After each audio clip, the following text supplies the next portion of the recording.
You're back. Good. What can I help you with? She's not even asking you anything. It's so easy to just say. Stupendous. I didn't think he'd pull through. Thank God. And indeed, Mr. Everard as well. In this investigation, one may have use for a firearm. You wouldn't want to get caught with your pants down. Of course, Detective. You can always drop by later, should something come up. Now, what else can... I'm afraid I can't say any more until we've taken care of formal protocol. Did you? Wonderful. Quickly, methodically, like an electric printing machine. It is a relief to see a W freighter here. The situation is precarious, to say the least. It needs a quick solution, or we will have a bloodbath on our hands. Yes. I'm afraid this strike may descend into a small-scale civil war, with possible consequences for all of Rivershoal West. Since you are sharing, ma'am, this is also the RCM's worst-case scenario. Then we're on the same page, as grim as it may be. I have an indirect role to play, I'm sad to say. My employer experienced a momentary lapse of faith in me. In that moment, they elected to deploy a private military contractor as an insurance measure. They called it my security detail. They were dispatched after I relayed the union's initial offer. Every worker... A member of the board. I tried to convince my employer it was simply a piece of rhetoric, or a joke. They did not appreciate the humor.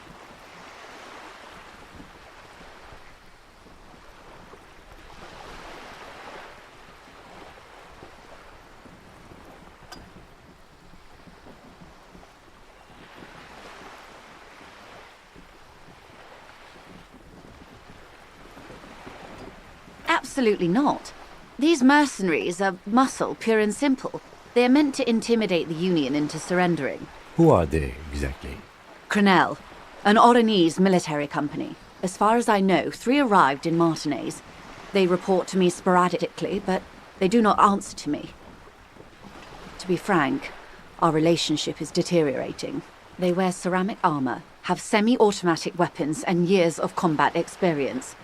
They also have trauma and stressor disorder, and no idea how to conduct themselves in an urban civilian environment. So, what happened? The story is, one of them, the colonel, I don't know his real name, sexually assaulted a local woman while he was drunk and separated from his unit. This allowed some of the more militant Union members to subdue him. He was taken out behind the whirling in rags and lynched last Sunday night. Nothing. Mr. Clare refuses to let me into the harbour. I have not been able to discuss this matter with anyone there. The remaining 2 Crenell contractors carry out their orders, for now. It's a smokescreen. In secret, they are conducting an independent military tribunal into the lynching. Once this investigation is concluded, executions will follow. What is the nature of this so-called investigation?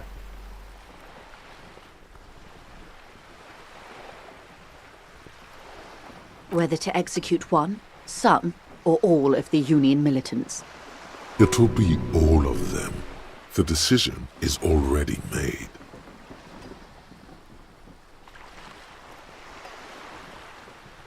It was the Union who strung him from that tree. My hope is that you provide a single concrete suspect before Crenell indiscriminately pick theirs. Simply put, if you don't pin this on someone good, and do it fast, they will identify and execute everyone present at the lynching. This in turn will force the Union to respond. They would have to project strength and power. The Debardeurs have over 2,000 men. It will be 1,000 to 1. Have you ever seen a Hornet invade a beehive, Lieutenant? It's not pretty. These men work in tandem using semi- and fully automatic firearms. Their armor is virtually impenetrable to muzzle-loaded weapons, even yours. Most Union workers don't have guns at all. The muzzle loaders need to be reloaded after every 1, 2, or in your case, 3 shots. The automatics every 1 or 2 minutes. As I said, a bloodbath. Maybe a good bloodletting is just what Martinez needs.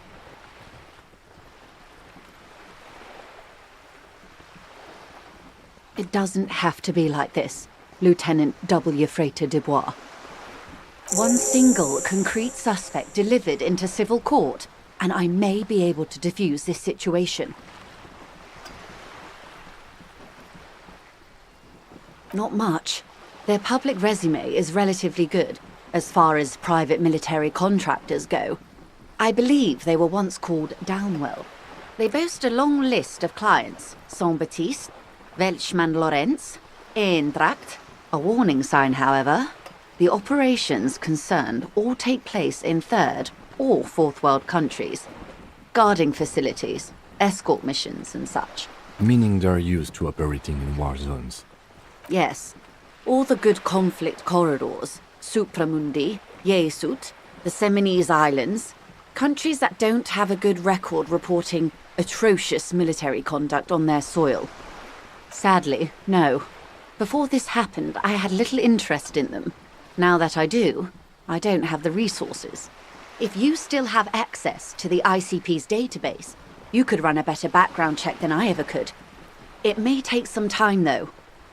Do you know a lot about the inner workings of the RCM and the ICP, ma'am? In my line of work, it pays to do your research. I was prepared to deal with the RCM. I did not think I'd be dealing with a group like Crenel. I have, and they will. However, these orders take time to reach what is basically a rogue unit out in the field here.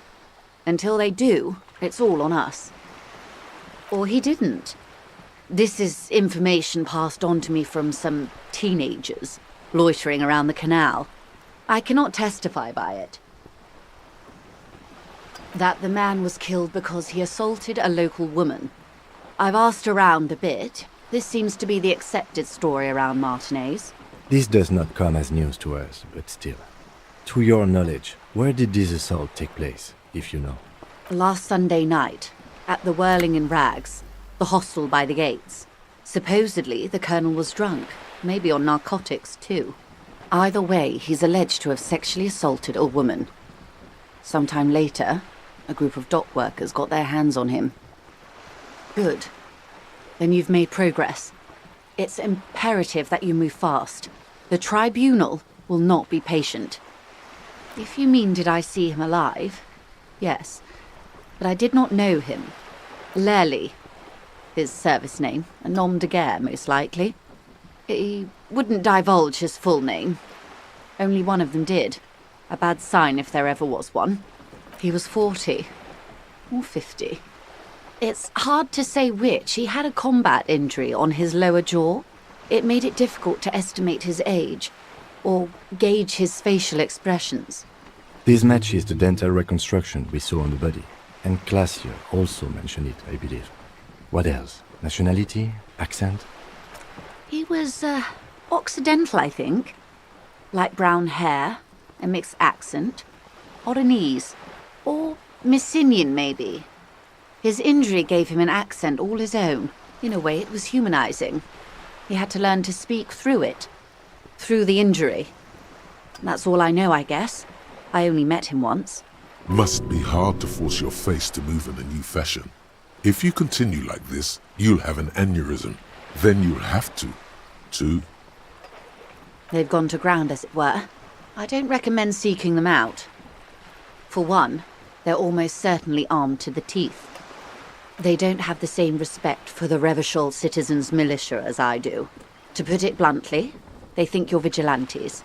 Ghetto savages. It will not be a fruitful meeting. Vigilantes. You're a professional officer of the only legitimate authority in Revachol. You should show those meatheads exactly how savage you really are. Somehow, I doubt that lecturing them on the legitimate use of force will persuade them to stand down. You're likely to run into them eventually. When that happens, I'll be in a better position to mediate if I don't appear involved. One is obviously the scab leader at the harbour gates. The one chanting the idiotic slogans. He's barely maintaining his disguise. That may be so. I still hope you heed my advice. There's no need to kick the hornet's nest. For all your talk of averting this catastrophe, the situation at the gate is a border keg. Does this not bother you? Of course it bothers me, Lieutenant. But my hands are tied. How would my employer react if it appeared I were intervening on behalf of the Union? Your concern may be appearances. Ours is keeping the peace. I hope I can answer it better. Until the executions start? Truthfully, I don't know. It depends on their progress identifying the members of the lynch mob, and their impatience. They don't report their progress to you? Not on this matter. I'm afraid they consider this a personal initiative. It's a matter of days, not weeks. I am sorry to have been the bearer of bad news. If there is anything else I can help you with, please ask. Of course. Excuse my hesitation before. For about half a minute, in silence. She wears fingerless gloves. Her fingernails are cut short and fractured, like those of a working woman. It was taken with a trigat not long ago. This is the man's upper body. There were no more markings on his hands or legs. Her mouth is relaxed. The accordion lines near her mouth vanish. The pearls of her eyes move slowly on the photo's surface. Sorry. I was trying to see if I can read the web of interdependencies between these points. The stars. I can't. But that's how you read this story. The points themselves don't have letters, numbers, anything. Their size, location on the body, and distance from each other tells you what they represent. Close. Port cities. This is an Oronese map of the waterways, a sailor's tattoo worn by wayfarers of the Dolorian century. Over 300 years ago, the sailors would mark their bodies to map their travels. The sailor's soul would use it to fly back home if they should die abroad. This is a sort of contraption to be reeled back in by. The silver cord, they would call it. Quite a few. Vredefort, the Oronese capital, traditionally stands on the right shoulder. He started somewhere near here, I think. What next? Then he made his way to the Pretto Grande, through what I think must be the Stutz Canal, an artificial channel through the Occident. From the Pretto, he sailed to the Insulindic Ocean, first the Semnese Islands, then this, Revachol. Those are the two constants, Vredefort on the shoulder and Revachol in the heart. They started the tradition of these maps right after the discovery of Insulinde, at the dawn of the Interinsulary Age. You said you can't read it. I can't. This man was no sailor, and these are no ports. I can understand geographic fragments, but not their meaning. His platoon members? The other contractors, though I do not suggest you go and show them that picture. This man was their friend and comrade.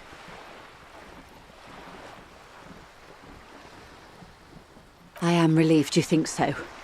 I don't think deciphering that tattoo should come before public security. Is there anything else I can help you with?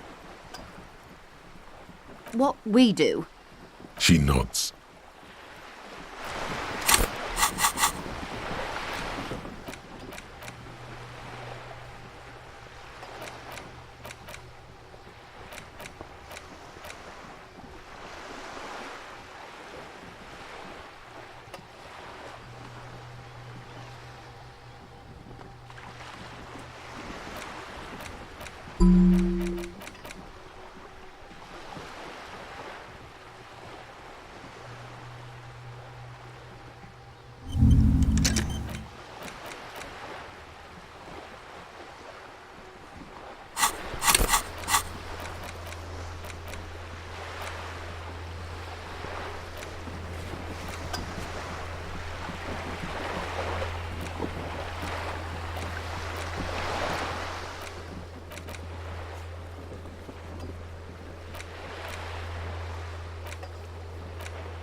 The waves are beginning to die down. Look at those little bastards.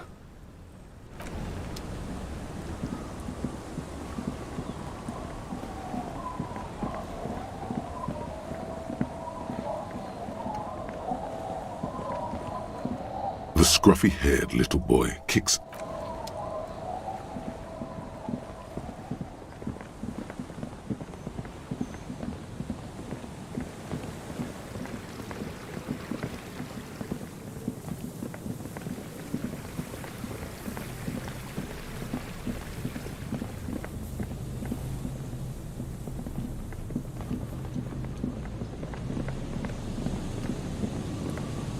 A few locusts trudge along the wall of the trap.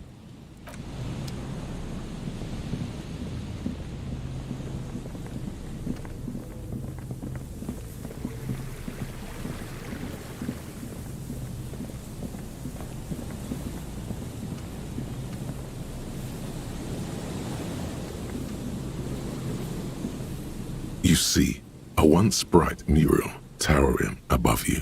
A slogan used to intertwine. Looks like tomorrow never came.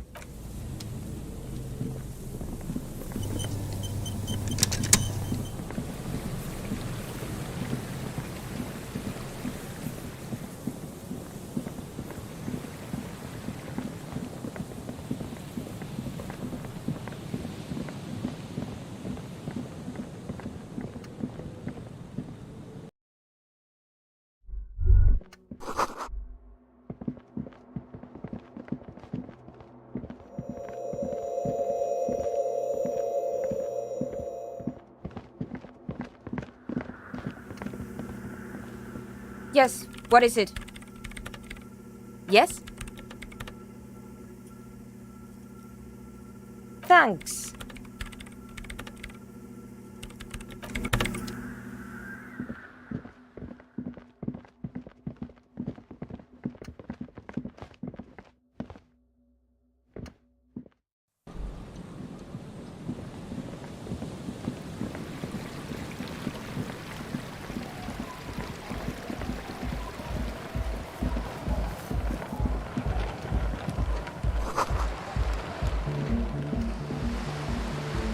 Hello again.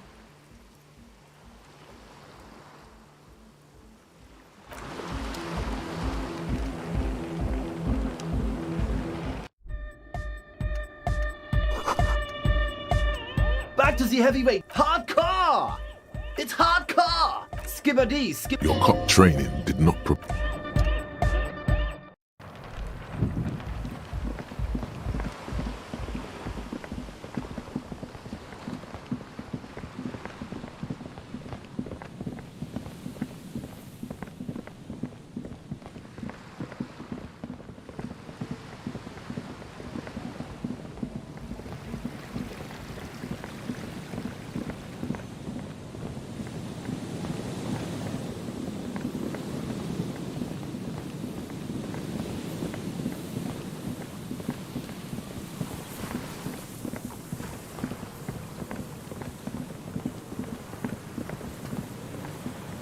An old door, worn by elements, guards the depot.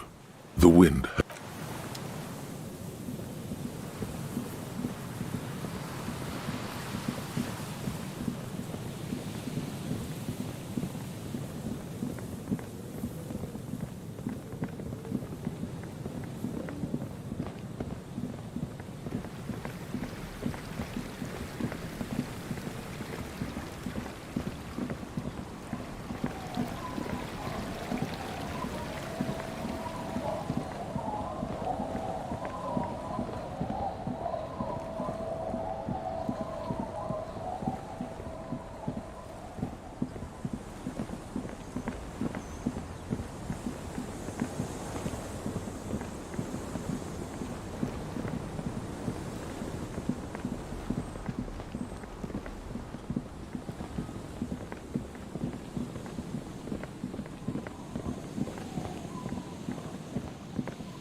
your hands you hold 16 Days of Coldest April by Yekaterina Dahl.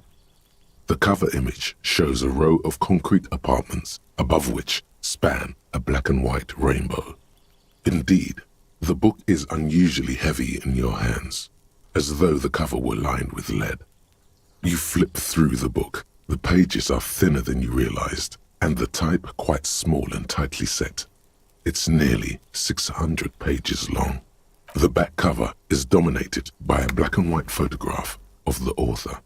She can't be much older than her mid-30s in this photograph, and yet, from this cover, the eyes of a sad old woman stare back at you. In cold, detached prose, the author describes a scene from one of the Yugoslavia riots in the 20s. Youths overturned motor carriages and set trash cans ablaze, while heavily armored guardsmen dash in and disperse them in a flurry of baton blows. As ethnic tensions run wild, a pair of young lovers meet each other on the street. Somehow, in the middle of all the chaos, they manage to lock arms and look into each other's eyes.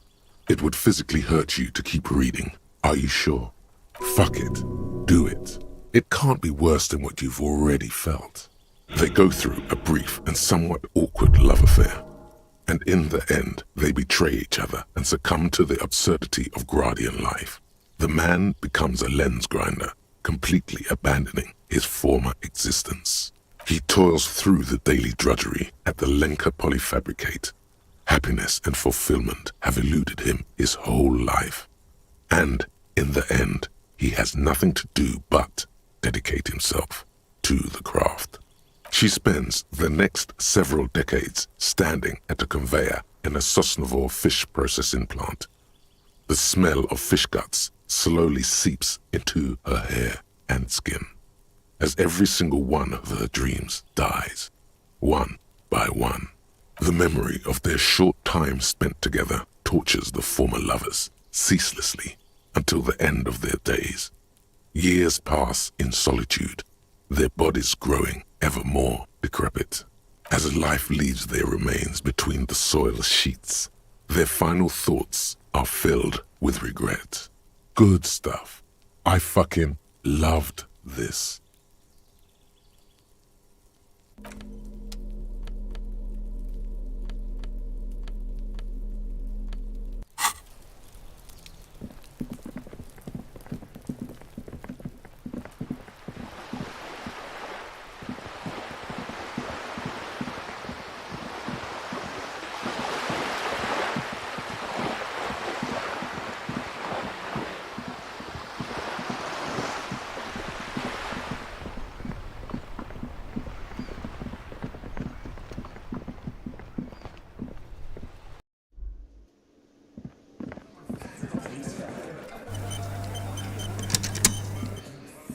It's you again.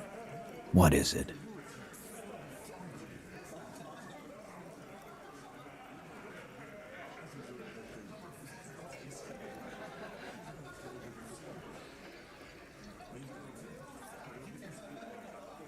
Yeah.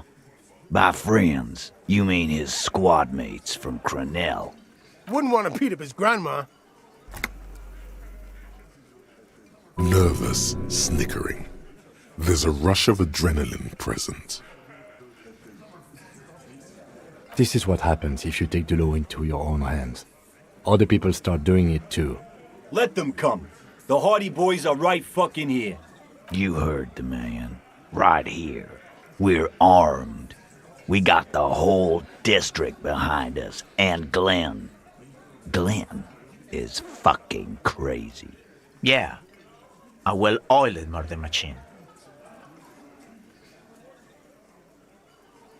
We got weapons of our own. We got Ister 50s, Zeelagers. Glenn's got a knock cannon at home. I guess we're gonna see, aren't we? Right about what? That a 50 caliber bullet goes through shit? Yeah, I am. So are the local gangs. The fucking Barmy Army and the Madre scum. You've been out there. Seen any around? Yeah. Where are they now, huh? Sent back to Madre in an airtight cargo crate. These people are trained military professionals, special forces, as you said. They're not a gang or a barmy army. No, they're not. They're uncoordinated and drunk. We know more about them than you think. Big fucking surprise. They hire psycho scum, arm them to the teeth, and let them loose in the city. What do you think is gonna happen? He's really prepped himself up for this. He has to keep the fear in check. What do you mean, okay?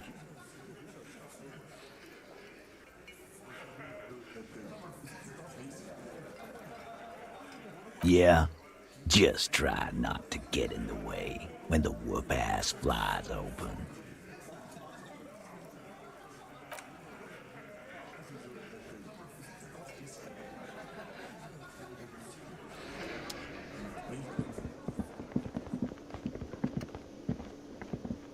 Again?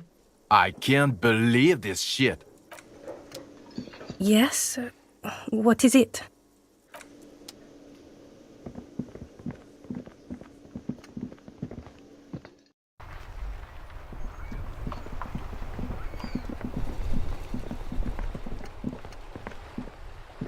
Hello again, sir.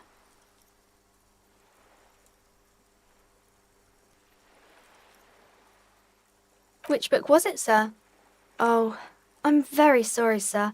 I haven't read that one yet. I wish I could help you.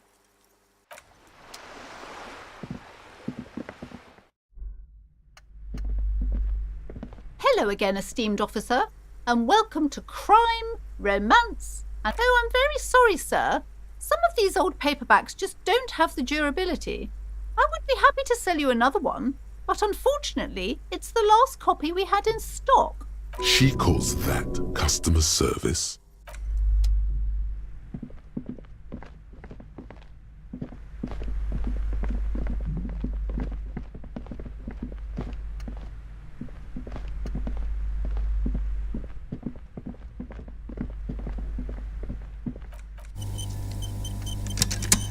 The display rack is brimming with worn paperbacks featuring an extremely muscular, sword-wielding barbarian.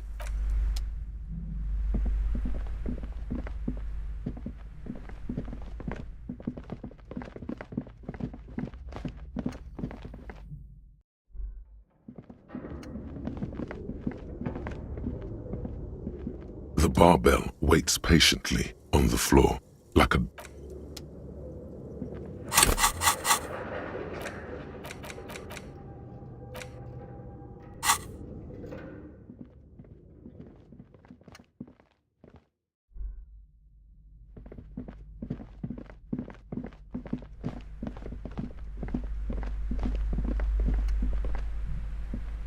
Shelves full of This bookstore is not strictly... Sir, please, no browsing in that shelf. That wisdom is not for free. I can't have you end up, like, opening a police store next door and stealing my customers. Oh no! Amidst the point of the book, various paranet... Shelves filled to...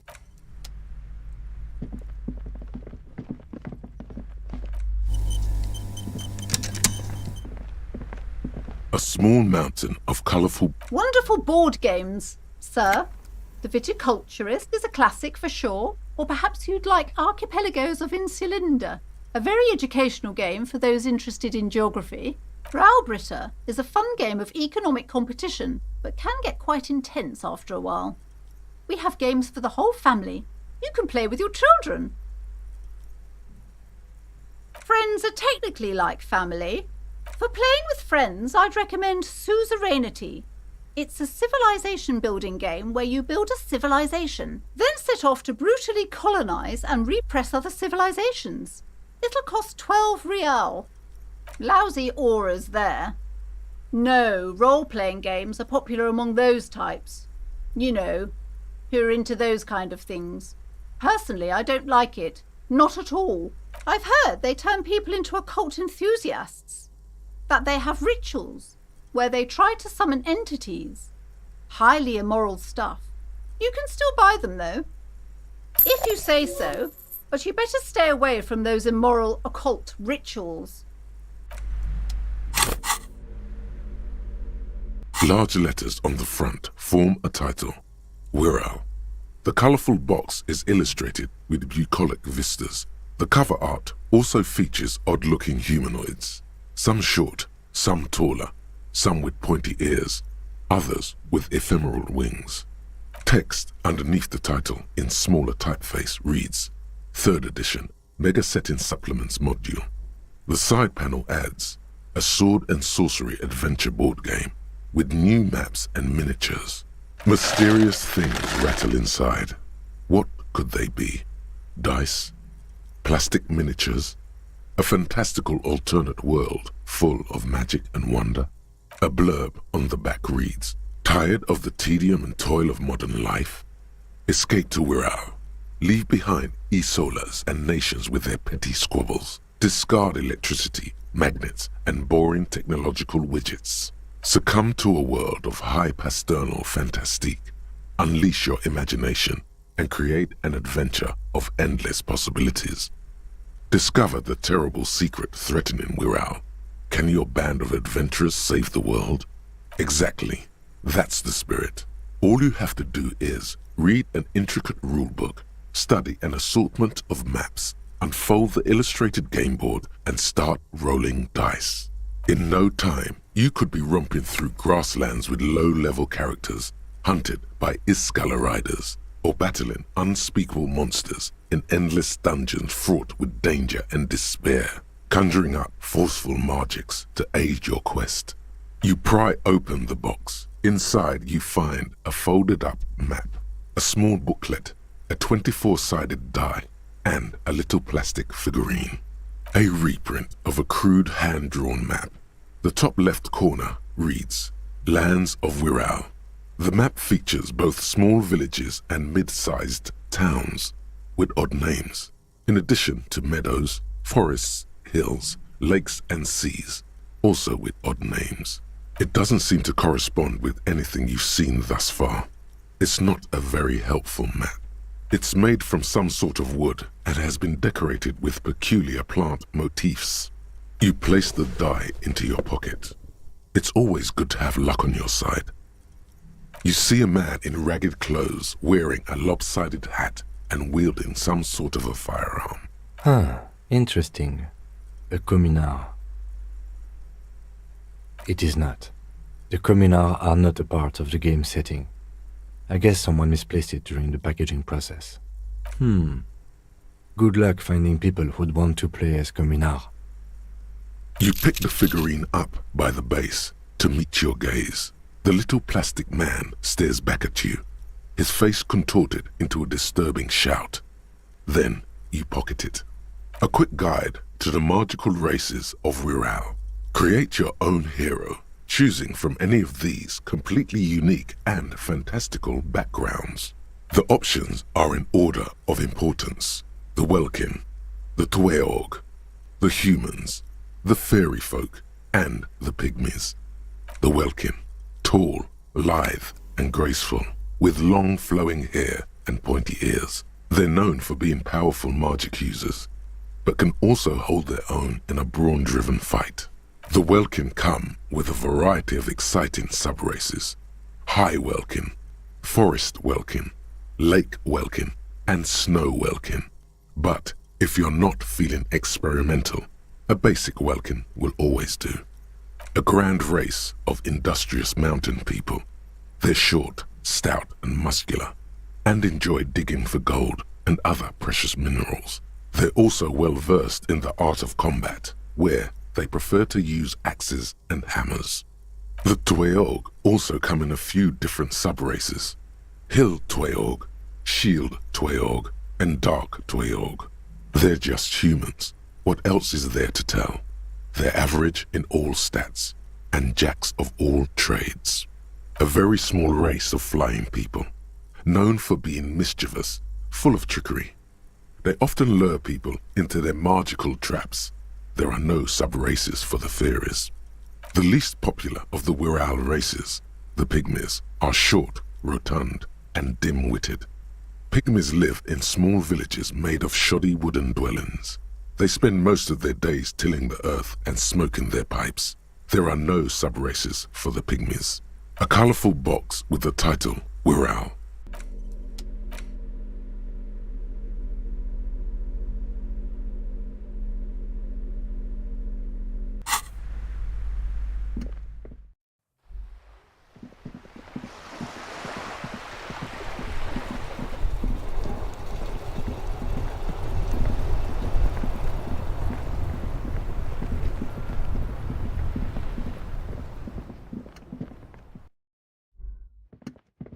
All the... Hello again. How can I help you? You see rows of toy soldiers guarding the rest of the trinkets displayed on the table. Some... Did I mention that this figurine is supposed to be lucky? Always carry it with you.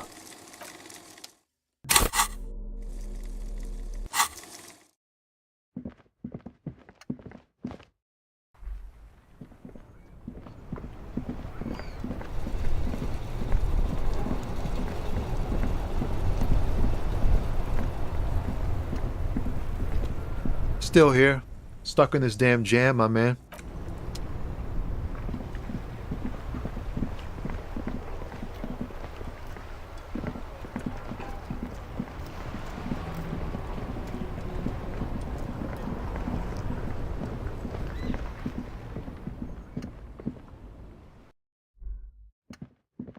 Hello again. How can... Sure. Let me have a look.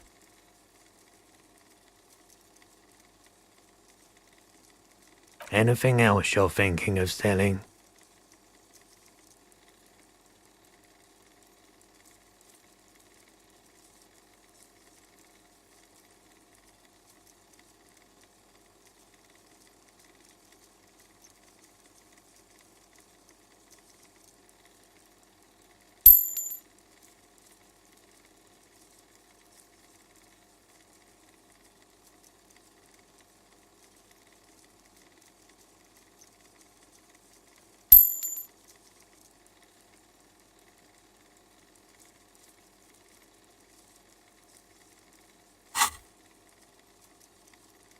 Another time, perhaps.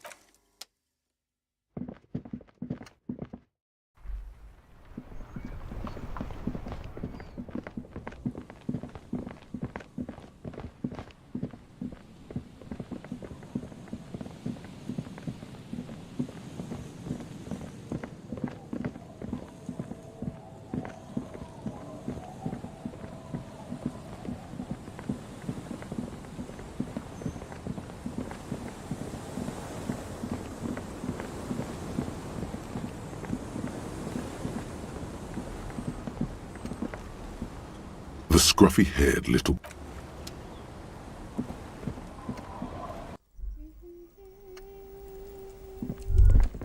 Hello, mister. Bye. Is that the phasmid? It looks like the phasmid, leaning against the wall. Wait, what if this is the fishing rod situation all over again?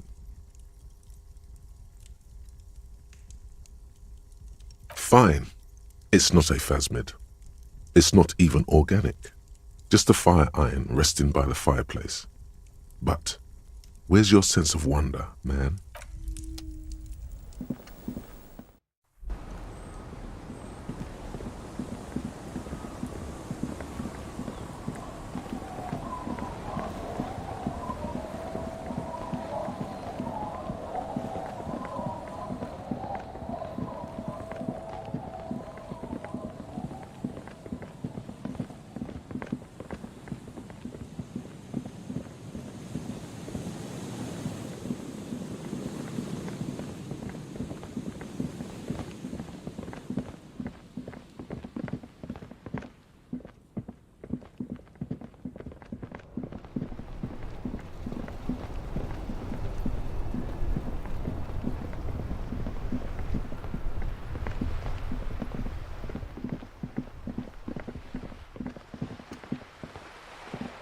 Yes?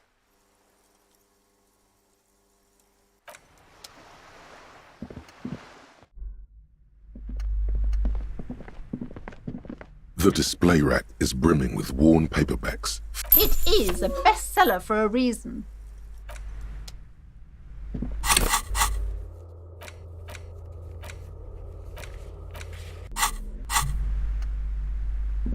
A small mountain of colourful board game books. Wonderful choice, sir. A wholesome family.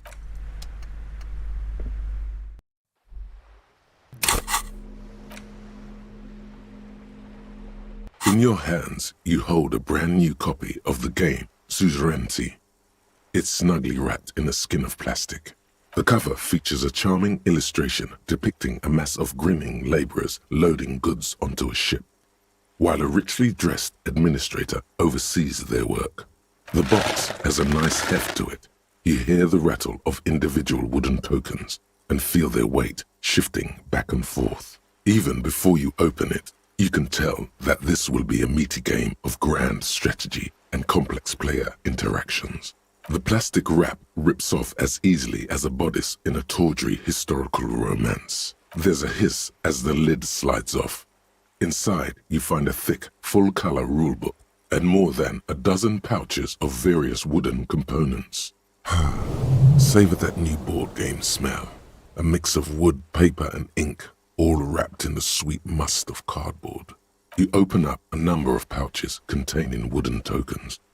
There are also several punch boards with other cardboard components that will need to be punched out before you can play.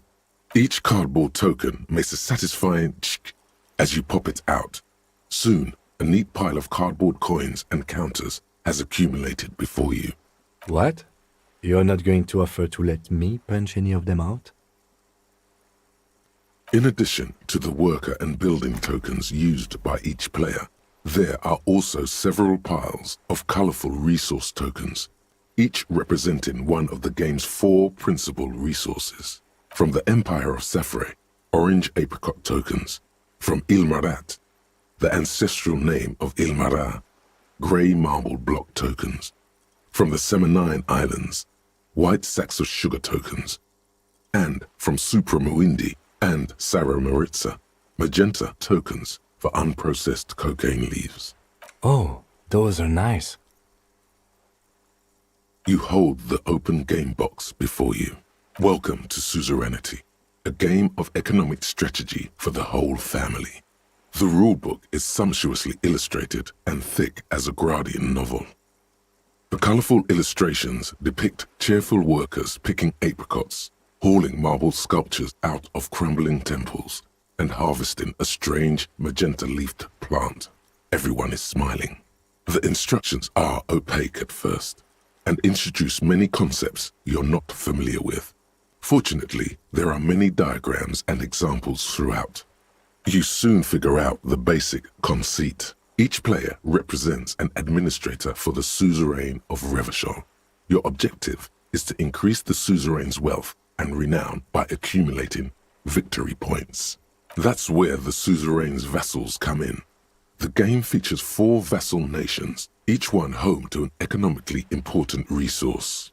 Each turn, the player collects resources from vassals where they've placed workers. They may then rearrange their workers, fulfill contracts for coin and bonuses, or build structures back in Revachol. As you leaf through the pages, your eye catches on a sidebar labeled Advice for Beginners. Remember, there are many paths to victory in Suzerainty, but successful players will find one strategy and commit to it wholeheartedly. Boring, boring, boring. Tear up this rulebook and commit some old-school atrocities. The actual scoring system appears infinitely complex, with a series of tables and appendices required to compute each player's final victory point total. You skip that part for now. The lieutenant looks over the rulebook before he sees something that makes his eyes go wide. Holy shit. The average playing time for this game is 1 to 6 hours. I'm not sure we can afford to set aside that kind of time for a game. What? Does the lieutenant hate fun? is either fun, police. The lieutenant gives you a sour look. He may or may not hate fun, but either way, he does not appreciate your attitude. What is detective work if not an elaborate game? You need logical inference, attention to detail, the ability to analyze your opponent's motives. I do feel like my thinking has become somewhat rigid. Maybe a little diversion to keep the mind limber is just what's in order. See? He's doing the hard work himself. All he needed was a little nudge. All right, you've convinced me. How do we play? You explain the basic setup procedures to the lieutenant, who seems to be a quick study. You each take your bag of tokens and counters and unfold the board between you. In the center is the crown of Revachol. Radiating outward are her colorful vessels, each one supplying some raw material desired by the suzerain. Apricots from Safre, archaeological treasures from Ilmarat, sugars from the Seminine Islands, and magenta cocaine from Supra Muindi and Sara Maritza. There's also a neat little log to keep track of your progress in case you need to put the game away and return to it later. The lieutenant goes first. He draws a contract card and moves several of his workers to the Safre territory of the board, and the others to the Seminine Islands. All right, detective, your turn. You have a few options available to you. Will you try to fulfill contracts right away, or rearrange your workers to maximize production on future turns? Remember what the rulebook said. You'll want to choose a strategy early on and stay committed to it. What is the very beginning of the game? Your workers haven't even done any work yet. That's more like it. You produce a handful of archaeological treasures and a smattering of other resources. Meanwhile, the lieutenant spends 2 of his sugar and 1 of his apricot tokens to complete his contract card. He is rewarded with 4 coins and a round wooden token that he places in the center of the board. That's a market. It's worth 2 victory points.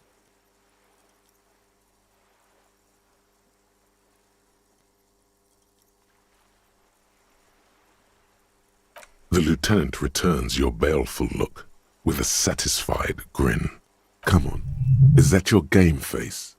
You're practically broadcasting your position to the lieutenant with that expression. Glancing over the board, you see several possible strategies. Pressing more workers into service would increase your economic output and help you to survive a possible conflict with the lieutenant. Or you could ignore your labor supply and focus on fulfilling contracts for points and resources. What do you do? Using your powers of persuasion, you convince more workers to join your cause. After several turns, your worker tokens greatly outnumber the lieutenant's. A vast army of expendable labor is at your command. Too bad investing in your workers just isn't worth many points. Take a look at the scoring tables in the back. You see in Table 8C that investing in territorial infrastructure multiplies your final victory point total by 1, which is to say not at all. Whereas erecting monuments in Revachol gives you a multiplier of 5. Yes, precisely. Now it's the lieutenant's turn to respond. He moves aggressively onto the Safre territory. Soon, his workers are producing a steady supply of extremely valuable apricots. How can you let the lieutenant dominate you like that? You need to hit back, and hard. For several turns, you struggle to respond to the lieutenant's burgeoning apricot empire. Eventually, you relocate the majority of your workers to Supramuindi and Sara Maritza, where they begin producing a bumper crop of cocaine tokens. You draw a new contract card. According to the text, there's an aristocrat willing to trade a large supply of cocaine for a number of coins and access to a rare bonus. Amplified music worth 7 victory points. Oh yeah, baby. Cocaine and rock music go together like cocaine and rock music. You've reached a critical strategic juncture. How do you respond to the lieutenant's aggression? It takes several turns, but you slowly begin accumulating the cocaine necessary to complete the contract. When you do, it practically rains cardboard coins on your side. Feels good, doesn't it? But you know what would feel even better? Drugs, specifically uppers. You should find some the first chance you get. While you daydream about speed, the lieutenant has built himself a formidable economic engine of his own. The end game is upon you. How will you spend the vast resources you've acquired for the glory of the suzerain? Flipping through the manual, you find the most expensive structure in the game, the Revacholian Victory Column, worth 12 victory points. If you can successfully build it, victory would be all but assured. Alternatively, you could try launching a trade war to crush the lieutenant's economy, or you could blow all that money on a public education system for your worker tokens. The choice is yours. Building the ultimate structure requires diligent economic planning, which you completely fail to do. Rather than build a glorious monument to Revachel's economic superiority, you have to settle for a handful of post offices and school for the blind. A risky gambit, detective. Sorry it didn't pay off. That might have helped, yes. Now, let's tally up the scores, shall we? Computing the final scores is almost a game unto itself. You each spend an inordinate amount of time making stacks of coins, consulting tables, and struggling with basic addition and multiplication. After double, then triple checking your maths, you have your final score. 15 victory points. The suzerain will not be impressed. I've got 26 points. Don't be glum, detective. There's always next time. Figuratively, I mean. There's no way we have time to play this game again. Now, let's clean up and get back to work. You hold the open game box before you. The edges of the pages are worn and smudged. A lot of people have read about the Devil Woman's altercations with the Hjelmdal man. The jacket copy proclaims, "Man from Hjelmdal returns in his most exciting adventure yet. After crashing into a strange jungle, cannibalistic natives abduct his only surviving comrade, Noble Tiribold. Before Man from Hjelmdal can mount a rescue, he is ambushed by a tribe of female warriors and taken to the ancient citadel of Cloud City, where a mysterious and wicked queen rules supreme. Will Man from Hjelmdal be able to escape his dire situation and find his missing friend?" You open the book to a random page. Man from Hjelmdal, wielding his two Zweihanders, is carving through a sea of savages, his visage fixed in grim determination. His arms, whirling like windmills, are soaked with the blood of his enemies. Mangled corpses litter the battlefield. You flip to the copyright page. This book was written in 38. Berserker rage burns in his azure-hued eyes as he brings glory and honor to his long-lost Hjelmdaler tribe. From the village of Hjelmdal, the ivory giant roars like an ice bear, and the winds of Gatla howl out his name. Man from Hjelmdal rides on a gilded griffin, his golden mane billowing in the breeze. Both Zweihanders sheathed on his back. He is off to war. Will he conquer his enemies? Will he conquer himself? The steel muscles of Man from Hjelmdal gleam in the humid jungle air. Yet the man does not sweat. In meditation, his soul drifts in the frigid northlands he calls home. A passage reads, "The man from Hjelmdal looks up, his eyes blue as the mountain lakes of his homeland. He rarely speaks, but now his voice booms in the darkened throne room.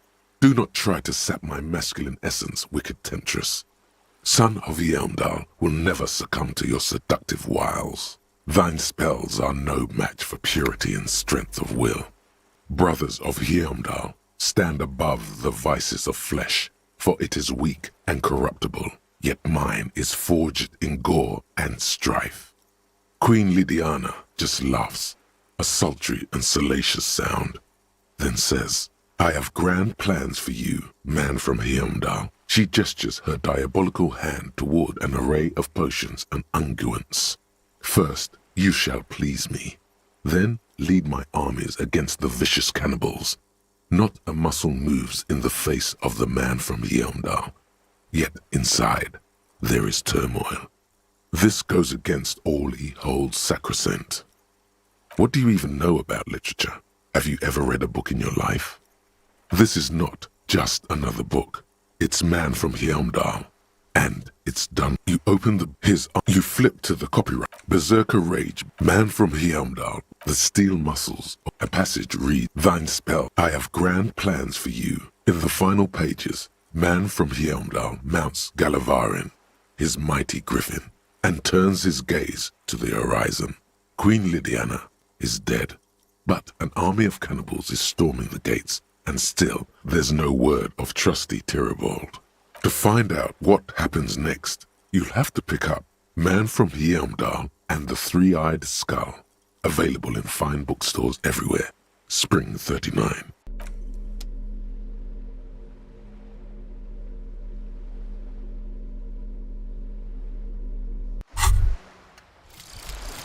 Fairweather T500. Remember that weakness you were looking for in the ceramic armor? Like, maybe it can only stop small, fast projectiles, but a large, slow-moving pry bar would shatter it? Or, if I run an electrical current through it, maybe it will melt. Or, personal favorite, frequency something something radio weapon? None of that would work. You need to shoot the part of the enemy that doesn't have Fairweather T500 on it, because the armor itself is invulnerable.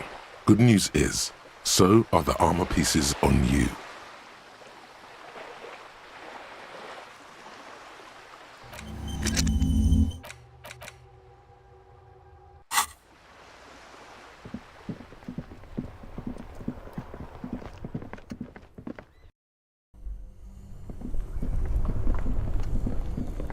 This orange machine is dead still. It has a hand-cranked ice cream.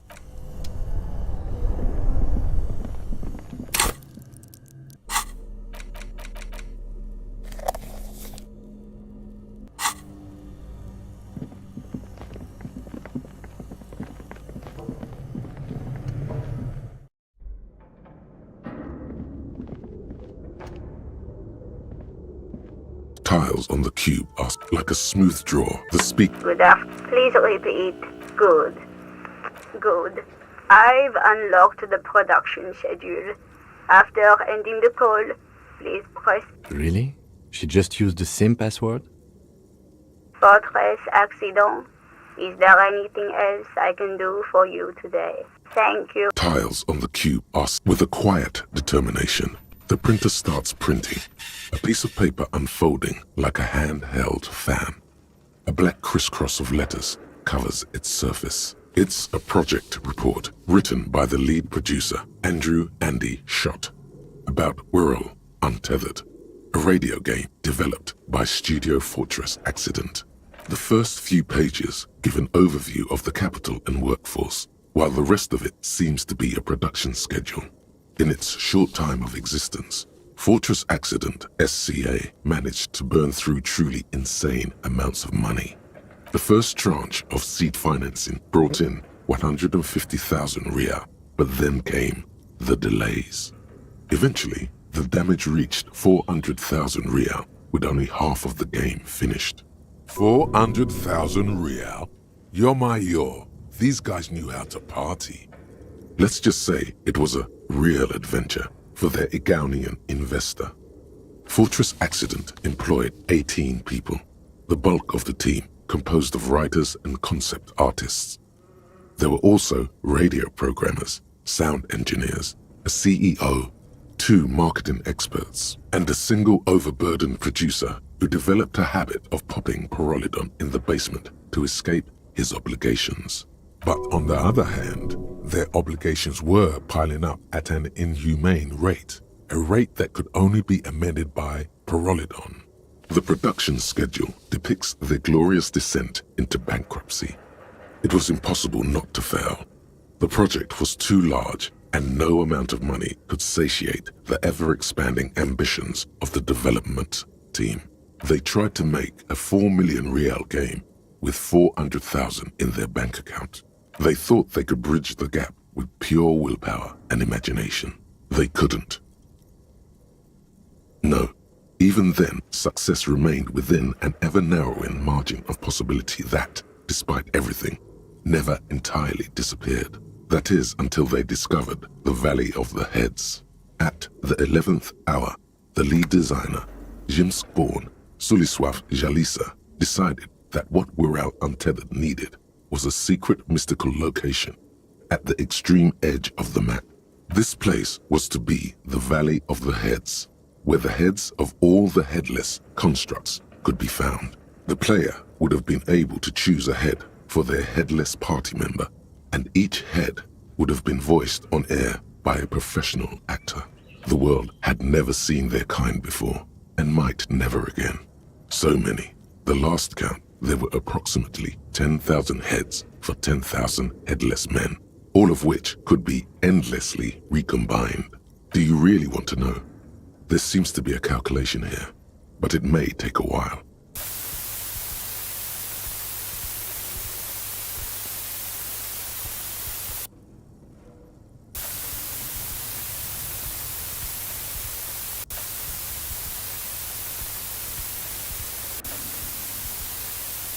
The lieutenant taps his foot impatiently, his arms folded tight against his chest. He's dying for a cigarette. Come to think of it, you are too.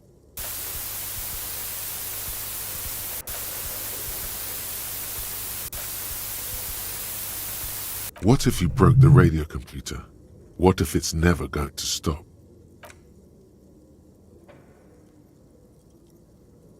Well, yeah, that and the catastrophic data loss. On the nature of the data loss, there's ominously little information in the production log.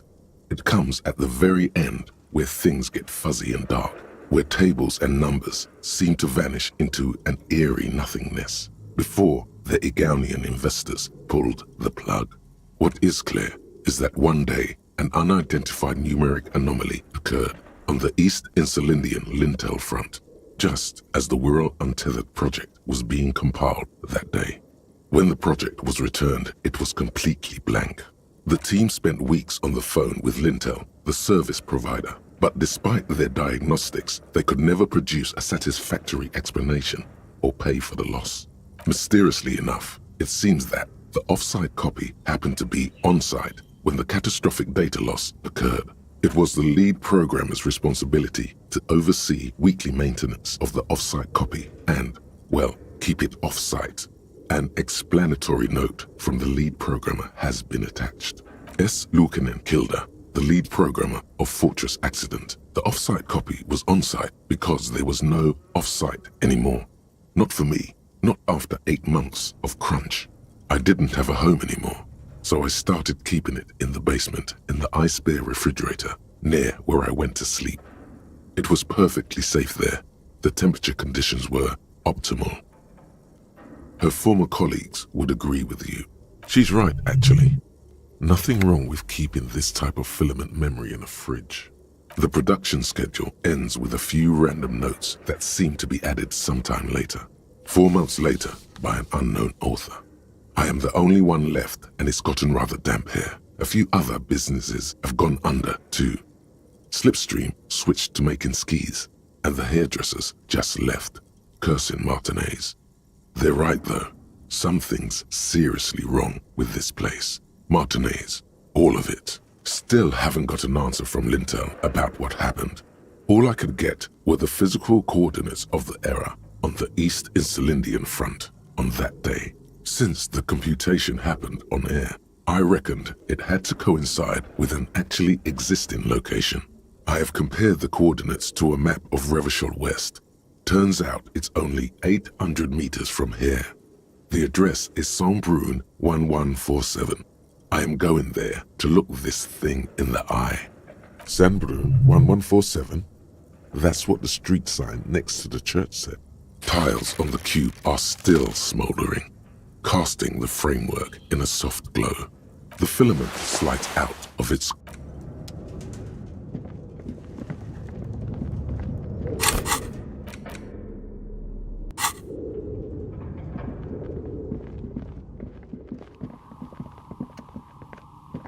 Oh, it's you again. Are you looking for a...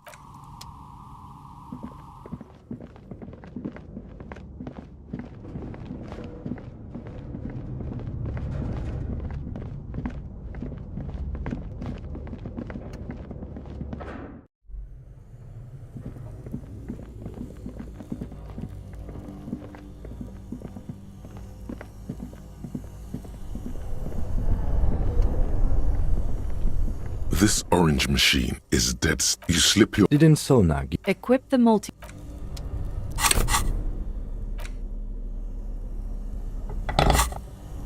This orange machine is dead still.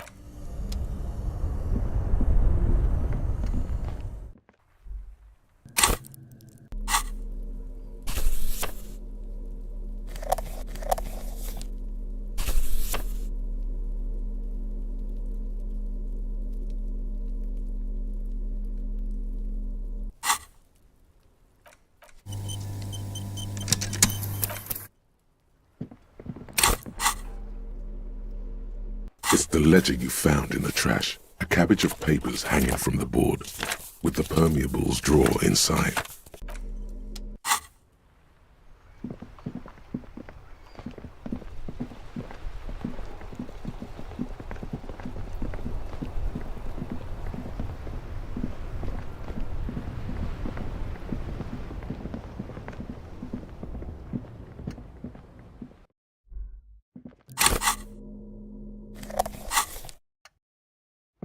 Hello again.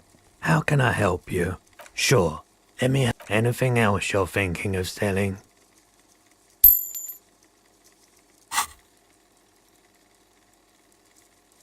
Another time, perhaps. All the... A typical Martinez streetlight sits among assorted... 700 real. A bargain? No, it's not. He's trying to sweet-talk you into buying trash. The light has undergone 3 transformations, and every transformation, large or small, has a price tag. Well, there are the costs of removal and rewiring. The most important transformation is the light's placement among ordinary, indoor fixtures. You see rows of toy soldiers. What a shirt. All other shirts pale in comparison to the muscular man with antlers.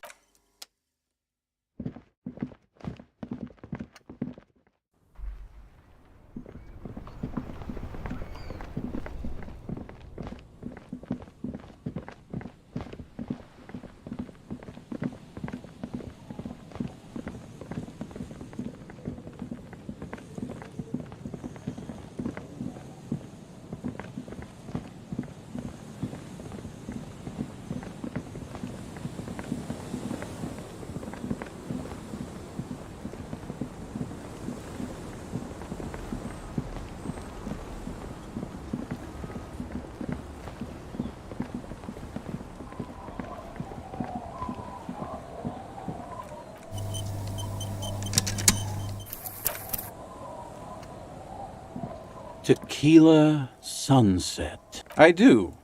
But as you can see, my fuel tank is running quite low. Not much, but it will do. The tale I'm about to tell you is an urban legend particular to Martinez. That said, I first heard it from a former bicycle courier in Coron. There are many variations on the basic story, and the details often conflict. What everyone agrees on is that nobody knows the exact nature or identity of the phenomenon. Are you telling the story of the headless... Shut the fuck up, Rosemary. Summer of 44. 17-year-old Gertrude Het is walking home from a late shift at the harbor. It's almost midnight. She stops for a cigarette near the canal. The streets are warmed by a southerly breeze. The lights of a passing motor carriage bloom and fade in the distance. In the harbor's dark, her cigarette is a beacon, dancing alone. The image comes to you effortlessly, as though you'd walked the same streets yourself 1,000 times. Our heroine finds herself enjoying the peace and quiet the canal provides. What she doesn't know is that her peace is about to be shattered. From behind her comes the clattering of hooves. Startled, she turns around, and what does she see? Well, yes, but it's the man on the horse that's of interest here. A man with no head on his shoulders, wearing a found tracksuit, searching for the legendary found cap that went missing when he lost his head. I thought that he rode a headless pig. Well, there are many versions of this story, the most peculiar of which has the headless found rider riding on the back of another headless man. Yes. According to legend, young Gertrude Het had to endure years of psychotherapy before she was able to look at a horse or tracksuit again. And she's one of the lucky ones. Gertrude Het may have been the first to witness the headless found rider, but she wasn't the last. Oh no. Tell him about the two feminists by the locks. Fuck, Rosemary, they were dating. No one said they were feminists. Everyone always misremembering this stuff. This wouldn't be the De Ponte Delgado case, would it? What? You know it? I've read the case file. But please, go on. Right. Early autumn of 46. Ulla de Ponte and Eva Delgado are fishing near the waterlock long after the sun has set. The wind picks up. A sky already dark now blackens. Water starts falling from above. The first cold rain of the season. Two women stand on a small outcropping of rocks. One of them is wearing a purple raincoat. Thin lines reach out from the rods into the sea. Small droplets start appearing on the surface with increasing frequency. The women are caught in the downpour. They act quickly. Eva gathers the rods whilst Ulla turns around to reach for the tackle box. When she sees something, her shriek is so violent that the residents of the nearby apartment building believe lightning has struck. But there is no lightning. Only a heavy downpour and the silhouette of the headless found rider looming on the horizon. Ulla makes a run for the shore, but Eva slips on a wet rock and disappears into the cold, cold canal with nary a sound. Her body is never recovered. Naturally, Ulla de Ponte became the prime suspect in the disappearance of Eva Delgado. De Ponte maintained that it was the so-called headless found rider and that she ran, fearing for her life. During the investigation, it became apparent that there was a love triangle, the third party being some small-time businessman. I don't remember the exact details. The leading theory was that an argument broke out on the jetty and De Ponte pushed Delgado into the canal, then cooked up this stupid cover story. No, she committed suicide before she could be taken into custody. They found her in the bathroom with a rifle, her face slowly peeling off the ceiling. Not a pretty scene. Man, that's some grisly detail. Oh well, here's to another case closed. Anyway, that's the story of the headless found rider. Pretty crazy, huh? Hard to argue with that, I suppose. That's the reality situation for you. You think you got a handle on it, then blam! It throws some wild shit at you. Well, Tequila, that's part of the legend. No one knows for sure. There are a couple of possibilities, though. Some say he was an undercover cop who blew his cover and got beheaded by the vicious gang he had infiltrated. Now he rides, searching for his lost-found cap, plotting revenge. Others claim he was a professional jockey who veered off course during a steeplechase, ended up in somebody's backyard, and got decapitated by an exceptionally taut clothesline. Personally, I think he was just some guy who hanged himself from a really tall tree and the fall was so violent that his head came clean off. Coincidentally, at that exact moment, a horse happened to pass under him, and his beheaded corpse mounted it, where it remains to this day. But then, no one really knows. For some reason, this does strike you as the most plausible theory of them all.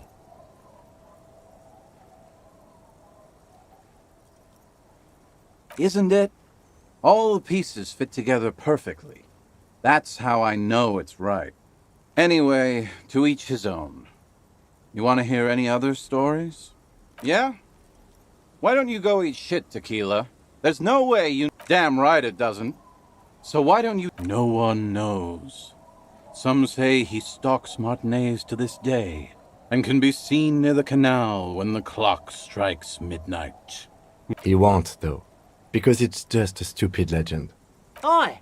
I saw him one night when I was right shit-faced. I actually do have one. The strangest of them all. But I'll need to fortify myself before I can tell that one. Do you have anything to fortify old Doom Spiral? Tell me you got some story. If you find any, I'd be extremely...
In your hand, you... Why?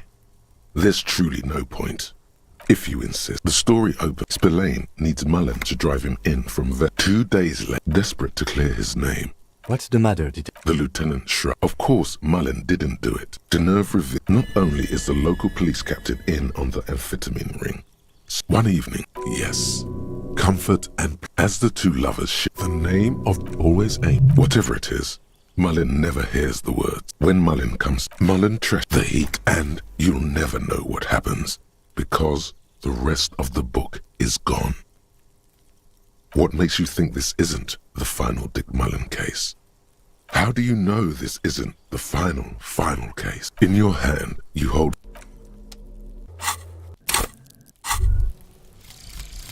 wasteland of reality. Congrats, you're sober. It will take a while for your body to remember how to metabolize anything that isn't sugar from alcohol. So you're going to be pretty ravenous soon. Eat plenty. You can expect your coordination and balance to improve in a couple of weeks. In 2 months, you might start sleeping like a normal person. Full recovery will take years though. It'll be depressing, and it'll be boring. Don't expect any further rewards or hand claps. This is how normal people are all the time.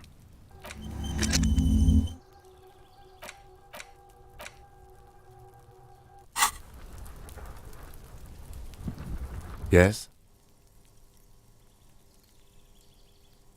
What about me? Good. Let's chat.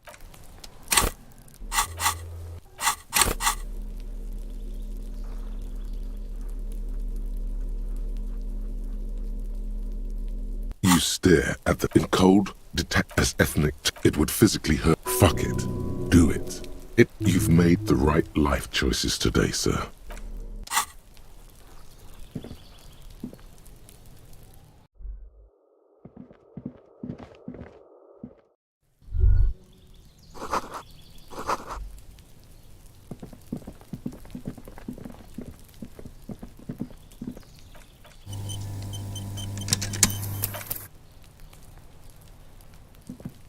Gendarmerie, you found me.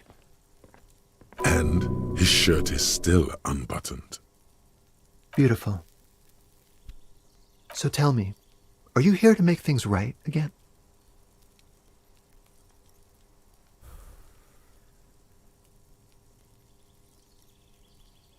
Beautiful. I have some good news for you. My Sunday friend is visiting me tonight.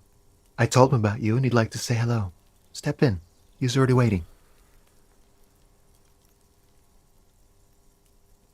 That's nice, but I don't have anything to tell you.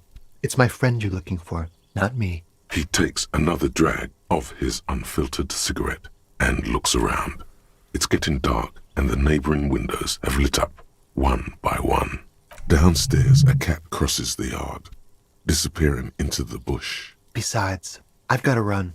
Something tells you you're never going to talk to an individual this cool or mysterious ever again.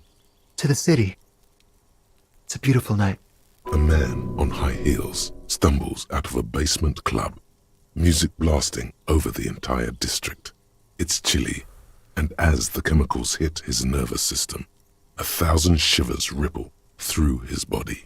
Something flutters in the corner of the lieutenant's mouth as you're saying those words. We'll talk. Just not tonight. Take care, all right?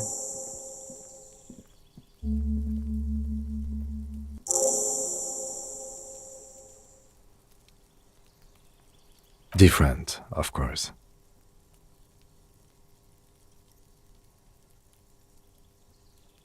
Something so mysterious about the way he talks.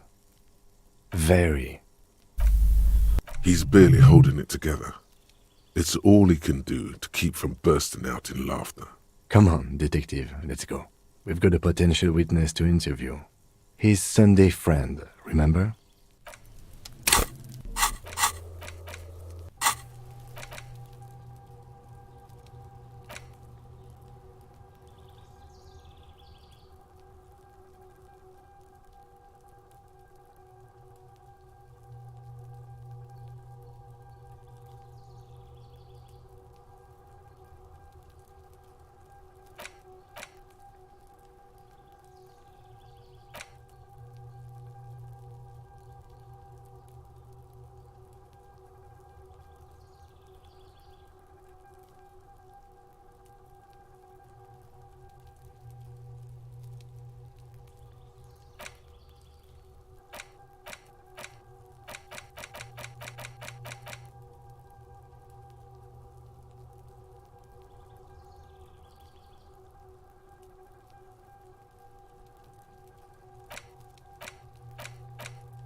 officers of the Revachol Citizens Militia.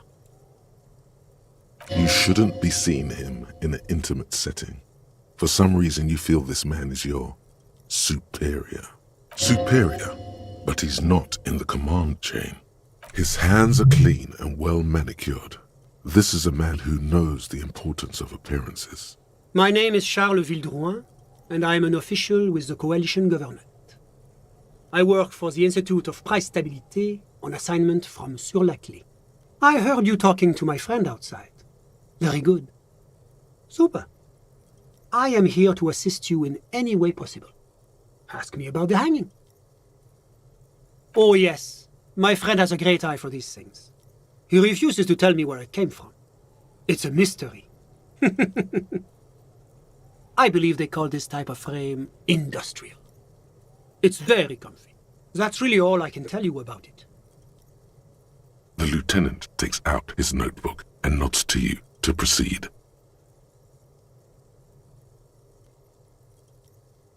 Ah, my friend. My friend is a good young man. His family immigrated here from Kedra, and life has not been easy for him. But he understands the importance of education. He has taken his future into his own hands, and that's all that matters. Kedra is a candidate member of APIS. But, between you and me, their potential membership is a more contentious issue. That it's never going to happen. They entered negotiations in 21, and it's been pending ever since. EPIS is a very special program developed by the Moral Intern to support certain Occidental nations. It began as a unified system of weights and measures, which proved to be a wild success. Nothing but kilograms and centimeters as far as the eye can see.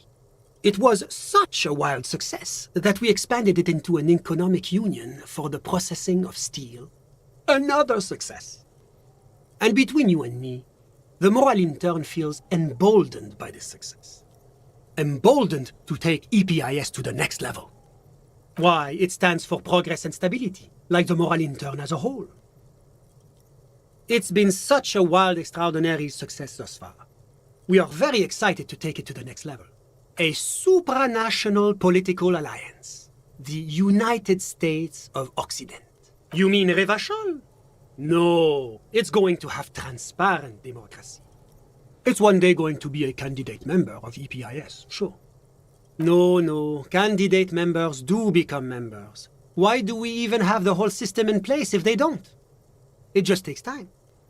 Time and evaluation. But we were talking about my friend here, not politics. How did any of us become friends? Bad things happening on the Insulindian Isola? Oil platforms ablaze in the night? Civil wars lasting for years? Finally, the international community is forced to step in. One of the wonders of democracy is that everyone is allowed to have his own opinion. And not just allowed, encouraged even. Have you ever tried debate? There's a joke here, and you know what it is.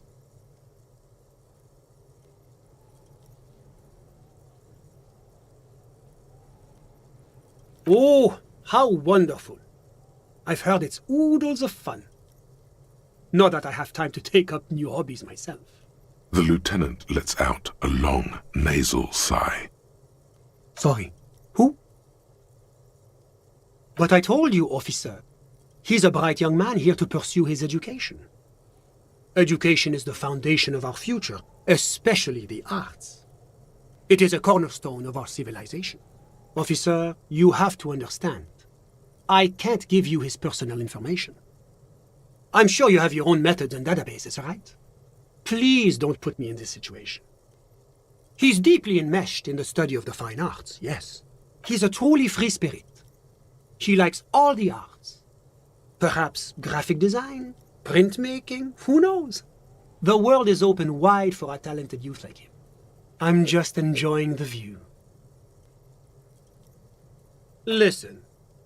The baby is crying in the neighboring apartment, waves crashing in the distance, the sound of sea below the window. The Insulindian Bay. This place used to be a luxury accommodation before the revolution. Apartments, of course, were much bigger then. A few walls have been added here and there. leaving some of the tenants without a private bathroom or a kitchen. But the million real view stays. You can't take that away. My friend comes and goes. I'm sure you'll see him around. He's a busy bee. I'm all ears, officer. The coalition is only looking out for the price stability. Inflation is a killer, like a heart disease blocking the normal circulation of the economy. It must be controlled. The economy impacts the entire international community, which is why it requires international oversight. Well, I'm renovating it. It is an interesting project. The building used to be a 12-story skyscraper before the cannons took the top 4 stories off. This, of course, happened when the coalition forces landed here. You could say I'm undoing some of the material damage the international community caused when we arrived here. Yes, as I said before, I am a commissioner from Sur-la-Clé working for the Institute of Price Stability. This is one of the main projects of the Moral Inter. La Communauté Internationale is what Revacholians colloquially call the coalition. In other words, the nations that stopped the disaster of the revolution. It is the most important thing. It's the central goal of any sound monetary policy. Maintaining the price stability is essential to maintaining high levels of economic activity, which is essential for maintaining high levels of employment, which is essential for maintaining the social stability. Basically, it makes sure the price of bread doesn't change. Précisément. Too much inflation, bread becomes too expensive. Too much deflation, it becomes too cheap for bakers to produce. That's why the Institute of Price Stability works to keep inflation just below 2%. But not too far below, no. Too below is also bad. Below, but close to 2%. The coalition believes in the importance of informing the public about the benefits of the price stability. Transparency is one of our principles. Would you like an informational pamphlet? A sound monetary policy is essential for addressing uncertainty. Stability is the raison d'être of the Moral Inter. It's the reason why I identify as a moralist. But I don't have my leaflets on me today. That's too bad. You can always call our information line. Making information available is part of the Moral Intern's commitment to transparency. It's the international organization for moralists, hence Moralist International. The Institute of Price Stability is just one of its many mind babies, as is the coalition. Doing one's job doesn't automatically make one anyone's bitch. Besides, there are more nefarious powers to work for than the Moral Intern. But of course. Because moralists believe in a normal, stable world governed by democratic values. Me? You've managed to catch the lieutenant off guard, but only for a moment. He quickly recomposes himself. I'm a lieutenant of the RCM, dedicated to maintaining law and order in Revachol. A very moralist answer. The Occident is part of the normal world. Oranje, Sur-la-Clé. Martinez? No. Martinez is something else. Revachol is generally difficult. It's led by an interim government, which means it hasn't yet achieved full democracy. But they are working towards it. You're all doing very well here, relatively speaking.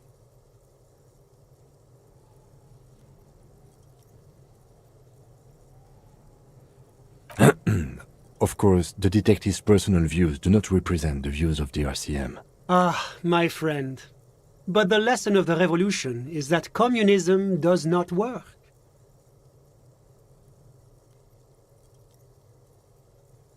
Oh yes, the big bad coalition crushed the revolution. Tell me, if the revolution was succeeding, would it have been crushed so easily?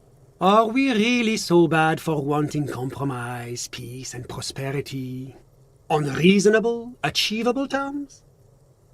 Ask yourself that. Now, enough of this delightful political interlude. Was there anything else you wanted to ask? What's there to say? Sur-la-Clé is a modern, urbanized country that measures very high on the Human Development and Freedom Index.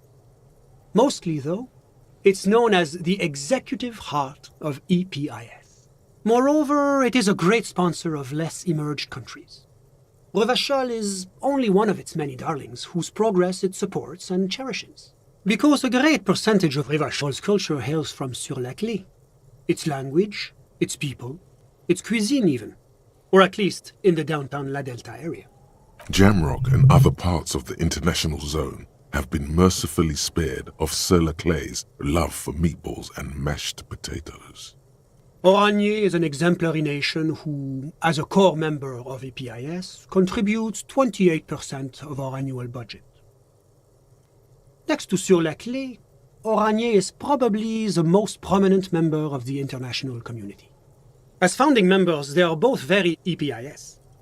Oranje carries a lot of political weight, while Sur-la-Clé takes care of the business side of things. Sur-la-Clé hosts the headquarters of the major EPIS institutions. Oranje's economy is one of the most advanced in the world. It has successfully transitioned from heavy industry to advanced services and generally acts as an engine for sustainable change in the international community. About what? Oh, it's very urban and very well organized. Their streets are clean, their horse cars run on time, the people are polite and efficient. Like I said, they are an example for less emerged nations to follow. If he knows so much about Oranje, maybe he also knows about Oranje's mercenaries. Whatever you wish, officer. Oh, that's unusual. The Oranjés are not the kind of people you associate with heinous crimes. It's such an upstanding and responsible country. Well, certainly one cannot rely simply on generalizations. That would go against our commitment to individual freedoms. And, of course, any loss of life is a tragedy. So tell me, what have you learned about the victim? Lely? That's an interesting name. Ah, he was a soldier. Aha! A condottiere. Yes, it's hard to believe they still exist. Officer, you shouldn't speak ill of the dead. So you spoke with the victim before he died? The man gives the lieutenant a nervous look. The lieutenant raises his eyebrows as though he'd stopped paying attention. Extremely distasteful behavior. I cannot condone either drug use or needless boasting. Suffice it to say, that is not how we do things in Sur-la-Clé. That's because they're all a bunch of squares who like to sit around with their fingers up each other's assholes. It's the responsibility of any good welfare state to take care of its most unfortunate citizens. They gave him a successful career. Yes, killing was his business, and business was good. What else has your investigation uncovered? That is extremely unfortunate. Yes, it's regrettable that this practice has a history in certain Occidental nations, even highly advanced members of EPIS. But rest assured, the Oranjese government has committed to producing a timetable that would lay out a path to transition to a professional army. Soon, there'll be no need for mercenaries like this poor man. Oh, it's hard to put an exact date on it. I believe the proposal for the timetable is due to be completed around 60 or 61. See? That's the kind of progress that the moral intern makes possible. A great shame, yes. Colonialism is a dark specter in Oranje's past, which is why the work of the moral intern is so critical. It is our great bulwark against another century of bloodshed. As I said, the loss of any life is terrible, no matter who the person may have been. I do hope you're able to bring his killer or killers to justice. We must show that the rule of law still applies, even in Revachol. I'm sorry to say I did, officer.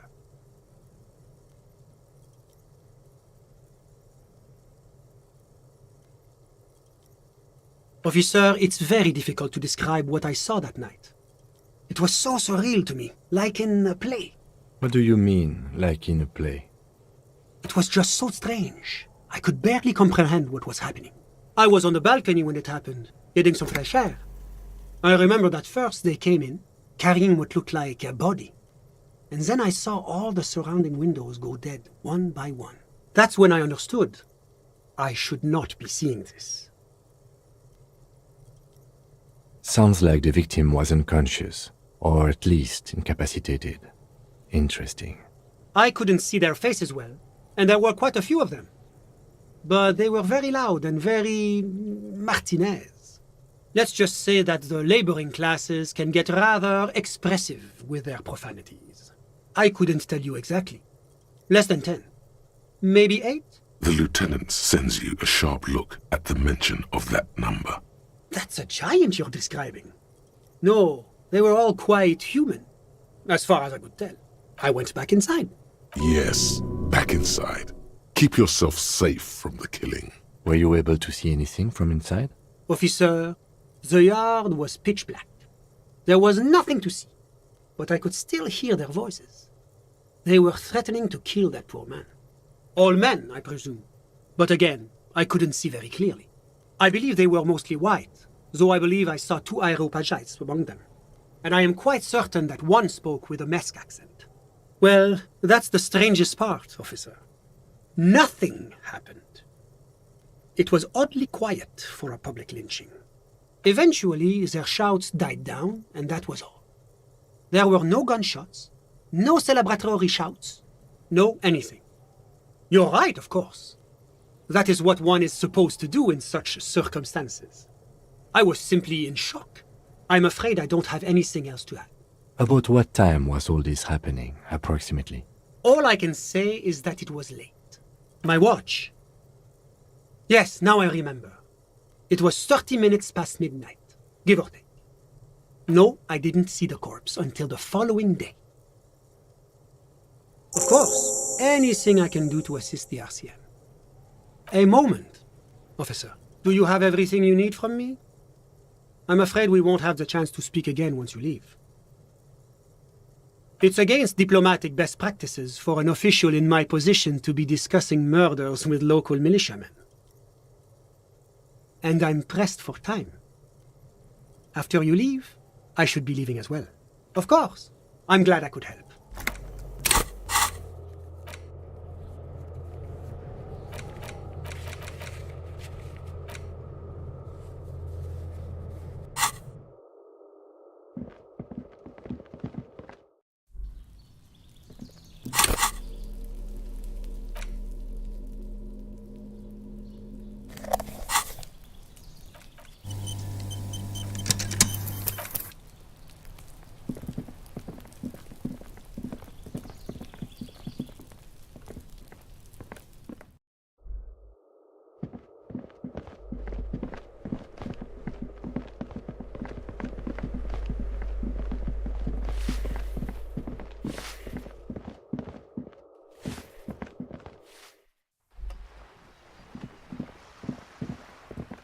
Hello again, officers.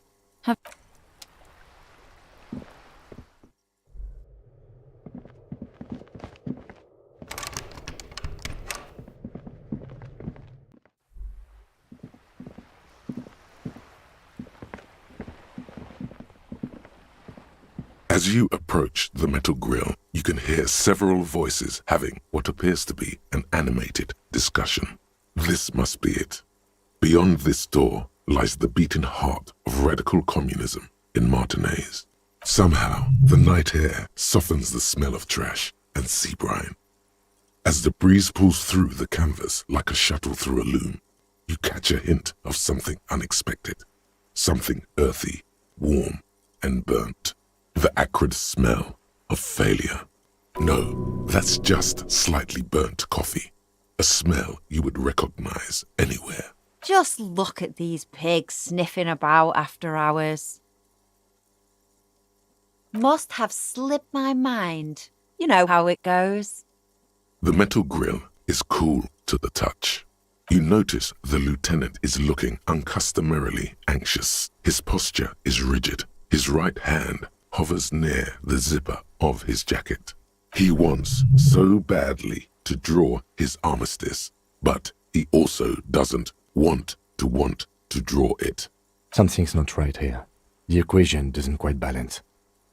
Which is just to say, we should be prepared for any eventuality. You can make out at least 2 separate voices. 2 voices, both male, approximately early 20s. Careful with those now. I have it. It's going to work. I can feel it. The clang of metal reverberates all along the scaffolding. The voices coming from the other side fall silent. A pair of frightened hares cowering in some dark crevice of their burrow. Who's there? Is that you, Maurice?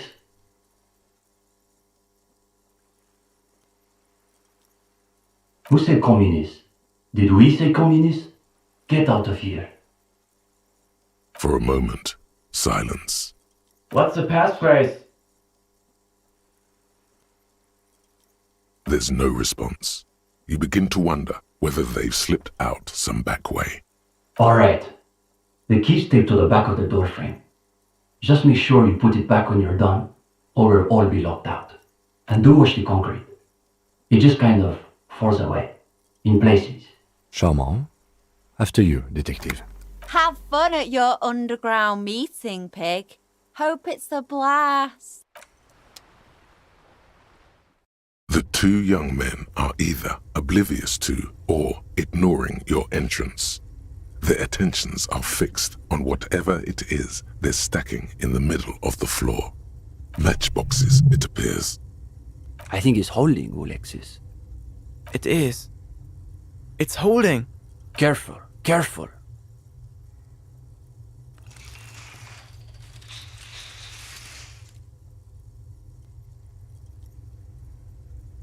Damn, hardly any difference. You two, you are late. They should know the meeting starts at 10 p.m. sharp.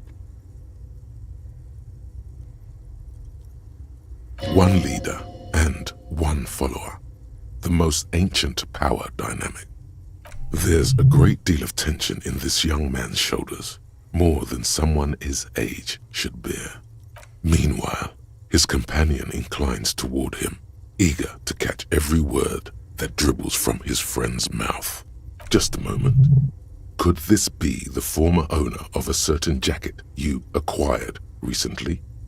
Hey, Esteban, isn't that your jacket? It certainly looks like my jacket, Alexis. Where did you get that, gendarme?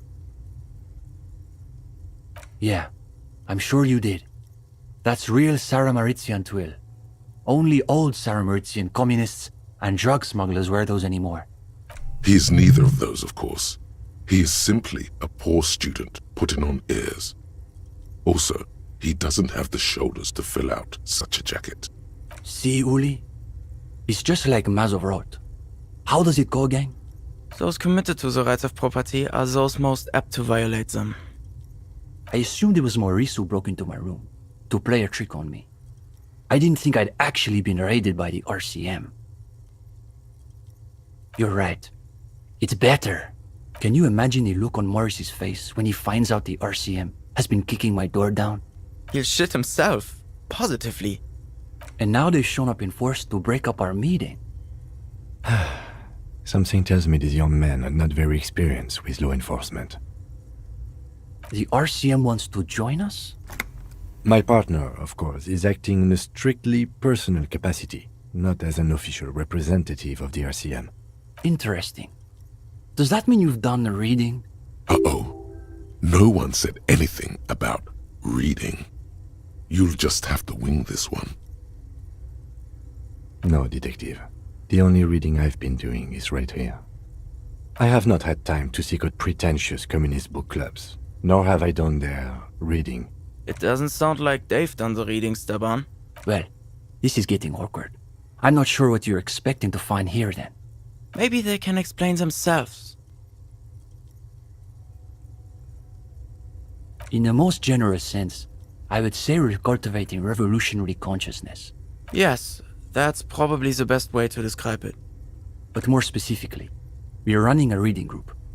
The most rigorous and theoretically advanced materialist reading group in Martinaise.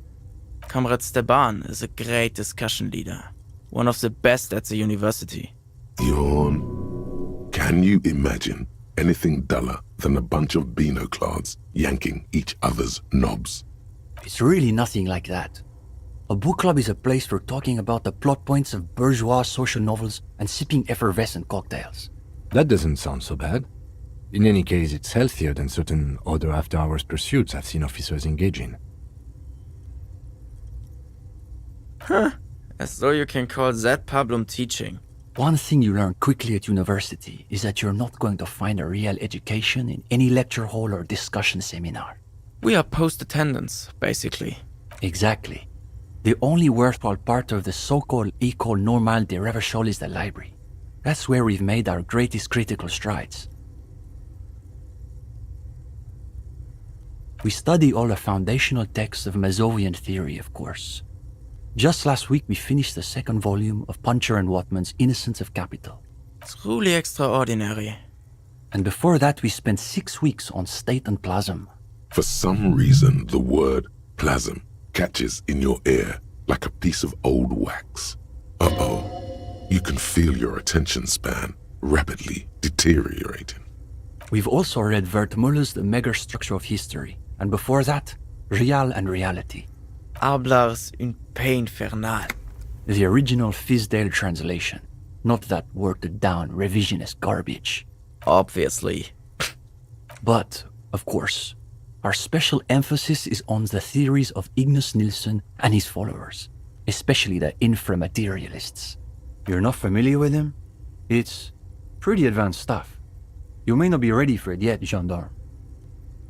Only Krasmazov's most trusted lieutenant, the evangelist of the revolution, and the founding father of the People's Republic of Samara.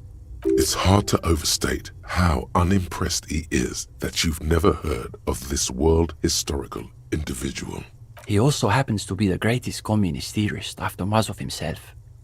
It was Nilsson who first postulated the existence of ideological plasm, which forms the basis of inframaterialist theory. Those words again.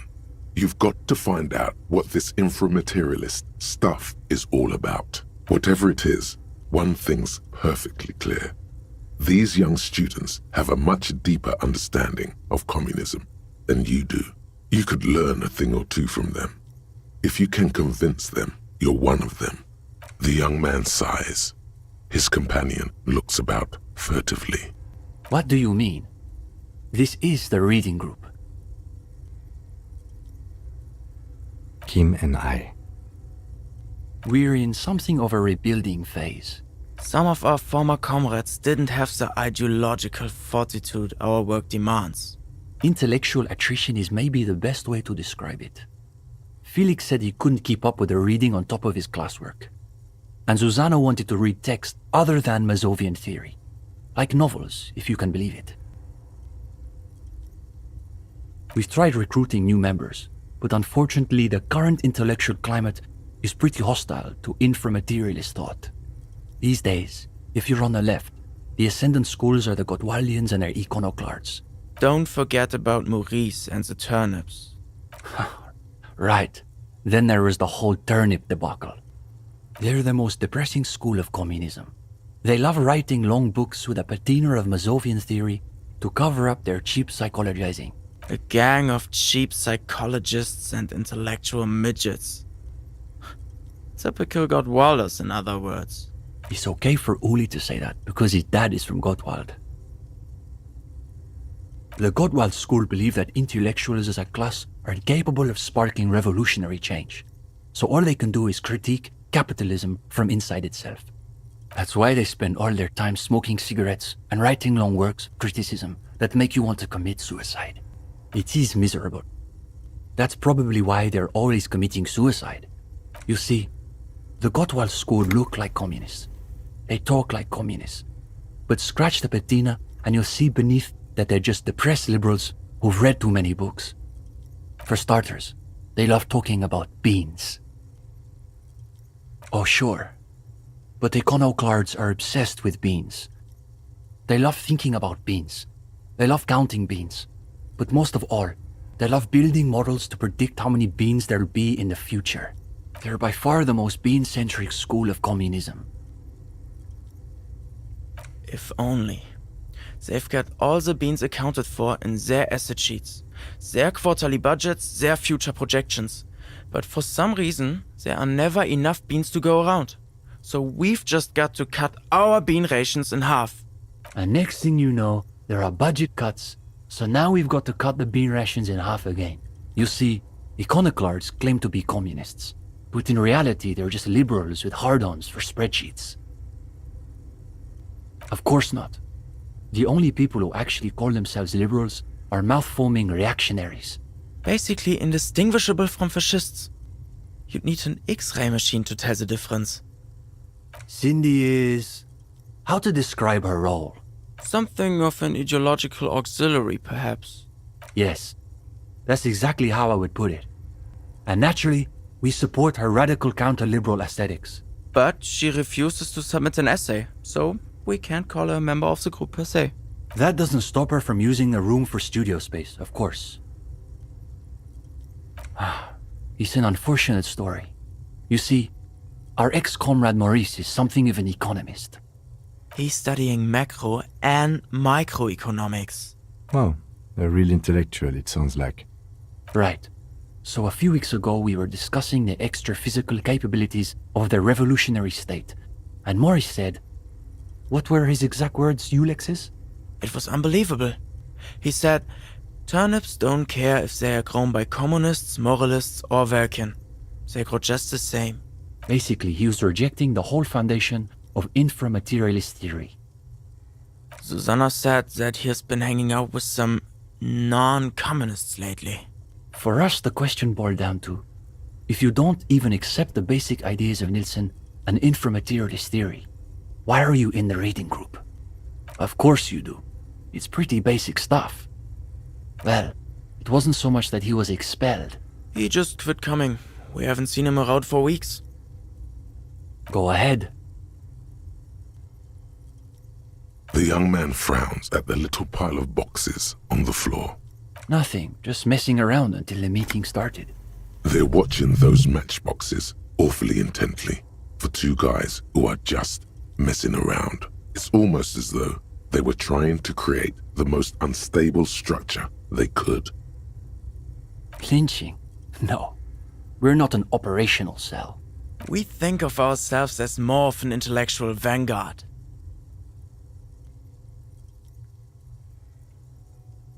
No, we're an independent organization.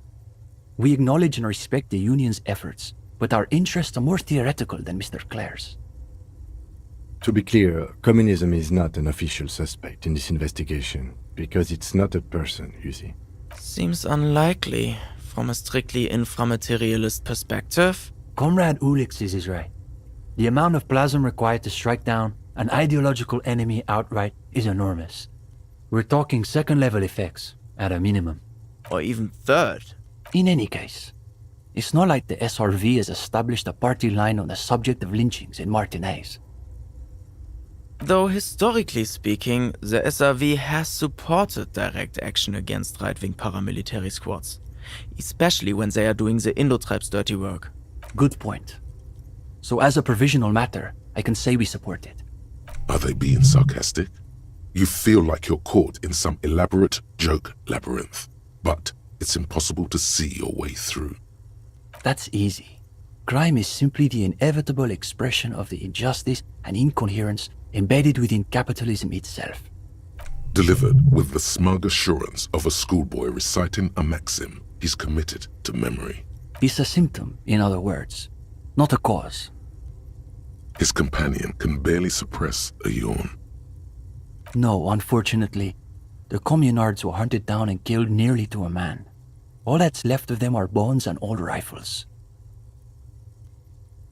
His companion's eyes widen as you hold up the ancient weapon. He's practically itching to stick that thing in someone's face and pull the trigger. Yes, like that one. I wonder how many of these are still lying around in cellars or sealed up behind the masonry. Can I hold it? It's heavier than I was expecting. The attitude of a priest bearing one of the holy relics of his faith. Though it is long out of service, its power is evident to him. When he's finished, he returns the rifle to you with a nod of appreciation. We typically only accept new members once per semester. There's this whole process with essays and presentations on assigned topics. But given that we have some extra seating at the moment, I guess we could be convinced to expedite an application or two. Steban, you can't be serious. For these gendarmes? I am serious. As materialists, we've got to adapt to conditions as they are. Besides, he'll still need to pass the interview portion of the entrance process. Assuming he's even still interested, that is. What's there to be scared of? You've really been cracking the books these last few days. You can go toe to intellectual toe with any reading group in Martinez. Now, chin up. You've got this. Oh, you want to start now? Sure, we can manage that. You've caught him off balance. The momentum is already in your favor. Go ahead and take a seat. Since we haven't had time to prepare an exhaustive questionnaire, I think we can keep this interview more freeform. Why don't you tell us a bit about the books you're interested in? And we'll just see where the conversation goes.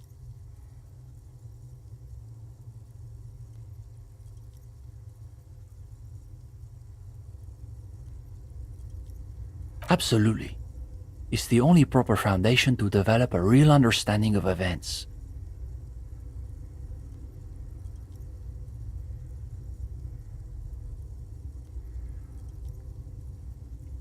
Interesting.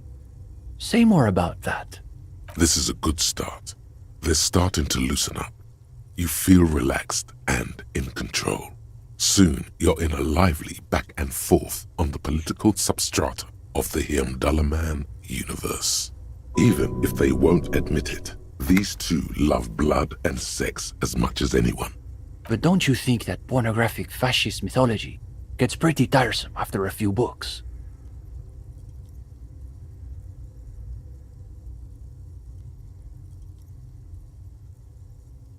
Oh, sure. We don't mean to deny the value of pleasure in reading. These kids are eating out of your hand, practically. Another quarter of an hour disappears. The questions come rapid fire, but you have an answer for every one. Now you can sense things starting to slow down. The interview must be reaching an inflection point. But to Comrade Ulix's point, isn't there value in reading really difficult books, just for the sheer challenge of it?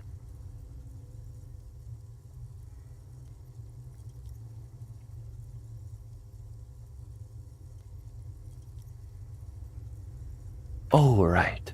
16 days of coldest whatever. What was your take on it? Now's your chance to end this interview on a high note. You ably summarize the novel's characters and themes. It's no wonder you couldn't finish it. Sounds like turgid bourgeois social realism. And Gradian realism is the worst realism. It's nearly as bad as Gottwaldian critical theory. Makes you want to gouge your eyes out. Or better, gouge the author's eyes out. In any case, I think we've heard enough. We could use someone with your perspective in the group. With just a bit more theoretical foundation, I think you'll be making real contributions. Yes, I would say he's got serious potential at least. And with that, welcome to the most ideologically advanced materialist reading group in Martinez. Here's your first assignment. It's an overview of inframaterialist theory. A little basic, as you'll see, but one has to start somewhere. Come back when you're done. We'll be here pretty much every night after 10 p.m. Do be sure to take your time with the reading. We'll be eager to hear your thoughts.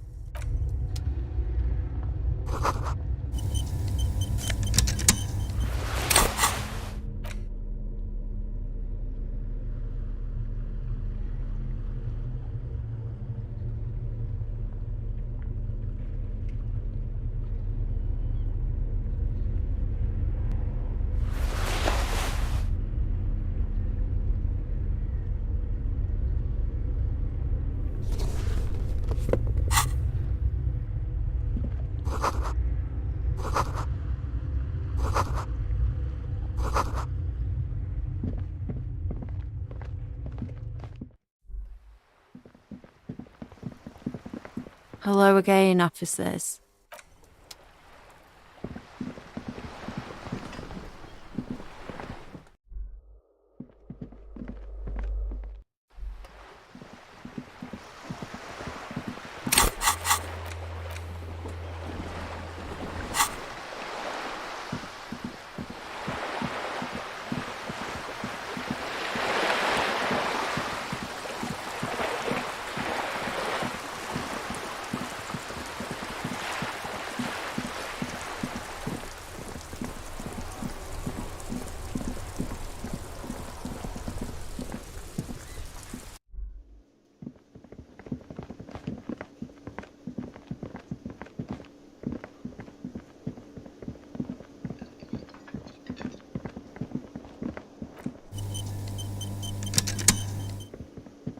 The stage is all you feel a little. So, are you ready for your thing now?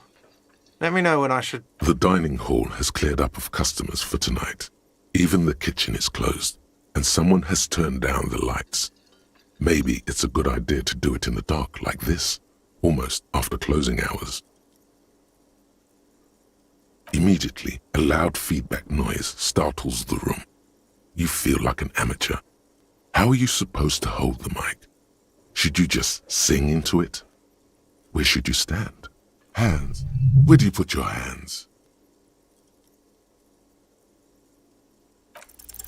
The air is thick with anticipation. The tape clicks into the carousel, and then the music starts. God, a lump's in your throat suddenly.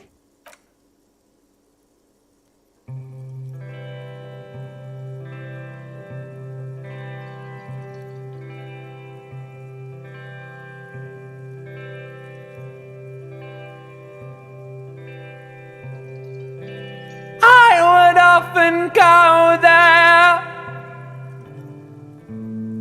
to the tiny church there, the smallest church in Sanson.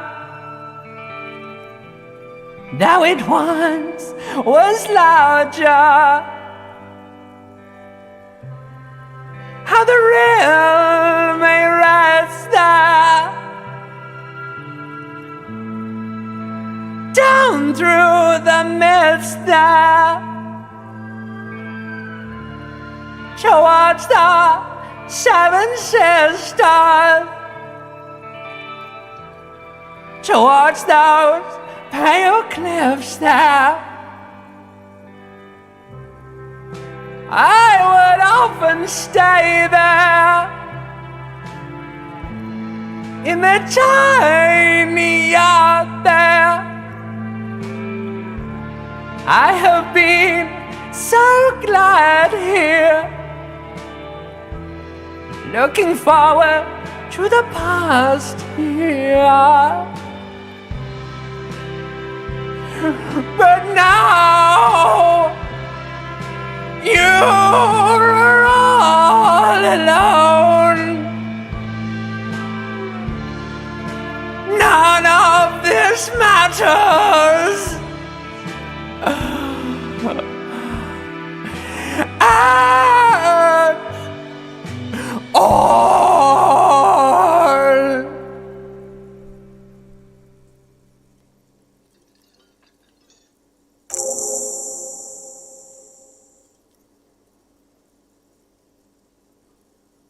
Did you hear that? The most pathetic applause in the world, made of pity, no matter the time of day or how small the audience. This is a pitiful applause. Your words echo in the karaoke mic. They sound sparse. The room is almost empty. Quit yelling into the mic!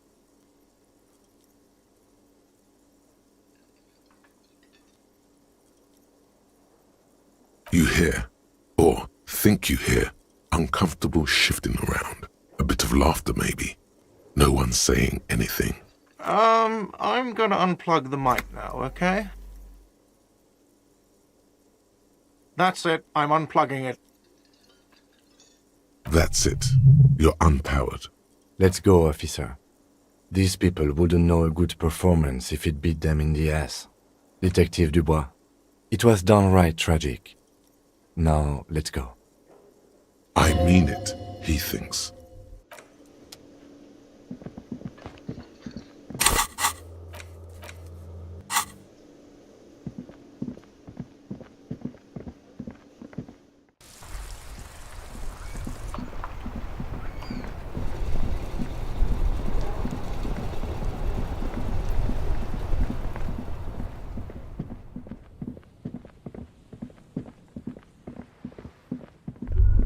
The headless Falun rider. He could appear at any minute. Please tell me we are not here to look for a headless man in a tracksuit riding a horse. Because there's no such thing. Don't listen to the lieutenant. He doesn't know anything.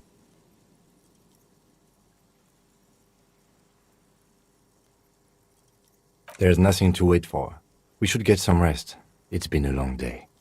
Yes, stay. What's a few more minutes going to hurt? There, we waited. Nothing happened. Happy now? Your ears hum from the silence inside your mind. I know myths and legends are enticing, but in the end they're just stories for children, to teach them lessons or to frighten them. Let's go. It's very late. We should be resting already. Tomorrow will be another tough day.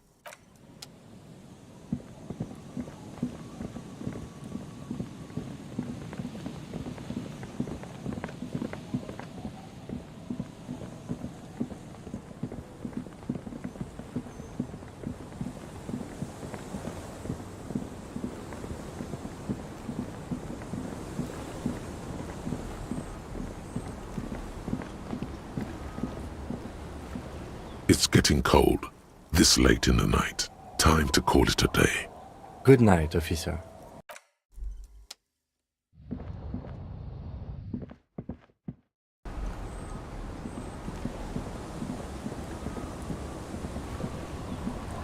Waves are beginning to die down. Look at those little bastards. Simmer down.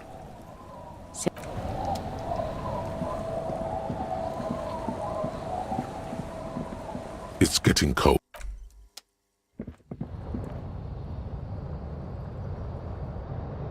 The bed is comforting, if a bit run down.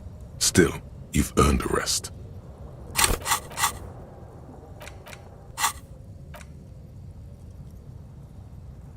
The bed underneath you is soft, if lumpy. Waves wash the sand underneath the hut, then grow distant to your ear. In the quiet hum of the organic heater, you fall asleep. Like a deftly cast fishing net, sleep pulls you out of the world and into its dark shore. The rough mesh chafes, tightening around you, it digs into your brain. How have things been going for you out there? Helped anyone lately? Saved anyone lately? Murdered anyone lately? Because you know you are a murderer. A disco music listening psycho killer who offs poor people and then forgets about it. Hear that? He doesn't even flinch. Iceman doesn't care about killing people. That's nothing to him. Blackwater, under the bridge. The thing he's really scared of is much, much worse than that. Don't tell him, sister. It's too bad. We're trying to help you. All these processes, these tortures, voices and tremors are all just distractions, flares and countermeasures to keep you from the last dream. The worst of them all.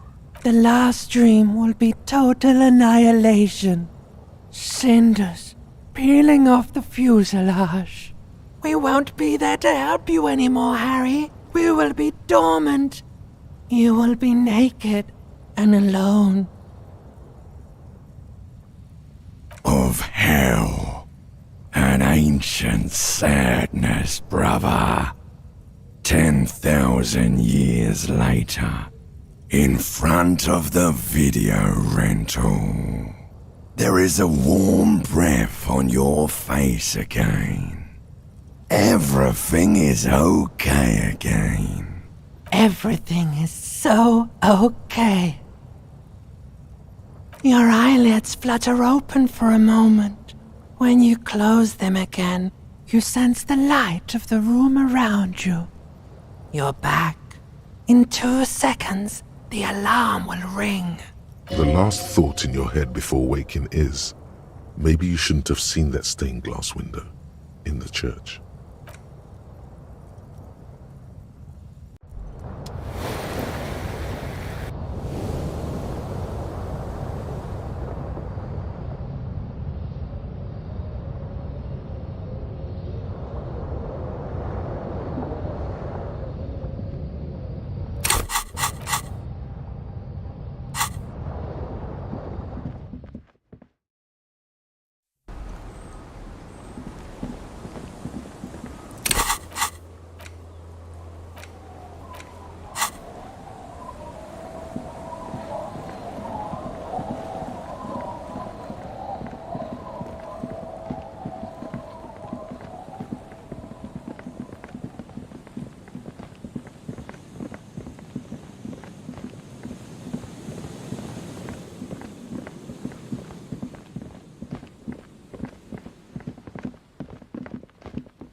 Actually, never mind. Wouldn't be the same. The prick is gone. I can barely believe it. But he's really gone. He is trying to retain his jolly facade, but the underlying sadness casts a deep shadow over his wrinkled face. I took them for myself. Took them to remember that old cunt. Nobody knew him better than I did. And I want to remember that old cunt by something. Yes. In peace. Everything, really. I probably knew him better than... You meant the teacup in the tree, didn't you? I don't know anything about him.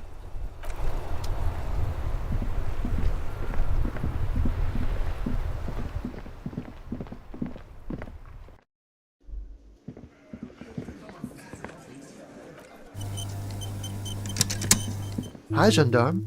Another rendezvous. I am. So are you. What brings you here?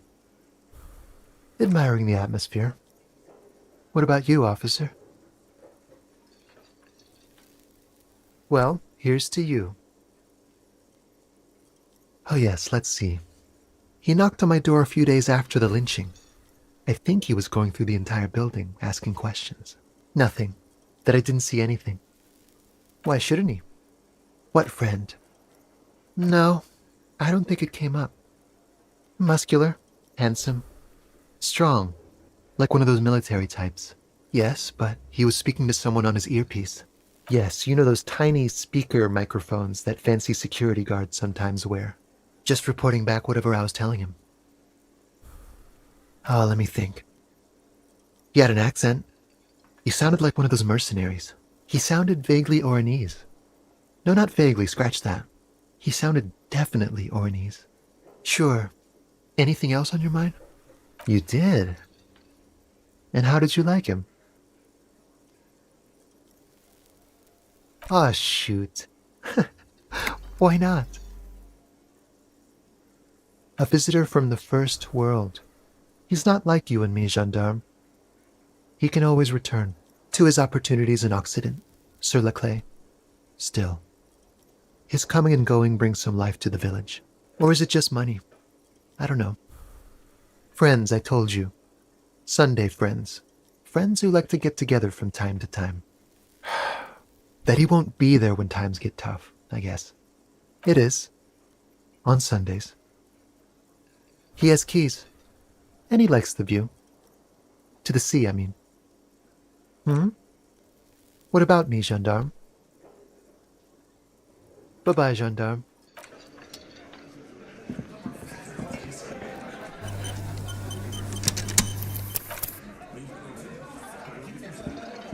It's you again. What is it?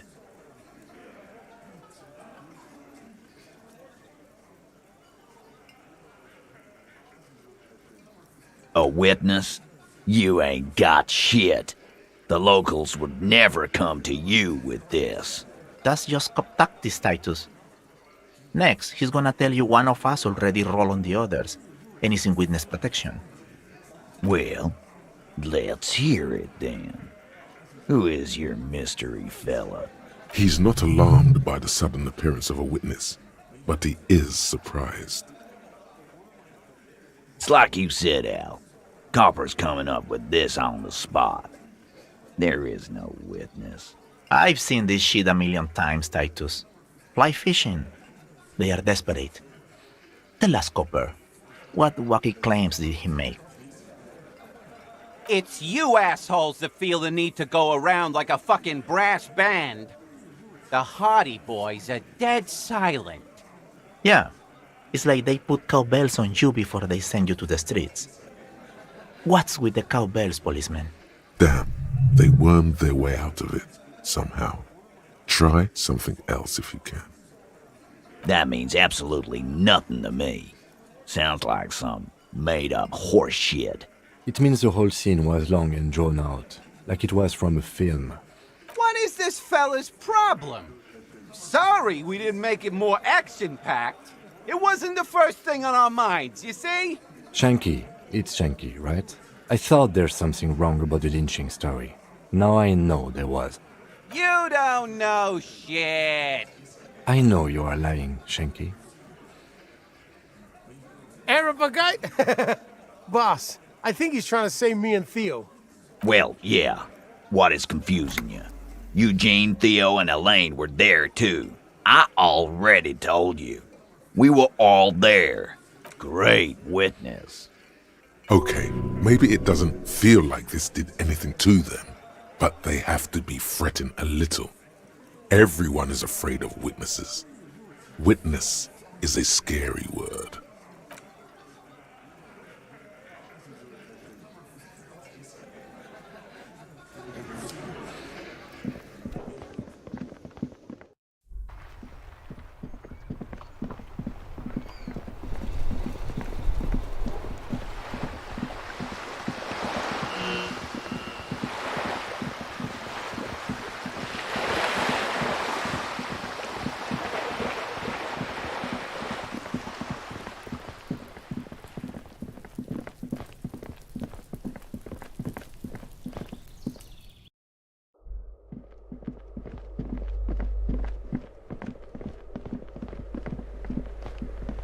You hear someone walk. The walking stops abruptly, but no one comes to the door.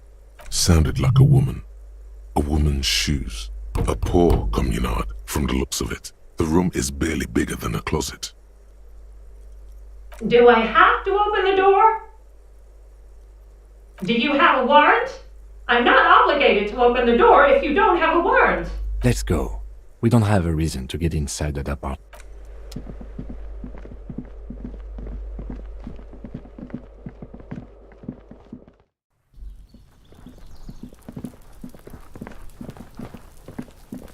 The door is closed. You hear someone inside. Walk.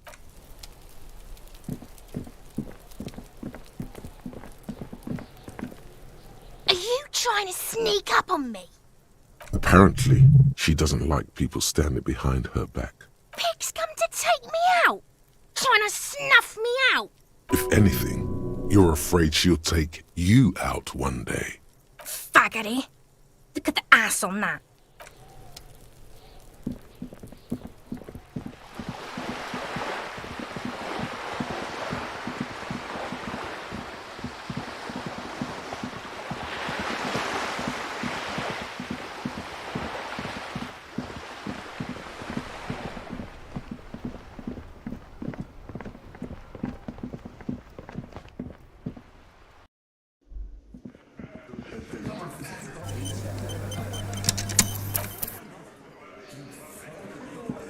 It's you again. What is it?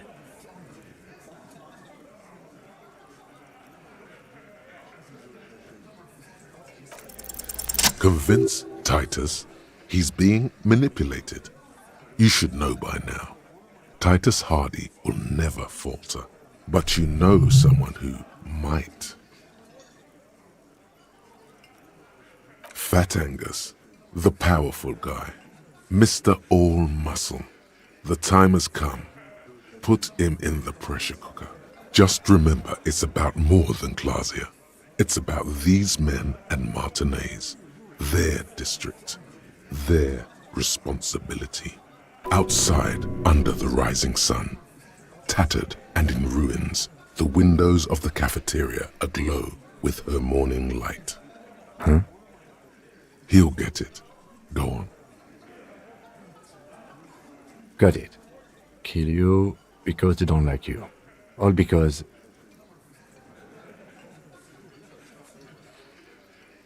Bring that up one more time, and you won't get to write that report. The man's fists under the table are balled. You can tell from his neck and shoulders. He means it. Yes, I understand, Alain. That's your name, right, Alain? You'll kill us. That's what they do in the wild north.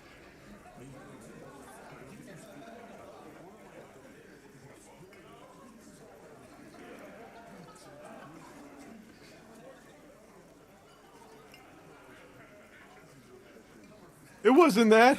It wasn't... We just couldn't get him down, okay?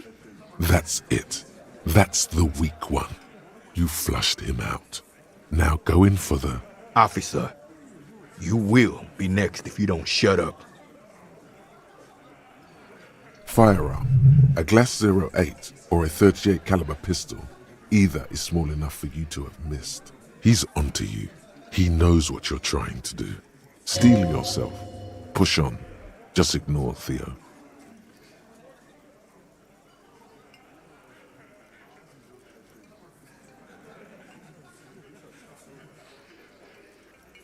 The lieutenant has put down his notebook. His hand is resting on his holster. He gives you an imperceptible nod. What? What does that mean? We didn't kill him. We didn't even hang him. He was dead when... Shut up, Angus! Fatty! Say one more thing to the cops and I'll... Dennis, stand down, or I'll beat your head in. Theo, take your hand off the belt. This isn't 31. I've got this under control.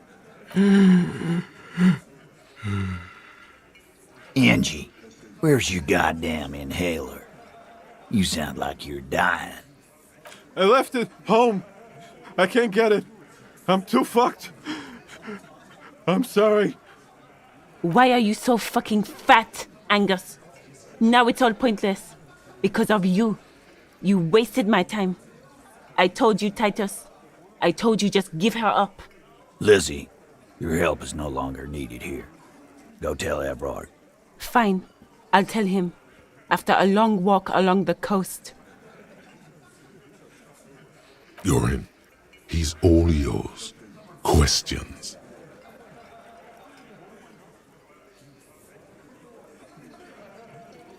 Not yet. Just some ideas. She says the shot came from outside, behind the window somewhere. So that's a clue. I'm thinking someone's past caught up with them. Either hers or his. Hers, you mean? She's got one of those checkered pasts. The shot could have missed. Could have been meant for her. I like that. Been thinking the same thing myself. My dude. One of those mercenary buddies of his could have done it. They got guns. Training. Years of bad blood, probably. Or it could have been someone else from Crenell. Tell you what I'd do. Check out the coast for vantage points. Maybe consult with a ballistics buddy of mine. That's what I'd do. If I wasn't too busy doing this clown dance with you. He's calm now. Threw all that turmoil away and became himself again. He nods. You hanged the corpse to cover up the real cause of death. The bullet in his head. Another nod. 'Cause the girls asked us to. They were in some shit.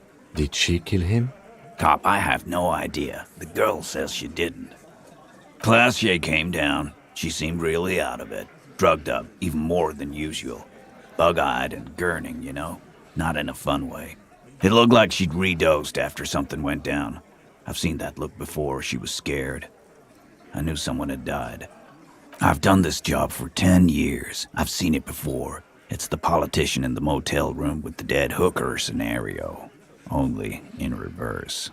Good analogy, boss. You don't get to talk yet, Shanky. You're still on the bench. And you keep taking it easy too, Angus. That's okay with the fat man, still wheezing there. He couldn't speak if he wanted to.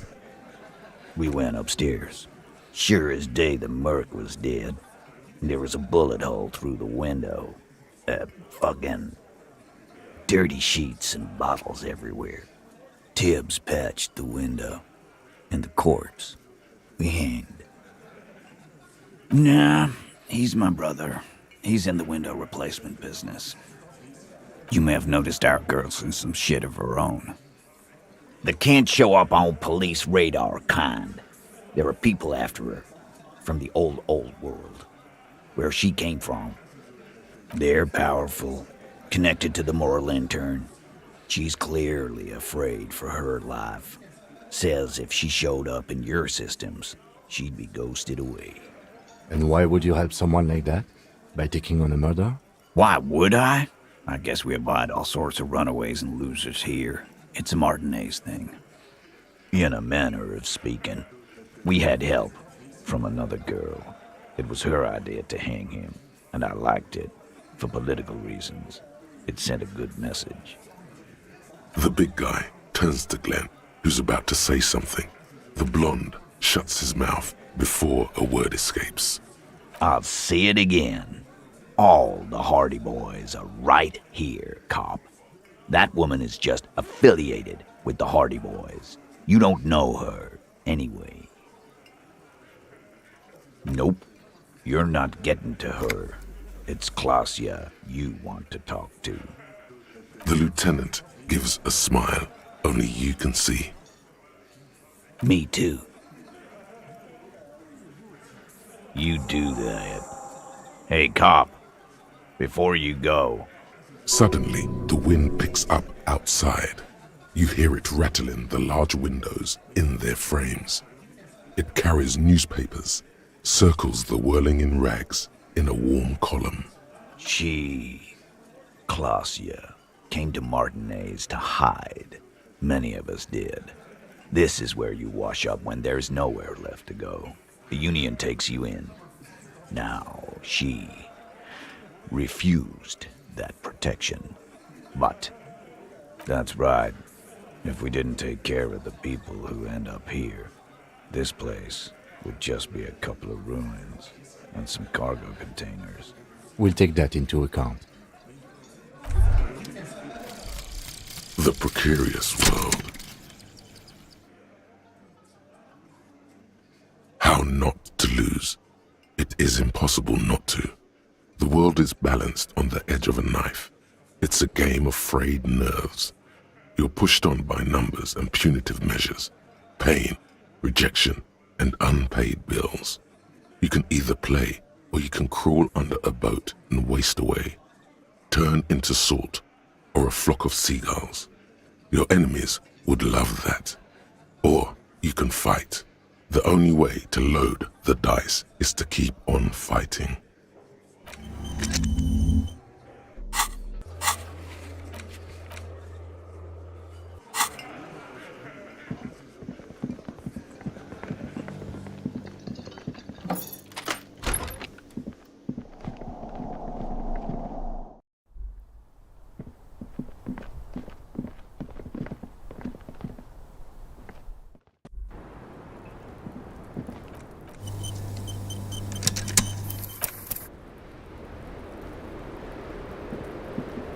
It's always good to see you. Something in her demeanor has changed. She's tired, consigned to her fate, to being here with you and what's to come. Soft, light brown eyes look back at you, directly into the space behind your eye sockets. You see the smoke rise from between her painted red lips. She's beautiful. I have bad news for you. You know these guys? Who? Me? Yes, you. He's talking about you, you boring stiff. You too. Me? What did I do? These guys are compromised. She's got them singing along to her tune. The little bleeps and bloops you trust for info, you can't trust them anymore. I'm sorry I didn't catch it sooner. It takes conscious effort on your part. There's no way of knowing. At the moment, I'm afraid it's best to assume. All of them. Bullshit, man. I ain't compromised. Especially that guy. That guy's the most compromised one in here. No fucking way, man. I just want a drag of that sweet menthol Ziggy. Really? Quick. Tell me what's under her jumpsuit. Glory. Truth. Softness. Protect her. She wants you. I take it back. He's got it pretty bad. But this next guy's on another level entirely. She likes you. The crown head is a boring condom. He's jealous. This is human nature. How it always does, through subtlety. There's nothing you can do about it. You are how you are, and she is how she is. things will go as they do. No. It's better to know you're being played than to be played without knowing it, is it not? I think it's safe to assume, yes, Mr. Thespian here hasn't been speaking up. If he were, I suspect there would be paeans to her truthfulness. Like this, no, he's not going to show up. I'm sorry, your lie detection isn't working. It's not her doing. He's just totally inept. It looks like you're also an idiot, but that's not her fault. You can't draw a sound conclusion. The one who usually does says, nothing? Someone else was supposed to chime in, weren't they? And then they didn't. Just me swooshing around in here now. Swoosh, huh? No, Mr. Conclusion. You're always kind of limited in your analytical abilities. That's not her fault, but still.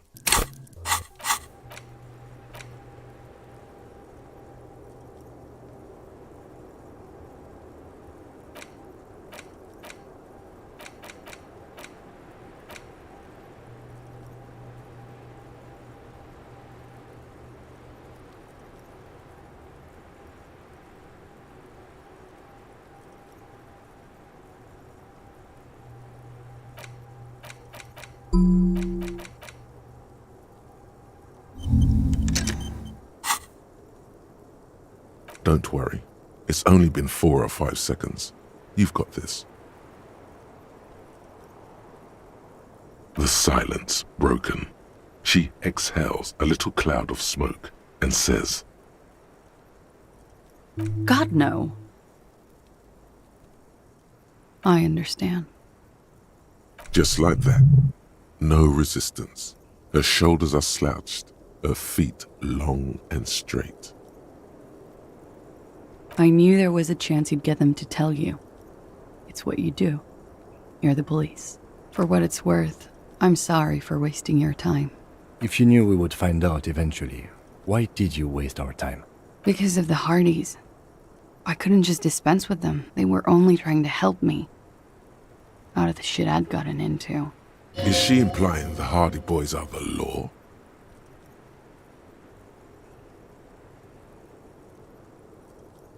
I am not. There is more here, miss. You're right. There's more. You answer to the coalition government, and by extension, the moral intern. Briefly glancing over her shoulder to the sea, as she's done time and time again. Where the cold oceanic expanse lies, and behind it, another world.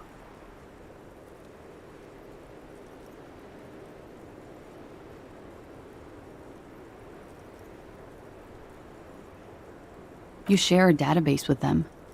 You send people to their courts. Just business. But bad business for some people in the moral intern. If I show up in your records, officer, they will find me. They will... What happens if they do? They will kill me, sir. If you file my name, take me in for questioning, enter me into the moral intern mill, well, then I'm fucked. For nothing. This murder didn't have anything to do with me. Here we go. For once, you seem to have her off guard.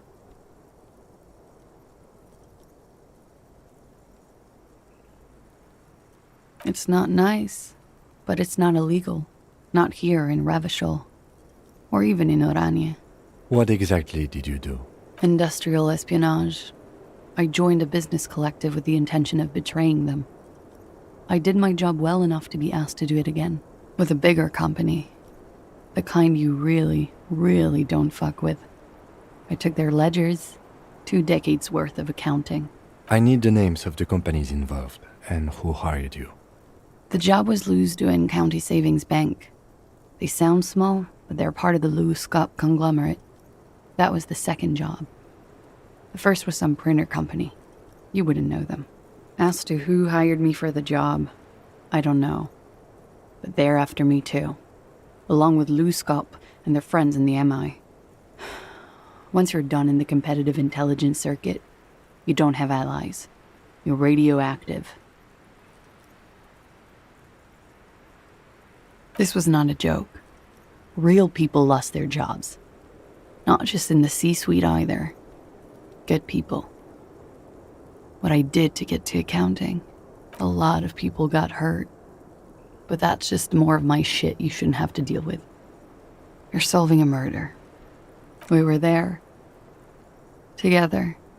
In bed, I mean. Okay. He was in a kneeling position. He had just entered me. I was on my back, looking at him. I heard the window behind me shatter, and I turned to look. There was a hole in the glass. I turned back to him. His eyes were looking through me, and his mouth was open. Dumb. I could see. I could. A great pain moves through her, a dark and indefinite wave. She continues in spite of it. I knew he was dead. Before he fell down on top of me. He was heavy. I pushed him off and he fell to the floor. There. He only had his boots on. I bit the pillow, not to scream, then ran downstairs. I waited for the second shot to come. For me. I thought there would be one. It never came. She's forgotten about her cigarette. The butt has burned right down to her fingernails. Oh. So am I. What time was this? When did it happen? It would help us if you could be as precise as possible. 11:30 to 12:15. I don't know the exact time. Around midnight. It's okay. Were you inebriated? Not as much as usual. He'd done a line, plus other things. I was drinking. Wait. Titus said she was gurning her jaw off, much more than usual. Oh, yeah. I did one of his lines, just to clear my head. Good thinking. Clear your head. You should clear your head. Get into his mindset. Did you hear or see the shooter in the course of this? No. Nothing. I was trapped. I was stuck in my room downstairs. I got some clothes on and crawled back up, drew the blinds. Blood was coming from his mouth. Not a lot. Just a little. He was still on the floor, slouched. I couldn't be there with him anymore. So I ran down and out of my room, into the hallway, down the stairs. I knew there would be people there. Sylvie was tending the bar. A lot of people were there. The Hardys were at the table in front of the stage. I think the Union box was full. Ruby was there too. They were having such a good time. I sat down and they all welcomed me. I didn't even have to say anything. Ruby knew something was wrong. Ruby? Ruby. You know, the leader. The leader? Of what? The Hardy Boys. Well, nominally, yes. Ruby's the one they go to when things happen, like things they need taken care of. She's the organizer. This Ruby, in her phrasing, is entrusted with great power. She trusts her. So do the others. Well, Ruby said let's talk upstairs. I showed her the room. I've known these people since December. They know my situation, that I can't leave a paper trail. Ruby was the first one I told. She said she'd take care of this. It's what she does, you know, take care of things. I helped her get the body to the bathroom. We used a belt to pull him up under the shower, to keep him upright. To mislead you, they were tampering with the body. To produce lividity, matching a hanging? Yes. We completely missed the tampering. Looks like you got there in time. What was this, 20 minutes after death? Oops. About 20, yes. Ruby explained it would make the blood... You know what he does. Ruby went outside to talk to Titus and the boys. I was just looking at Lely in the bathroom. I had to put his clothes back on. His armor, too. It was tough, but I've seen him take it off and put it on many times. It took Ruby maybe half an hour to come back with Titus. I'd gotten him ready by then. They carried him out. I knew what they were going to do. Make it look like a hanging. Ruby said they would. Ruby said to wait here. She also said I wouldn't see her for a while. That we should lay low or something. So I did. I don't know. I haven't seen her since. We will need to take this question to the Hardy Boys. When he was shot? I may have. I don't know. I couldn't hear anything over the glass exploding. The gunshot wasn't that loud. This is something to keep in mind when assessing the distance of the shot. What? Why would I put myself through this? Insanity. Get myself cornered like this. He wouldn't have died if it weren't for me. I know that. But I would never hurt him. Rage? Who knows the dark currents where lovers go? All kinds of crazy things happen when drugs are involved. Sweet, sweet drugs. Now, you guys suddenly have theories pouring out, when they're obviously just stabs in the dark.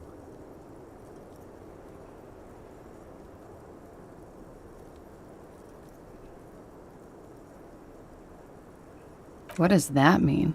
Do drugs make you aggressive? No. People don't take drugs to kill each other. They take them to feel okay with each other. I thought you Ravishol people would be more enlightened on this. I'm sorry, officer. I'm under some stress here. Like what? That's the first thing that went through my head when I heard the glass break. I thought they'd found me. They've killed him to punish me. All last week, I've tried not to talk to anyone or be seen with anyone so they wouldn't be hurt. I've come to understand, however, this is paranoia. What happened didn't have anything to do with me. Or I don't know anything anymore. All I do is wait here. We can't go after Loose Cap. Not yet. There are other, saner leads. I don't ask you to, Lieutenant. If there's one thing I know, it's that you'll get nothing from there. Because I'm an idiot. Which is an indicator of truth. You have to understand, the people around here, no one was making the call, and he kept rotting. And then they picked his clothes off, and that little fucker threw stones at him. Her jaw is clenched. Her throat moves. It takes all her strength not to cave in and sob. Once. Just one time. He kept throwing stones at him for 3 days. I could hear the thud. Thud. So I called you. I hope with all my heart it's not the last thing I do in Ravishol. Oh God. That was a lie too. Who made the call then? Last week, Angus and Titus's brother, I think he's called Tibbs, took care of it. She nods, silently. She doesn't even smoke. Just picks up the cold coffee and holds it in her hands. Or should we arrest her? She's a flight risk and she lied to you. She should be taken into custody.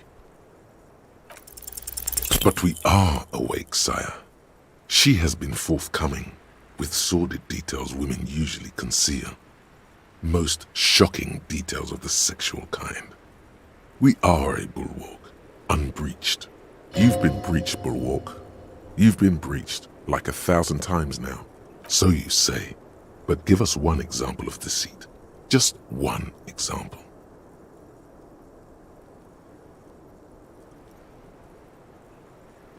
There iseth no doubt the lady could not bear the sight of her lover splayed and disfigured. A horrible story. Your paranoia is unflattering. She has been nothing but forthcoming, and you're staring mutely into her face like a donkey. It looks like this one's not waking up. You'll have to do it without pushing her further. At least for now.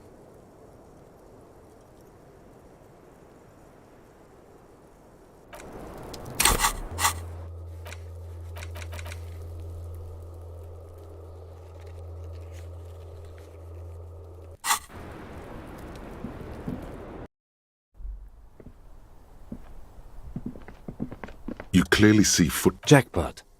These, unlike every...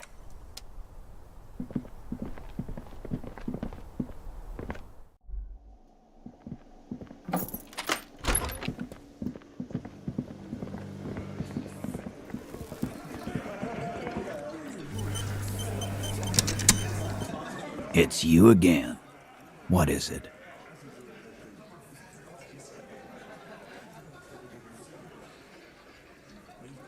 Why?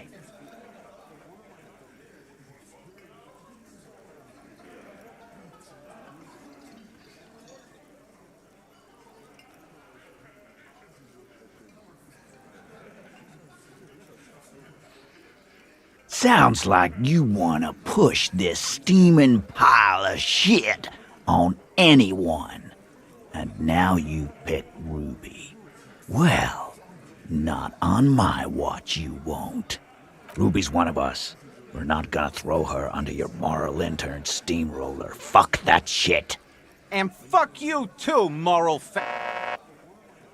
Ruby is missing. If you hide from the police in a murder investigation, you become a suspect. You know how it works, guys. That's nothing. That's just legalese. You don't even have a sound theory. I don't want to be rude, but we're trying to get some R&R here. Think you could fuck off now? I think we'll keep sticking around, Titus. You'll be surprised at how quickly a theory presents itself if you keep looking.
You see, a slogan used to... Looks like tomorrow never came. Looks like tomorrow...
It's you again.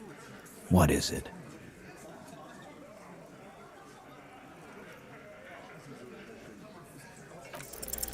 Nothing is happening. The pieces are there, but they remain unconnected. Sorry, you're not coming up with anything.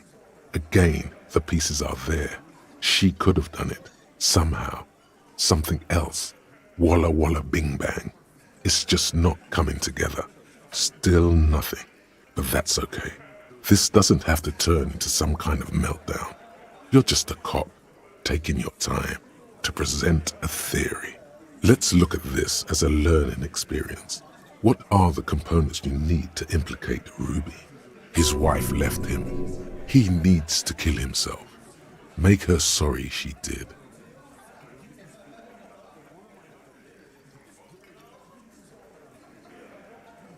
I don't know what to say to that. That's sad, man. But why are you squinting like that? Looks to me like he's about to get aggressive. No. That's his concentration phase. Here you go. Access to the roof, weapon, and motive. That's not too hard. And here is what you can do to make it even easier. Come on, guys. Wow, you've been very thorough. There's nothing else to add. Just crack that Classia's defenses. Maybe she'll tell you something helpful. Also, you should say, I need to kill myself and it's all over. No, he already said that, and nothing good came of it. Just do what the nice, helpful guys said, and don't do the bad things. It's that simple. Unless we have more business, we should... Say, hard to remember with your brain in overload, but have you smoked lately? A cigarette may help you. Yes, huff and puff and blow this case wide open.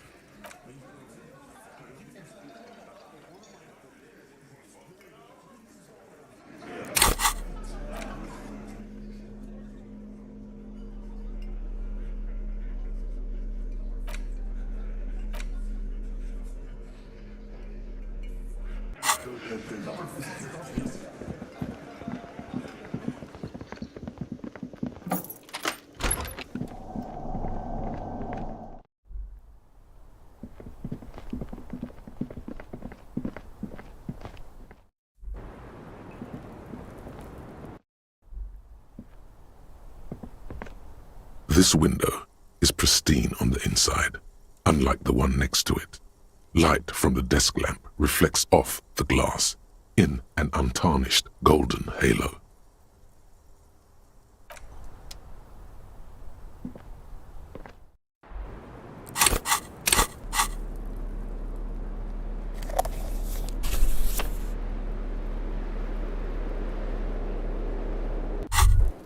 There it is. A brave little army in your pocket. The 1st Smokes Platoon. 20 brave souls standing in salute, ready to step into fire for you, sir. You picked the best one. This soldier is fat and succulent. What are you waiting for? Light up. Re-become yourself. Get a load of this rock and roll cop here, people. Johnny Thundercop fishes a cheap lighter out of his pants. With a flick of the thumb, there's fire. A primal satisfaction. Here we go. The lighter's dark green disposable plastic. Safety's off. In your case, the safety is always off. Repercussions? There's a high risk of glory, with a mild chance, cool genius. Smoking makes you into an intellectual. Everybody knows that. It will help you concentrate a bit. That much is true. It only lets you concentrate because you're in nicotine withdrawal. It only mitigates its own. Blah, blah, blah. Boring. Light it up. Thick, warm smoke gets sucked down into your lungs. Immediately, you feel a warm nostalgia fill your head, body, and soul. A nostalgia for yourself.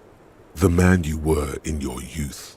Johnny Thundercop is back, and he's chill as balls. In the bottom right corner of the screen, there's a cigarettes button. Cigarettes gives +1 to intellect skills. Logic, rhetoric, conceptualization, visual calculus, encyclopedia, and drama. This is good before a white check, but damages your health.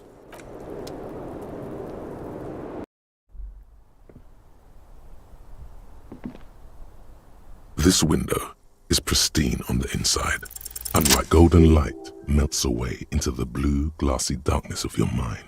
In it are 2 neon-lit shapes, a man and a woman on the single bed. Like the witness said, the man is kneeling, the woman is on her back. It's the night of March 4th and a shot has just been fired. The man looks directly at the woman. The shot's possible directions converge in his mouth, a ray cast from somewhere outside, entering his brain, ending him. From the roof outside, location A prime. The glass fractures around the bullet hole. Shards face inwards like a corona behind the woman's back. The man does not know the bullet has entered his brain. He never will. Death comes faster than the realization. The ray cast from the man's mouth unravels into a fan of possible directions, all on the roof at first. The shot could have come from any of them. This is composite location A prime, most likely of the origin points. There could have been. Then the rain and slush and wind washed it away. This was more than a week ago. 72%, with an antique weapon that fires military-grade ammunition. A Belmagrave rifle, for example. This is a good short distance, but not too short. The perpetrator aimed with their back against the railing, or possibly kneeling for precision. This would explain why it only took them one shot. The lights were on in here. Outside it was dark. It was like shooting fish in an aquarium. A well-lit aquarium. The victim opened his mouth to let the bullet in. Neither of them would have seen anything outside, in the darkness. Too busy with their own bodies. Point X would contradict the woman's testimony, rendering the entire proposition void. These figures would be wiped out, detective. None that you've found thus far, but that doesn't mean there aren't any. That's a 28%, yes. In this model, the shot could have come from a greater distance. Nothing excludes the possibility. Should we extrapolate to include every possible point of origin in Martinez? According to your map of the district, this shot could have come from a wide angle of locations, starting with the northern edge of the abandoned boardwalk, ending with an islet in the bay. Let's call them B prime. B prime for boardwalk, B double prime for Land's End, and B triple prime for the islet, detective. There may be smaller points in between, but those are too fine to zoom in on. 1 kilometer away, a point beyond the docks, on an islet in the bay. The fort is ruined, but the perpetrator may have found a stable spot on the beaches surrounding it, where the concrete crumbles into the sea, as you saw in the coin-operated viewer. The shot would have been a small miracle, 5% likelihood. There is an extremely narrow field of view from the bay to the window, between Rue de Saint-Ghislain 10 and 33A. The angle would have been extreme, and access to the islets is questionable. 1.2 kilometers away, the least likely of these positions, let's say 3%. A truly skilled sniper could have done it, possibly from a tent. No, too far-fetched. 700 meters away, the likeliest of these B positions, 20% chance. A skilled sniper could have made the shot, provided he had a safe sniper's nest. Even with the light on inside, we're talking military training. At that distance, the perpetrator would have had to take wind direction into account. From where, precisely? I see you have given this a lot of thought. Are those the locations you've singled out in addition to the roof? And what is the likelihood, in your opinion, that it came from a further distance?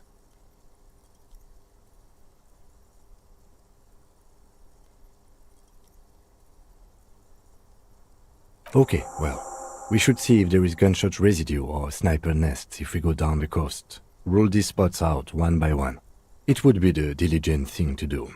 Until then, personally, I'm going with the roof version. It fits the hidden path through the whirling. A simple hypothesis.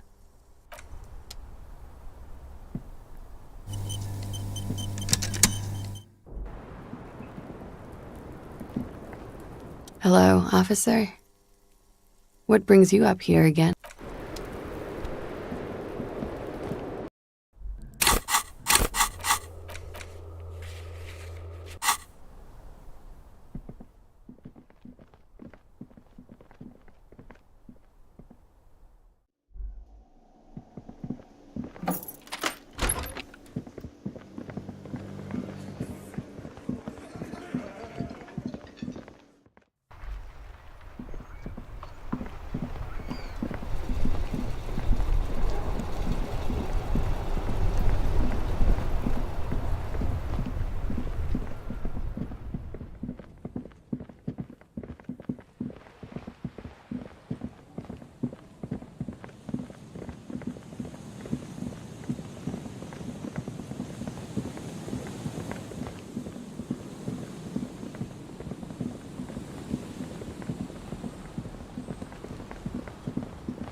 Aye, the sea's gonna calm down soon, I can feel it.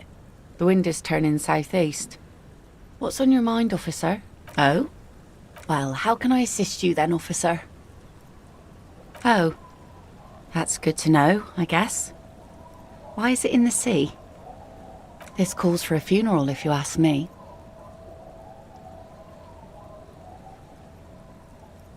Aye. Feels deserved, don't you think? Falling in the line of duty like that and all. Quite odd. Our things are a part of our life world.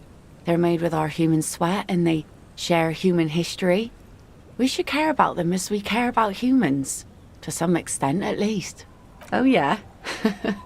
You won't even be able to get it out of the water before early June. And where are you going to bury it? Who to invite? What music to play at the wake? Take it from someone who's been through a few funerals. It's easiest to just leave them there and let nature take care of it. That's all we have time for right now anyway. Come back here in June and see how you feel about it then. It's not like it's going anywhere. Yes, that is a pity. But for now, let's focus on the things we do get to do. Like the murder investigation, for example.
You're back.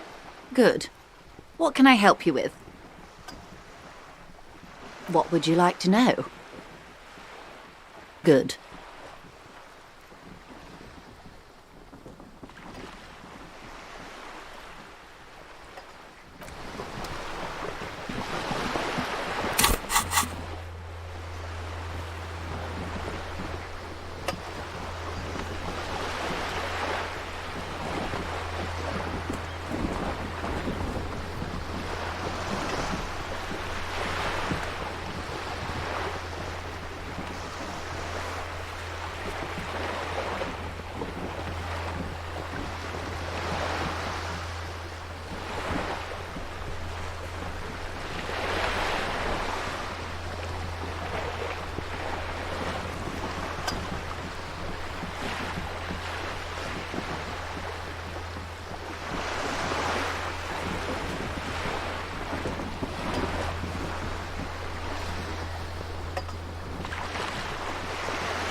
There's some tear, an empty cigarette.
The trap is filled with dead.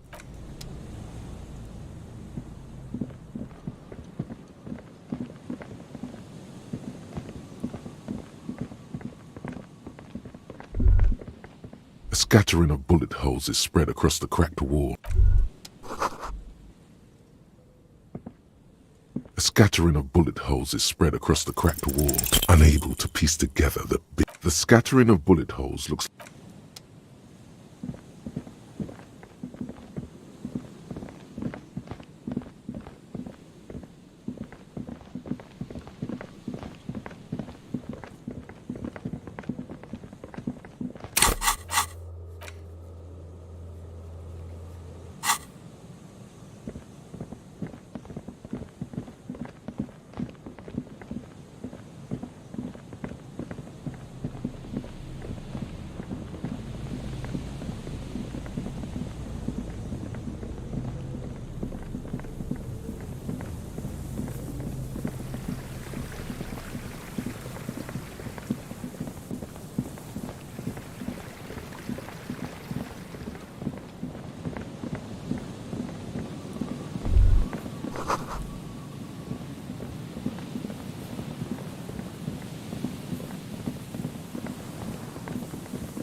An old door, worn by elements, guards the depot. The wind has blown a sand dune in front of it. The door hasn't been opened in a long while. You see a handle. From here to the wiring, I can't see how. The church is in the way. You rattle the handle a bit, then push on the door with all your weight. It does not budge. Not only is it locked, it's also jammed shut. We don't get in there. Frankly, you're just going to have to accept the fact that you can't get in through every single door. No. We've gotten into every door thus far. That's what we do. We open doors. We're cops. That's our perk. Even Everard knew that's a part of our MO. Relax. No one's hiding in there. If we can't open it, others can't either. And thus they can't get in.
It's you again.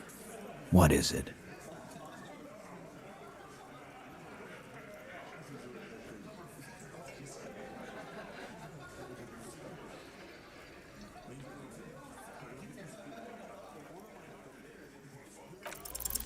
A sudden flash of lightning in your neocortex. The hostel cafeteria is lit by its airy blaze.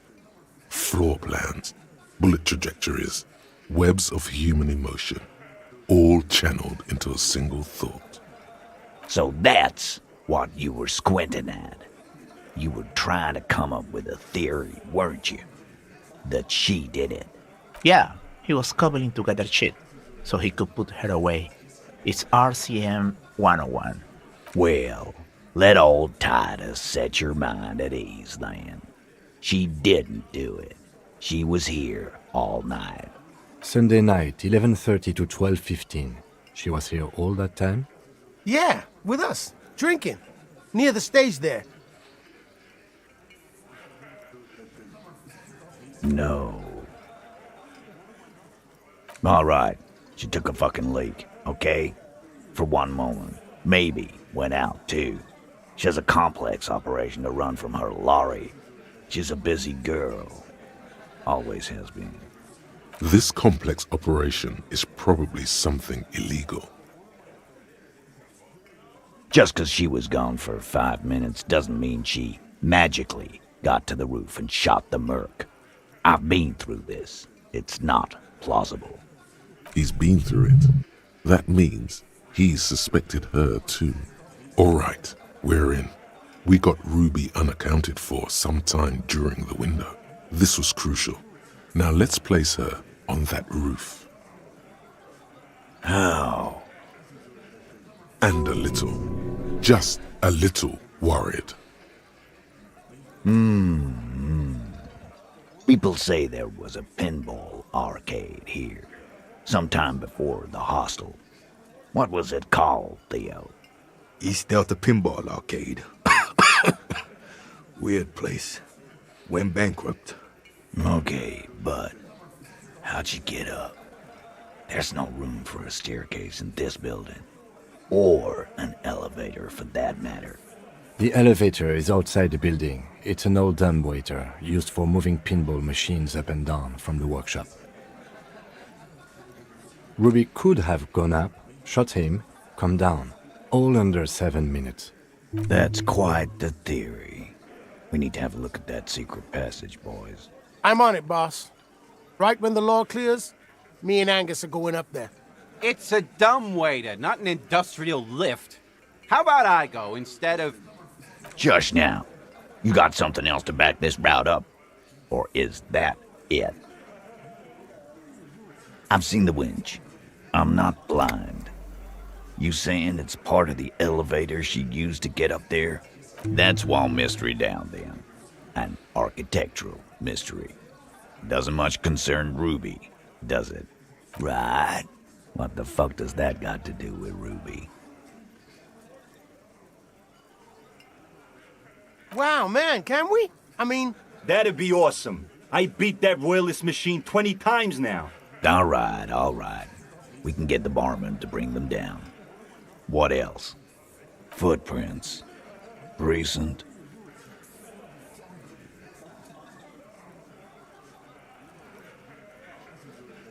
Horizontal? I see they taught you well in your RCM school. My old man, a hunter and a half-blind one at it, could have said that. Horizontal lines. Good news is, I'm still listening. He knows they had to be recent for those lines to still read. This wasn't a failure. Why not? You can't draw a straight line into Clausia's window from any of the surrounding buildings. Not from what I know about Martinez. Maybe from the coast. But like I said, I've been too busy dealing with you idiots. So no, I don't think it was a sniper. It was close up. 72%. There's a percentage and all. Where'd you get it from? Your guys in the lab? No, you can't. I know what you did here on the weekend. People talk. And what they say doesn't sound like a science cop. You're a madman. Those numbers were an ass pull, man. Yeah, and they don't put hair on the roof either. It's just mambo jumbo. He hasn't got shit. I don't like guessing, cop. No one does. It opens the steel door in the kitchen, the one that leads upstairs to the roof. This key was right here, with you, all the time. Quit jumping to conclusions, Theo. You took that key. Did it look like it was recently put there? Now, the ribbon was old, faded. It'd been there for 20 years at least. And then put it back. Why? It's damn interesting you found it there, but it doesn't fit with Ruby, and you know it. It doesn't fit well, but it fits, and he knows it. Firmly doesn't go well with could've. There's a route to the roof. Me and the boys need to check it out. That's what we've established. But a route does not put that bullet in his head. A gun does that, and Ruby doesn't carry one. Phase 2, murder weapon. Get a gun in her hand. If not that, then at least a shadow of a doubt, in the shape of a gun. That looks antique. A Belle McGrave. It's inoperable. Where'd you get it? 20, maybe 30 rifles, Titus.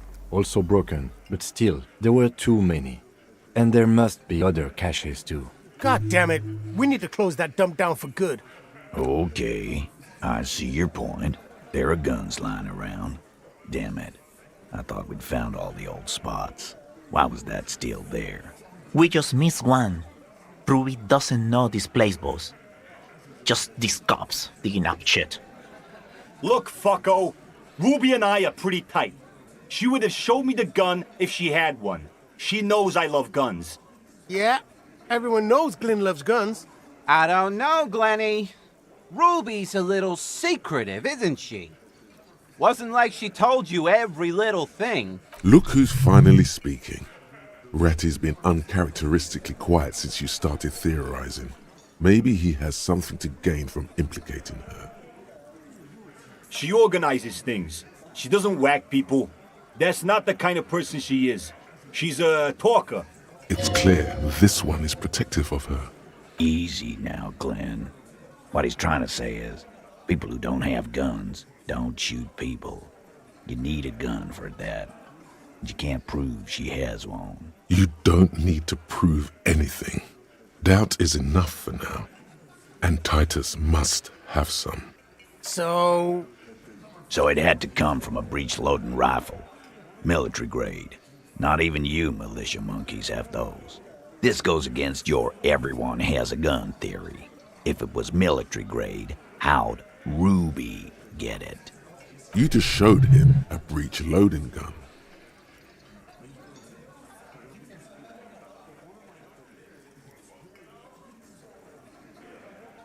A broken old broomstick is what you showed me. But point taken. Yes, goddammit, I know what a 72% chance means. It means there's a 28% chance it isn't that. And 28% is no small chance either. Just making sure we are on the same page. It doesn't all fit. We are just sharing info, candidly. Titus doesn't reply. Probably a good sign.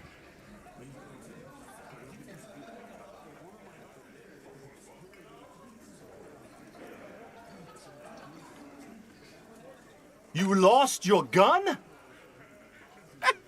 What an idiot! Tell me, did you lose it before the murder? Sure. Take your sorry ass out of here. Ruby didn't use your lost gun to kill him.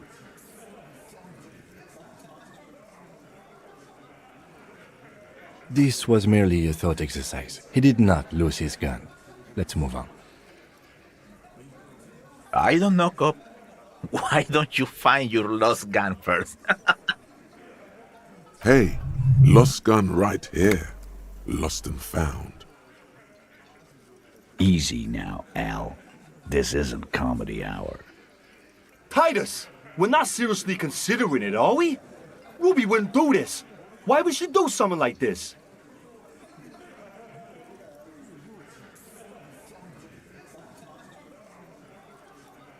Phase 3. Motive. The last component.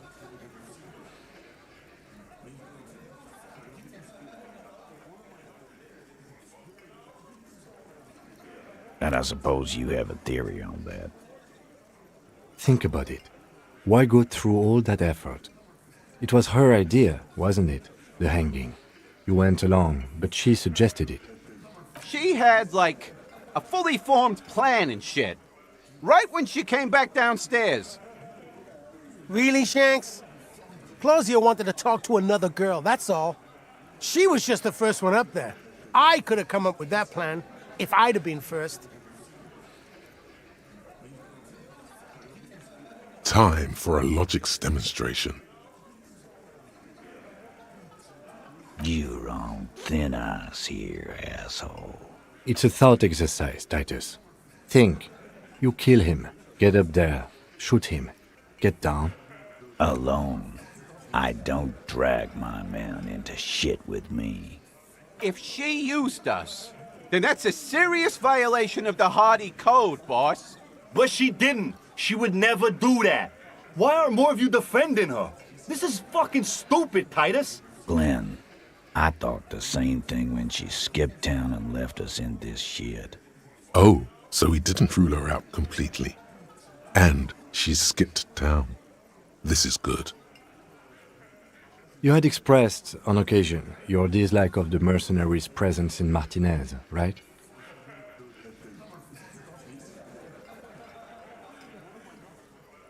Whack someone in my district? That doesn't carry much favor with Titus Hardy. She has to know that. It's the kind of chin-rubbing men, often leaders, do when they think of punishment. There's no fucking leadership challenge. Just when I thought you were taking this seriously, cop, you put your head in your ass. Man, now he's just throwing shit against the wall to see what sticks. Okay. We ruled out infighting. That's how this works, by exclusion. Remember, all we need to do is rule Ruby out too. That's all this is. There's a bit of truth in there for Titus to react so brashly. He does not like his authority questioned. Silence. He looks around the room. The old man in the corner nods. A very small nod. And a trickle of tobacco spit on his lip. This is the only option he cares for. Yeah, I see it. There's one more thing I've been wondering about. Ever since you asked me where she is. Add it to your list of suspicions, if you want. I don't know where she went. She just got up and left. Got real scared, too. Wouldn't tell me where. However hard I asked. Want to know why? She was afraid I would tell you. Maybe she was right. By now, I probably would. She knew there's evidence on her, and she knew we'd find it. This is typical suspect behavior, why fleeing is always incriminatory. Perhaps. Ask her if you find her. It won't be easy, though. She made sure of that. Friday afternoon, when you first arrived, I got word the RCM was in town. Then she came in to see me. Told me she was leaving. That's when we had our little conversation. I told you. No, you, as in the cop with the sideburns and the disco clothes.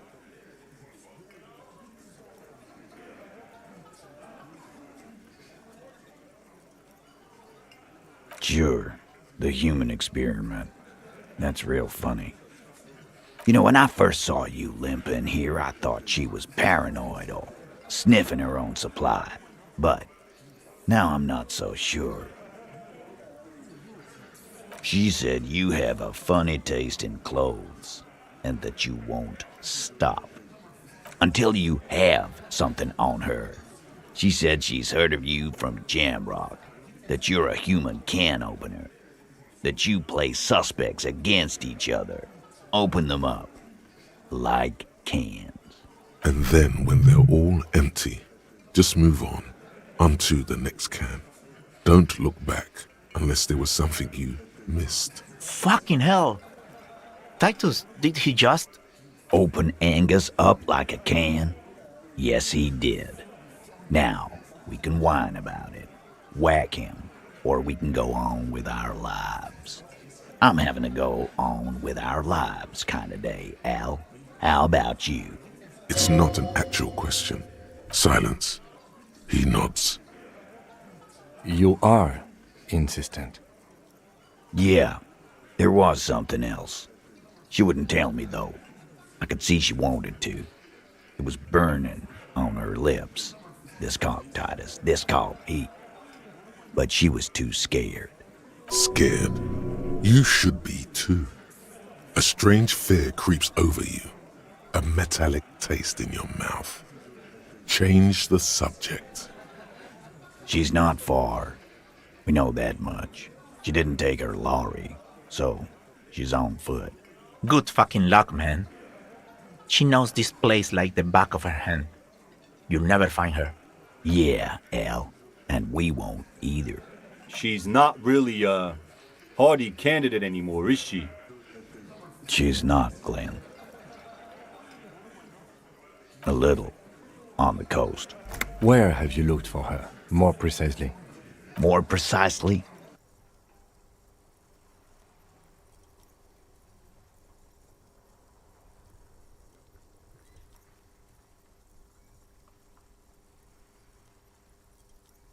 Notice how this hasn't come up at all. Even Hardy and his boys didn't mention it. Neither did you. Absolutely. It could have come from anywhere, but you're suddenly so certain it came from the roof behind the window. Good point. It is rather rare these days, but do continue. True. Strange how you conducted the whole advanced ballistics analysis, and then hand-waved it? No. They didn't. That's right. Finish thought. Just finish it and conveniently go on. She's watching you leave right now. You know that. Free as a bird on that roof, lighting up a cigarette and thinking, am I glad Ruby's in this shit and not me?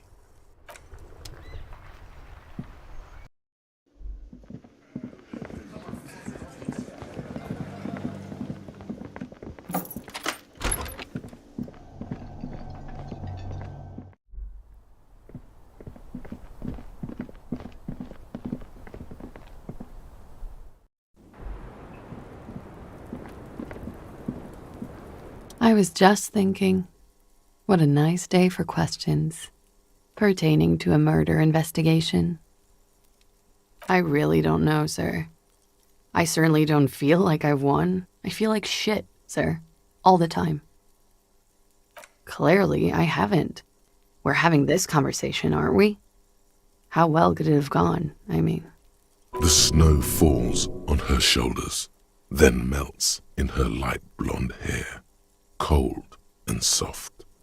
I'm stuck in Martinez just like all of us. I've been up here for... I don't know how long now.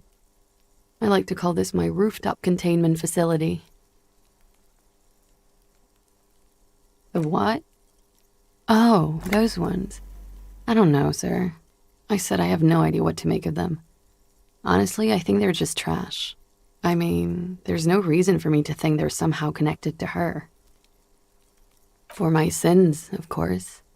The long-standing sins of a bad, frivolous person. For destroying my first love. For working for bad people. The list goes on and on. Did I? Why do I still feel suspicion hanging over me, then? What I managed was to get him killed. I understand that. The lieutenant looks away, over the railing. I don't know what to say. None of this is fortuitous for me. She nods, slowly, carefully even. There is suddenly a strange glint in her eyes. Not malicious, but dangerous. What? Dear God, you've been lied to. She could have killed her lover and lied to everyone.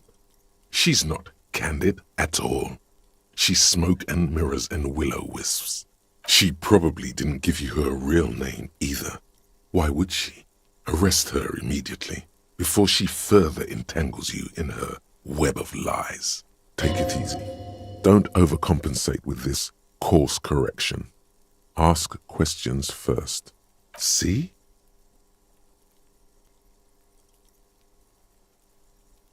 I did. What is this? I called your desk or whatever it is. The numbers are all over town. Call 8-100-2 for emergencies. There was an older woman on the other end. It sounded like she was smoking. She took my complaint. She coughed. Anyone could know that, sire, by looking around and calling the desk.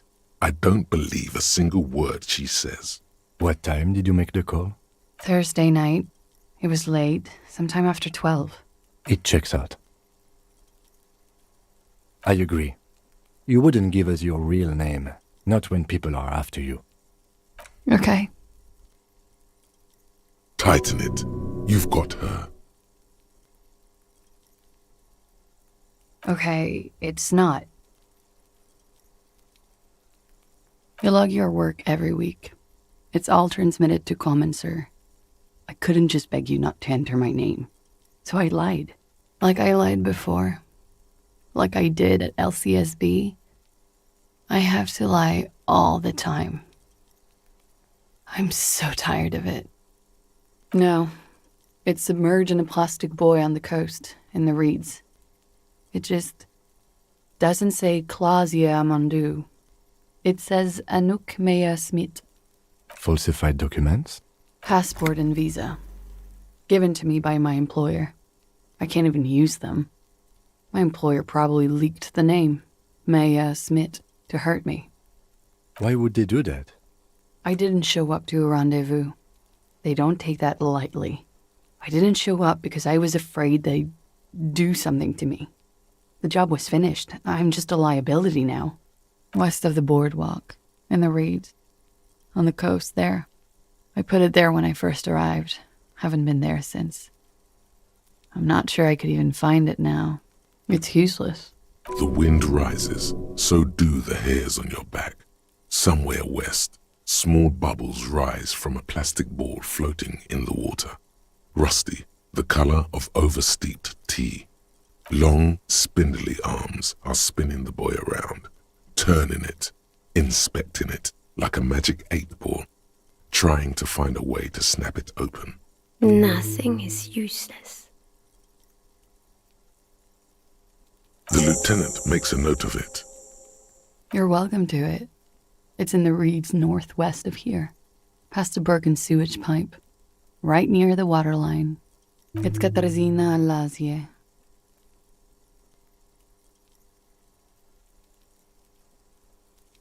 She nods. Her round eyes meet yours.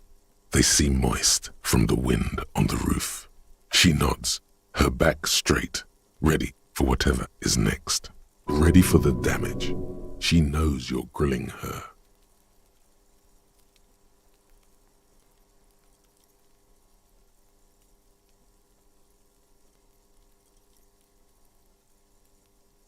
There may be grounds here, at least for an extended detention. A little whimper. The young woman hears you. She's looking around. What? Her hand trembles. She's only pretending she didn't hear you say, devil woman. But I haven't done anything. Anything illegal. Failure to aid a police investigation. Fucking mind games. Enough. That's right, gang. Stern and merciless now. Stern and merciless as we reel her in.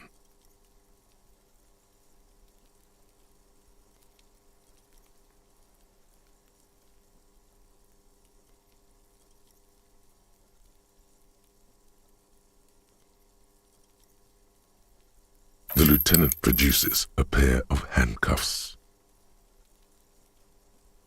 Please no. But there's nowhere to go. A two-story drop to the Plaza Mosaic. If she could, she would have run before. I think I know who did it. Who shot Lely. I can tell you. I can help you. She's silent for a second, as if looking into herself for certainty. Then, in a hushed voice, she says, Ruby.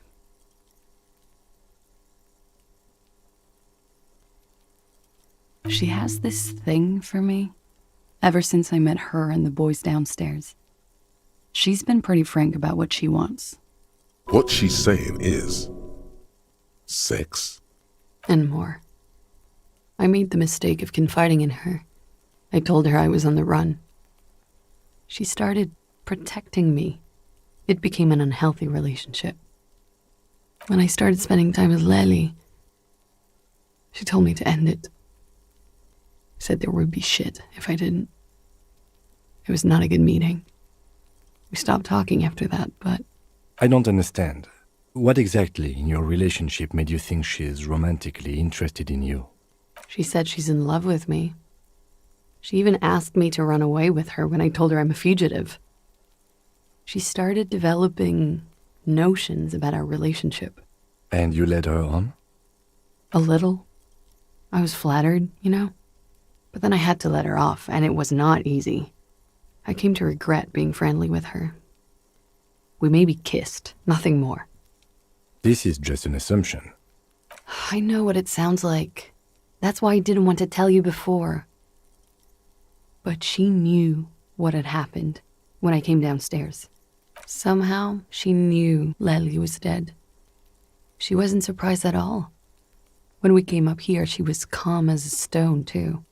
She cleaned it all up like she had a plan. That is a little strange. People don't usually keep things together under stress like that.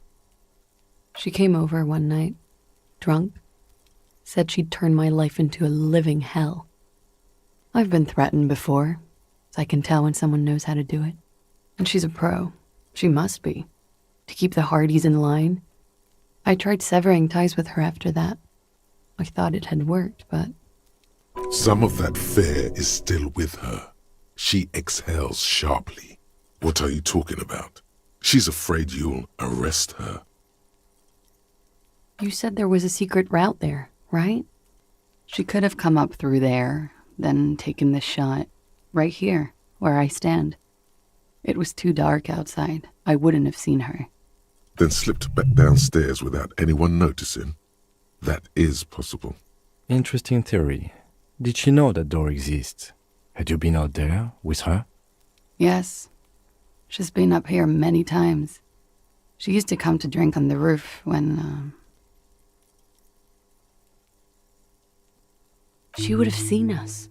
My bed is right next to... You mean to suggest she made it? No. No. Why would she do that to herself? No, I just remembered you told me about it, and... She's not really sure. It was right above the bed. She could have seen all sorts of things from there. Don't let your imagination run wild here, sire. Keep it on track. Okay, and what? Arrest the liar now. Why? She told us some pretty interesting things there. Don't arrest her. Push her a bit more, but then let her off. That Ruby theory was solid. And she's beautiful. She's stuck here. She's already in prison. Look around. She's only trying to help you. Her. Stop letting her distract you.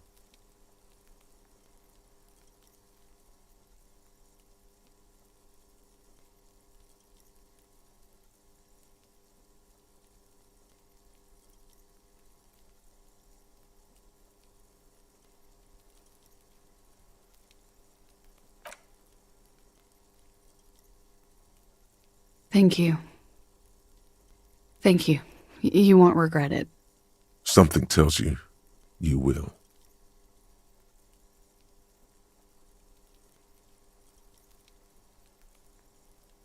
There may be grounds here. A little whimper. The young woman hears you. She's looking around. She slowly lights another cigarette and steadies her breath, as if in the presence of some tiger. You are. This is not the end of this. Lies. Yes, we demand she be. There may be a little whimper. The young woman hears you. She's looking around. She nods, then nervously pulls on her cigarette. Okay.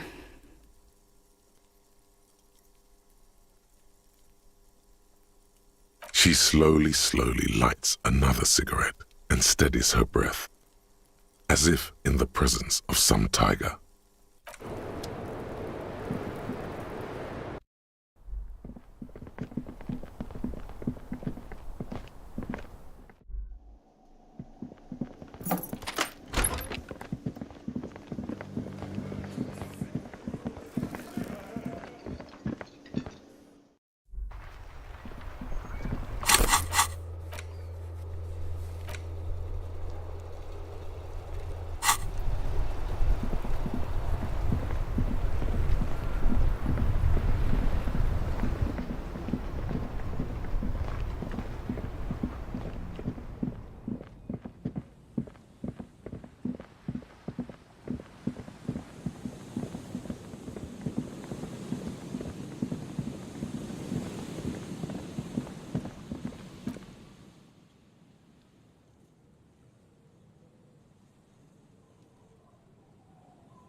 Our tenant, the policeman.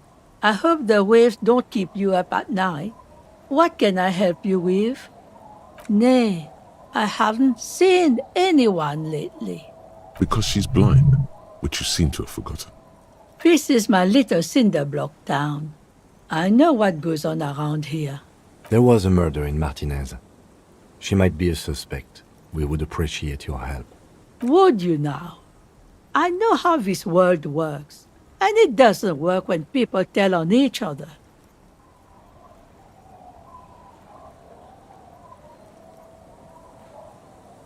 Ah, I should have known. This is yet another union mess. I'm not afraid of them, you know. We are not in the habit of being afraid around here. Enough of this. She better start talking right now. There's not much to tell.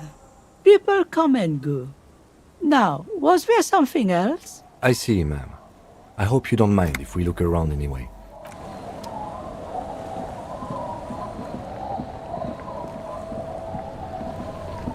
Aye, the sea's gonna calm down soon. I can feel it. The wind is turning south. Oh? Hey, okay. When did this person stay here? Oh. I've been out on the sea for most of the past week. The weather's been good for fishing, so I usually start at 4 in the morning. Yes, that's the optimal time. Got to make the most of the calm. I've been sleeping like a corpse after. The sea really takes its toll. Now I'm just waiting for the wind to settle to get out there again. Sorry I couldn't help you out. Maybe I can help you find someone else. Really? Are you sure you're not also looking for Nadia Harnancourt? Or Ignis Nielsen? Or the great lost city of Ace under the waves? A lot of stuff.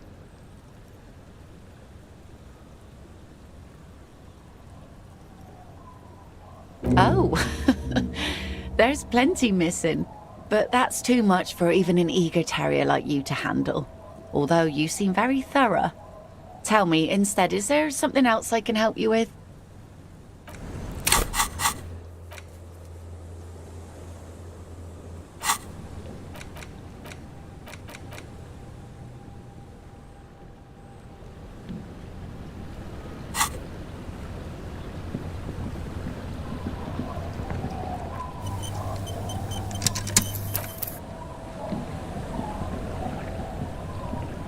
I'll just keep the Corda Lacey in the channel, if that's okay. It's too shallow near the pier. Aye, ma'am. And it's a jetty, by the way. Of course. Jetty. I prefer a good jetty to a pier any day. Jetty. Hello, detectives. It's good to see you here. I only just arrived myself. What brings you here, madame? Nothing, really. I've had my eye on this jetty for weeks now, so I decided to investigate it personally. This cluster of buildings isn't on any of the official maps, as far as I can tell. How do I like it? Water drips down eaves of Eternite. The jetty below her feet creaks to the tune. The smell of salt and dog shit in the background. It's pornographically poor. The street has no name, all the men are dead or missing. And is that the carcass of a motor carriage over there? I'm surprised that woman hasn't put me to the sword yet. Maybe she will. You should ask your questions while you can. Dark eyes survey the coast leading up to Martinez. Dull grey metal rests in her scabbard. A sword. The wind is too loud for her to hear. Fortunately for you, madame, the RCM is on the scene. Real men, real politics, real thoughts in your head.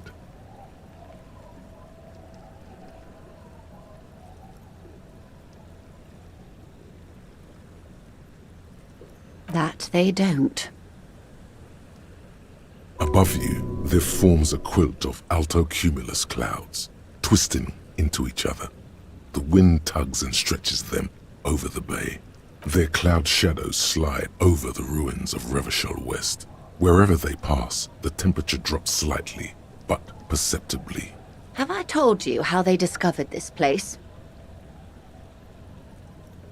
Yes, in Cielinde. Well, your condition has left you no worse off than most of these people. The literacy rate is around 45% west of the river. 50 years of occupation have left these people in an oblivion of poverty.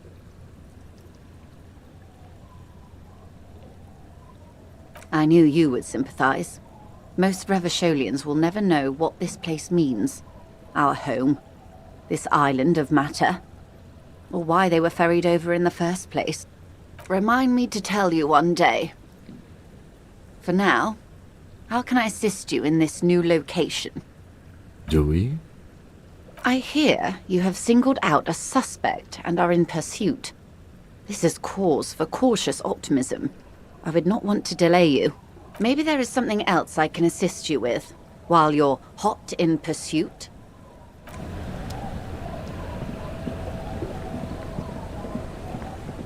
Aye, the sea's gonna calm down soon, I can feel it.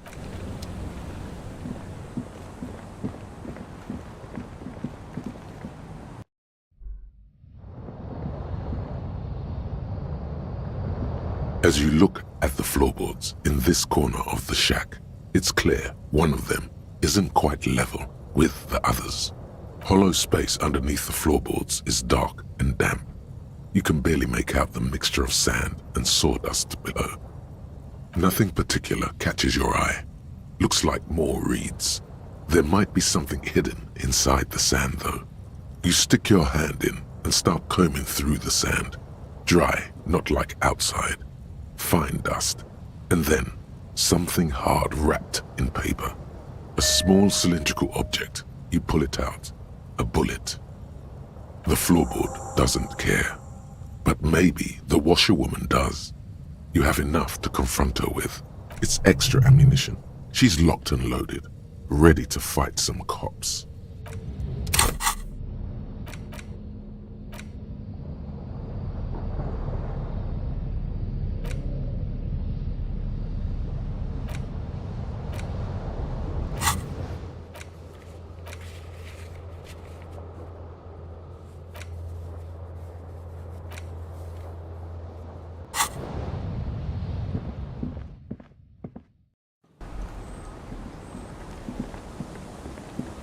Our tenant, the policeman. I hope the waves don't keep you up at night. What can I help you with? Damn that girl. And without anger, A long and harsh life has taught her not to buckle under pressure. A bullet? You didn't put it there, did you? She did. Gone and hid things in there? She's usually a good tenant, and not a stupid one either. Yes, I let my room to that Ruby girl. As I've done before when she's been in trouble or just looking for solitude. I've made it clear. We welcome all kinds of people here. She came last Friday, left on Monday in a hurry. What has she gotten herself into, that girl? That's for the police to find out. Right then, please answer each question to the best of your ability. I'm sure we have a few. Yes, early with the dogs, around 8 o'clock, I think. I cleaned it, like I always do. No. She's good company. Knows how to talk to an old woman. At my age, you don't get a lot of quality conversation. So I really appreciate that about her. Did she talk to you much during her last stay? No, she was mostly silent this time. Kept to herself. She tried not to let it show, but I could tell she hadn't come to fish. Usually she likes to cast a few lines, but this time she mostly stayed in her room.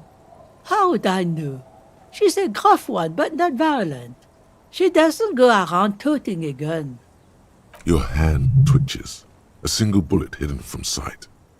Remember the way it slides into the barrel, the muzzle of the loaded weapon pointed at your heart. It feels familiar, doesn't it? Aye. Do tell. Exit from what? The lieutenant stops writing for a moment. He looks at you, then at the old woman. No, she's a fighter.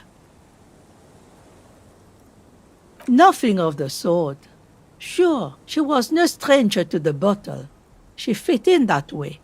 But I only knew her to have a beer on the beach while watching the sunset. She isn't what you'd call a drunk. Even offered me some from time to time. Said it was part of the communal life. But I never saw her lose control of herself, the way some people do. I don't know. Further up the coast, she tried to leave quietly, but the hinges on that door screeched like a cat in heat.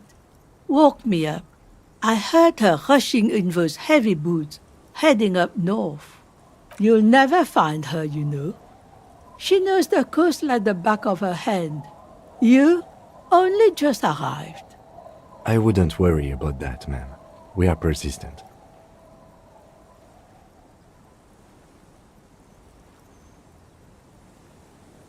Are you sure you'd rather stay here? Get a nice cozy fire going in the heater? Seems like a better idea to me.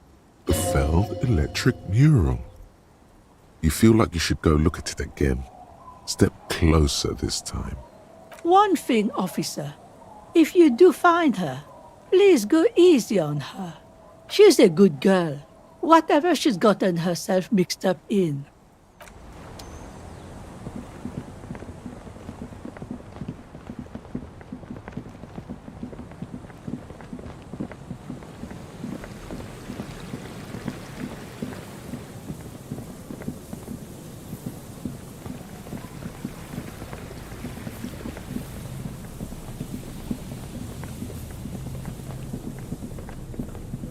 You see a once bright mural towering above you.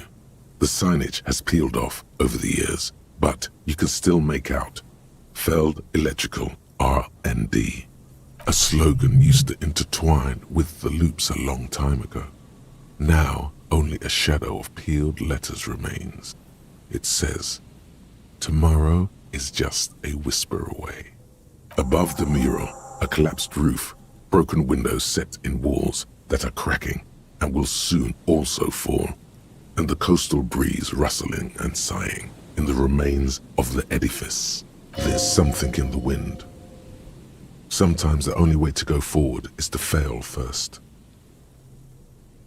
Indeed, somehow you knew it was here, An urban ruin gutted by looters that once used to consume money and dispense warmth and light.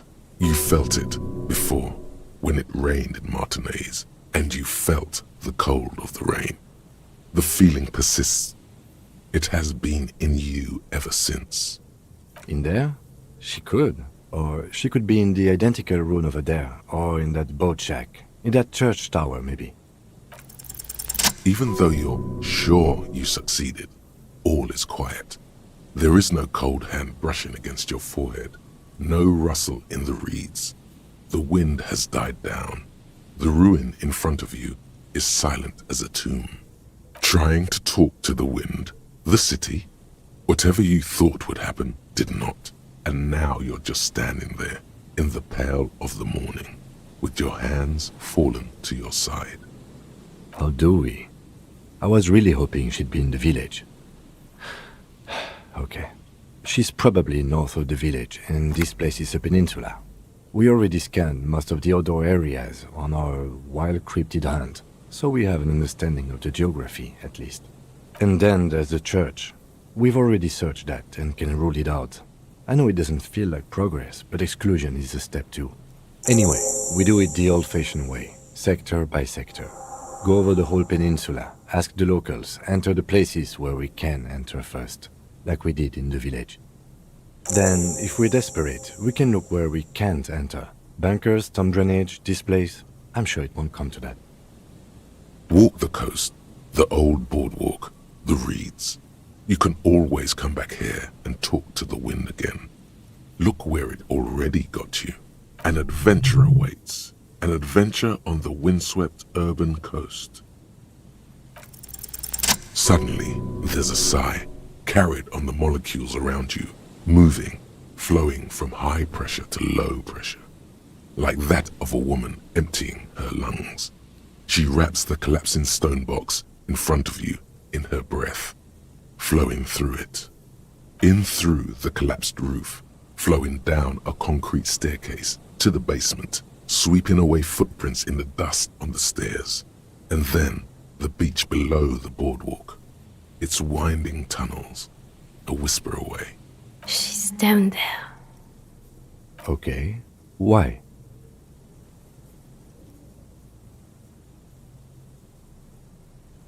So, how do we get in there? The doors were on the collapsed side of this building. They're gone, basically. Finally, my time to shine. Perhaps you can climb them. We are not climbing anything. I'm 43 years old, and I plan to live to see 70. There has to be a way to use brute force. Climbing sounds unsafe.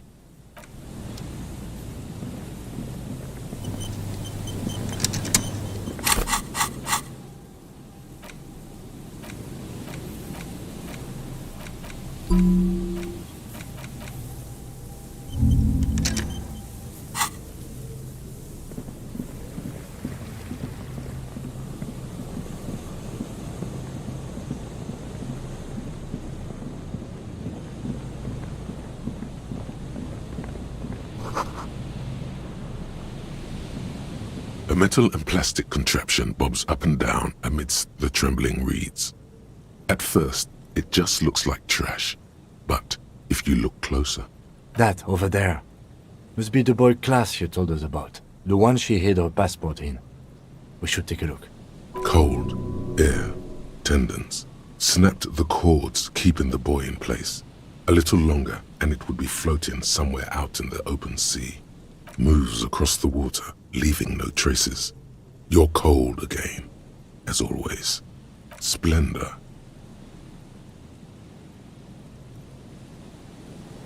Indeed. Let's see what's inside. Mm-hmm. The boy is not tied to anything. The cords dangling from the bottom really have been torn or cut. You lift it out of the water easily, noticing how light it is. The number 11 has been written on the yellow plastic. It hasn't been in the water for very long, but it's already discolored and slimy with silt. A latch holds it close, but only just barely. The brittle metal of the latch has cracked. Simple construction. Very unsafe. There's something in there, splashing around. It smells like you would expect it to smell. A concentrated version of the coast. Salt, industrial slop and decay. The water this side of the peninsula is cleaner, actually. Smells a little salty. A shot glass's worth of seawater pours out. Some algae, and nothing else. Well, damn. I have no idea. Or think we do. This is a small loose end, either way. Not important, I hope.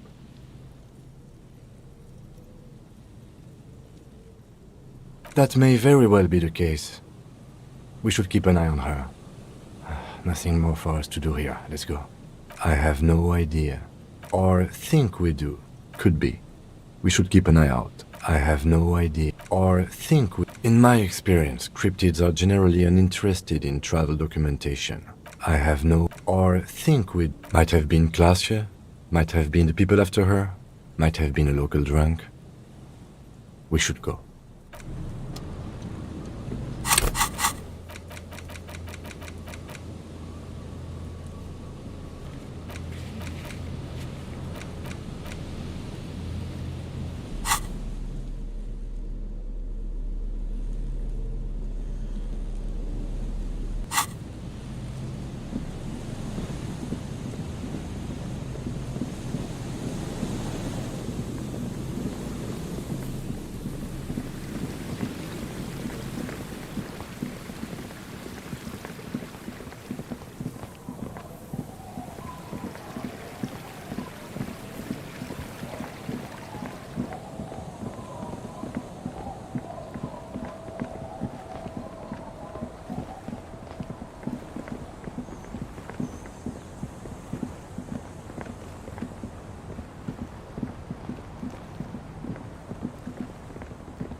I was just thinking, what a nice day for questions pertaining to a murder investigation.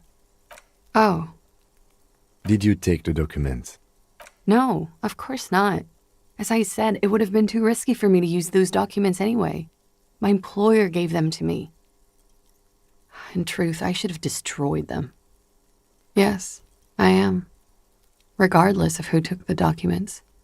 It was probably just an accident. I was worried I'd been too careless with the latch. The documents were probably just washed away.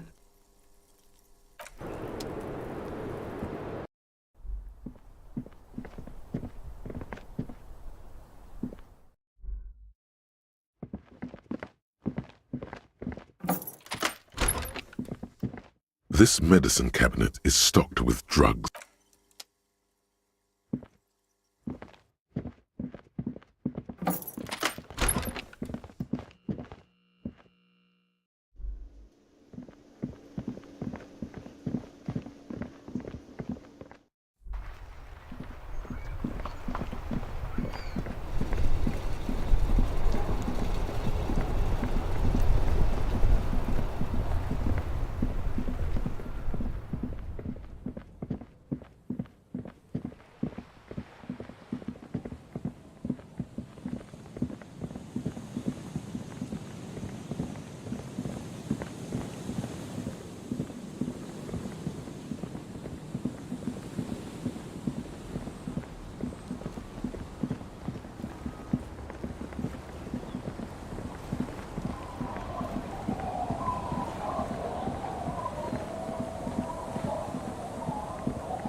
cover of this pocket-sized volume features a swirl of orange, yellow, and green. The title, A Brief Look at Inframaterialism, is set in an authoritative yet approachable serif font. On the inside jacket flap, you find a brief summary. What is inframaterialism? A highly theoretical branch of Mazovian communism? A collection of mystical ramblings by a discredited revolutionary? Or possibly both? This brief look, TM, introduces readers to one of this century's most fascinating and misunderstood theories in a concise, jargon-free manner. You turn to the table of contents. The guide itself is divided into several sections with seemingly esoteric titles like Effects of Plasm on Root Vegetables and Mental Projection and Transference. There's also a brief introduction about the life of Ignis Nielsen, known to his numerous admirers as the evangelist of the revolution, and to his even more numerous enemies as the apocalyptic Shrike. Ignis Nielsen remains one of the most controversial and fascinating figures to emerge in the years of the anti-centennial revolution, second only to Karamazov himself. During his unparalleled life, he helped guide a revolution in one country and found a new state in another. Along the way, he committed some of the most notorious war crimes in an era famed for its atrocities. And yet, his most fascinating contribution to history may be the most overlooked. His theory of ideological plasm, from which his followers and successors developed the school of communism known as inframaterialism. If you're like most people, you probably believe that your thoughts reside in your brain, right? Completely backwards. You think with your hands. Always have. It's common for some developmentally delayed children to confuse sights of sensory input with the sight of cognition. But let's get back to Ignis Nielsen, shall we? As Mazov's devoted comrade and leading theoretician, Nielsen was responsible for developing much of the intellectual foundation of communism. But his interests and speculations were famously wide-ranging. During his final years in exile, he produced, among other things, an early guide to home brewing, instructions for raising revolutionary children, plans for a universal pictographic language, and a detailed materialist critique of Dolores Day's chess strategy. But one subject he returned to time and time again was the fundamental relationship between thoughts and matter. We may yet discover, he wrote in his notebooks, that under certain exceptional circumstances, the proletariat's embrace of historical materialism may be so fervent that their beliefs take form in the world of matter as a kind of revolutionary plasm. Certainly, in essence, Nielsen is arguing that thoughts don't just reside inside the brain, they radiate outward from it. According to this idea, the brain is an ideological transponder, constantly emitting waves of highly politicized energy, which Nielsen called plasm. Woe is right. What's more, Nielsen speculated that this plasm, when it becomes powerful enough, might begin to influence the material reality surrounding it. Hence the name, inframaterialism. Unfortunately, Nielsen passed away before he was able to develop these initial ideas into a full-fledged theory. That work was left to subsequent generations of communist theorists. Building on Nielsen's basic insight, these theorists reached a startling conclusion that a sufficiently revolutionary state might begin to exhibit certain extra-physical effects based on the amount of plasm generated by its citizens. The actual theory is highly technical, but for the purposes of this brief look, TM, that's a fine working definition of the concept. There's probably something wrong with this theory, but you're the kind of person who believes anything they read in a book. So why don't you just roll with it? Inframaterialists divide the extra-physical effects of the revolutionary state by the level of plasm required to achieve them. At the lowest, or first level, revolutionary plasm is believed to stimulate or invigorate matter without altering its essential properties. Precisely, though plasm does more than increase vegetable yields. It may also influence the physiology of revolutionaries themselves. It's also been postulated that plasm may account for the remarkably full and manly facial hair observed on many communist males. Of course, inframaterialists argue that revolutionary plasm may stimulate human physiology in other ways as well. Oh yeah, we're talking about white-hot communist sex, baby. That's correct. Reports from the revolutionary period claim that the most radically devoted communards were able to engage in vigorous intercourse for up to 8 hours at a time. 8 hours? There's no way. Your equipment would be mashed to jelly. No wonder the communards couldn't shoot straight. They were too shagged out. And on that note, you feel like you've gotten the general idea of inframaterialism, enough to carry on a basic conversation at least. But if you'd like to go even deeper into some of the more speculative aspects of the theory, you could always read further. The book fits quite snugly into your palm. It would also fit comfortably into a jacket pocket. You flip forward a few pages until you come upon a chapter titled Mental Projection and Transference. When a community has achieved a sufficiently high degree of revolutionary fervor, inframaterialists believe that second-level effects may be observed. At this second level, certain hyper-revolutionary individuals may even develop the ability to extend their thoughts into material space and vice versa. According to inframaterialist theory, yes. Under suitably revolutionary conditions, that is. It's become something of a folk legend that during their final meeting, Nielsen and Mazov didn't speak a single word, preferring to sit in silence with their chamomile tea, reading one another's thoughts. One of the minor tragedies of the late revolutionary period is that few reliable accounts survive.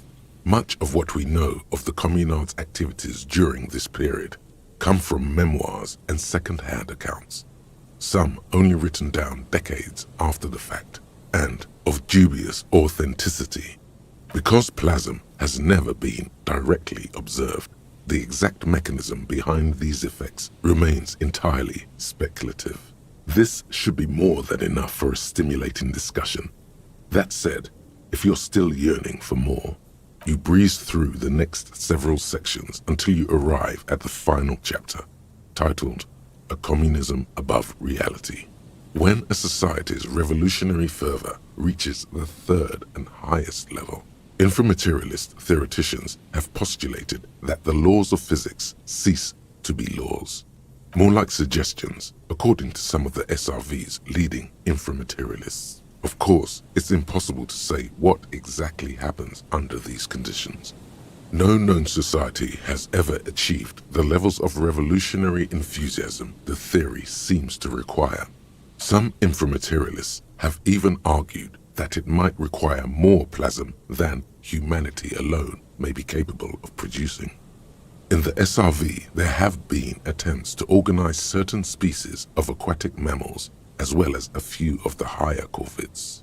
But, as of this writing, only human beings have demonstrated the intellectual capacity for revolutionary communism. There are numerous stories from Samara involving bandits or fascist mercenaries being levitated by farmers from the most ideologically advanced communes. Of course, few of these incidents have ever been rigorously investigated or substantiated. Among known attempts to channel third-level capabilities, the most well-documented is the curious case of Coalition warship Debutante. It concerns an interesting series of events that took place during the invasion of Revachol. As Coalition forces made landfall, a cadre of Nielsen's most fervent acolytes attempted to compress a Coalition aerostatic with their collective will. According to communard law, these acolytes positioned themselves at the top of a redoubt just over the bay of Revachol. From that vantage, they proceeded to visualize pinching Coalition warship Debutante between their fingers a gesture believed to assist in the extra-physical materialization of their thoughts. The communards were notoriously under-equipped against the much better-funded coalition. In any event, it's doubtful even ceramic armor would have altered the outcome. The acolytes, along with the redoubt, were vaporized in an artillery strike before the process could be completed. Picture the lot of them, all standing with their fingers in the air 1 minute, the next reduced to a bloody mist. It's been said, though, that in the weeks following the battle, the captain of the debutante noted an increase in incidents of crewmen striking their heads on unexpectedly low bulkheads. Of course, colorful anecdotes only scratch the surface of what inframaterialists believe may be possible in a truly third-level society. Some have theorized that such a society would be fundamentally unrecognizable, lacking many of the institutions we typically take for granted in advanced societies, including organized governments, financial institutions, and law enforcement. Others have argued that people living under third-level conditions will be immune to such infirmities as hunger, disease, and mental illness. In some of his later writings, Nielsen himself speculated about the potential for an extra-physical architecture that disregards the laws of bourgeois physics and instead relies on the revolutionary faith of the people for structural integrity. Precisely. Nielsen observed that the financial system operates on the same principle of faith. So why not an architectural system? On the following page, you come across a few black and white reproductions from Nielsen's own notebooks. One sketch depicts a government ministry shaped like a great inverted pyramid, a hectare in width at the top, balanced atop foundations the size of common apartments. Another depicts a leaning tower wrapped in a dramatic helix. The caption beneath it reads, "The Tower of History." Something about that tower looks awfully familiar. Could it be that's what the students were trying to recreate with the matchboxes? In the corner of one of the reproduced notebook pages, you can make out the following words, written in Nielsen's distinctive slashing script. A state that has lost the faith of its people has forfeited the right to exist. There is no more. You've reached the outer theoretical limits of communism, and in less than 200 pages. If you'd like to read further, may we recommend a brief look at Occidental architecture?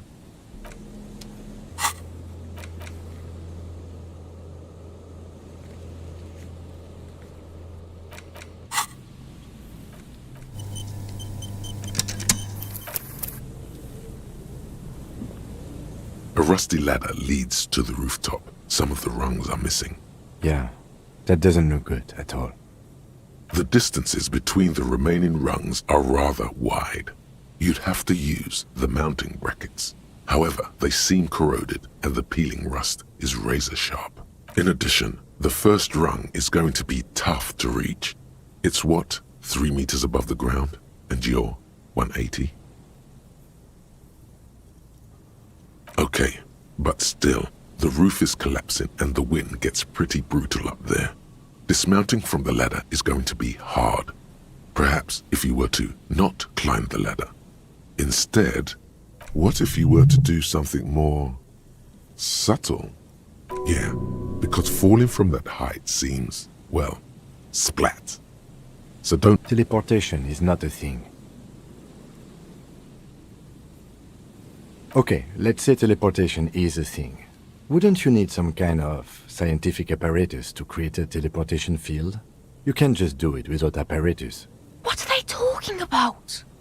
Teleportation, Mikhail. It's generally thought impossible. Oh yes, it could hurt. A lot. He is restraining himself from using a parental tone with you right now. All you need to do is close your eyes and concentrate. Darkness enfolds you. You can feel the distance between the bench and the first rung of the ladder. All you need to is... Zoot, zap, pow, crinkle! It's like magic. You feel yourself disappear, your atoms fading out of existence. Oh my god, I can't believe it. BAM! You find yourself on the roof, having mastered the art of physical displacement. You know, for the record, you didn't teleport there. You just climbed the ladder with your eyes closed. The wind at the top of the building starts howling loudly, blowing away the lieutenant's voice. Faintly you hear, Never mind. Find a way to let me in when you get inside. Don't go adventuring with a backup, especially if we think the suspect may be hiding here.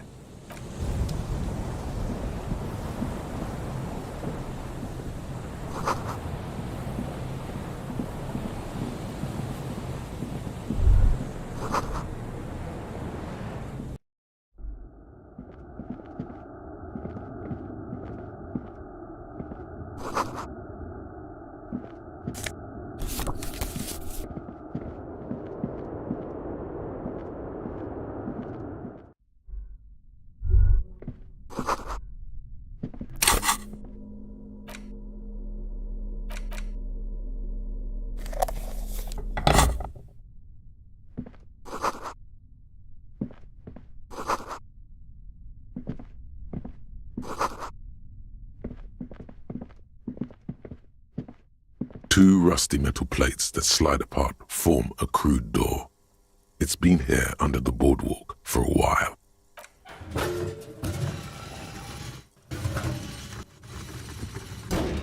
The doors seem to be on rails, but they've gotten jammed. You grab a side and put some strength into prying it open. With the help of your partner, the two metal panels slide open with a creak. Huh. I hope no one dangerous heard that. After you climbed up to the roof, you mean? There's a maintenance entrance under the boardwalk. It's next to a drain pipe, possibly a storm drain. It was easy to miss before. Yes, we have an exit, so let's get going. Time to investigate these passages.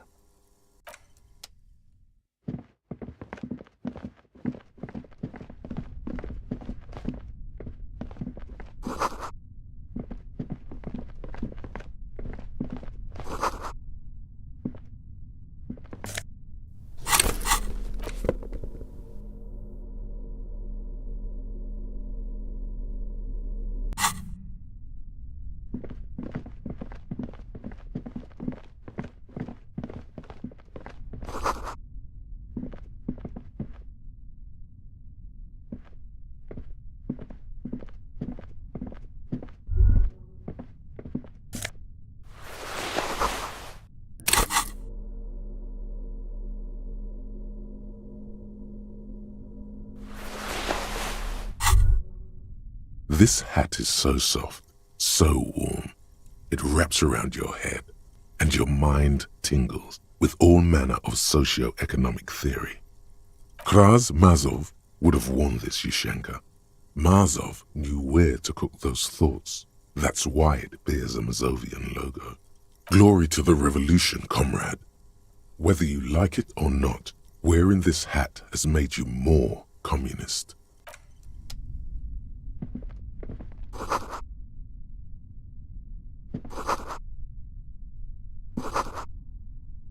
A mustachioed and mutton-chopped man, amateurishly depicted, gazes at you with sad eyes. A plaque reads, K. Mazov. There is a spiderweb in the lower left corner of the portrait. Years' worth of dust is shaken off. The full head of hair, matched by an ample moustache and sideburns, look a bit silly. Someone crouches, heels digging into wet sand. Hands sweep across the sand, grains sticking to the frayed skin of the fingertips. An old man sits on a slab of concrete and taps his fingers against the glass of a scope. You shudder. Yes, I can see that. Looks like some communists were hiding out here. They left a long time ago.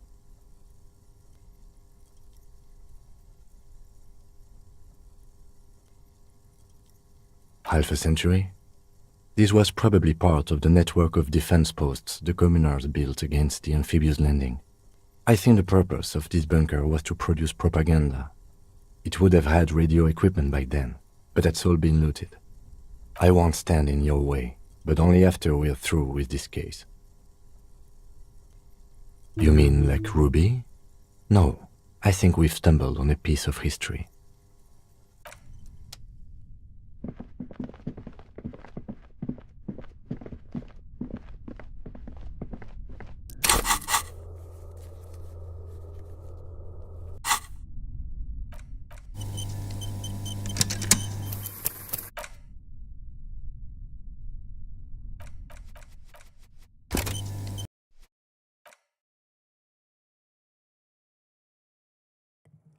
All right, I'm going to end it here for now, just because I feel like we're getting towards the end game.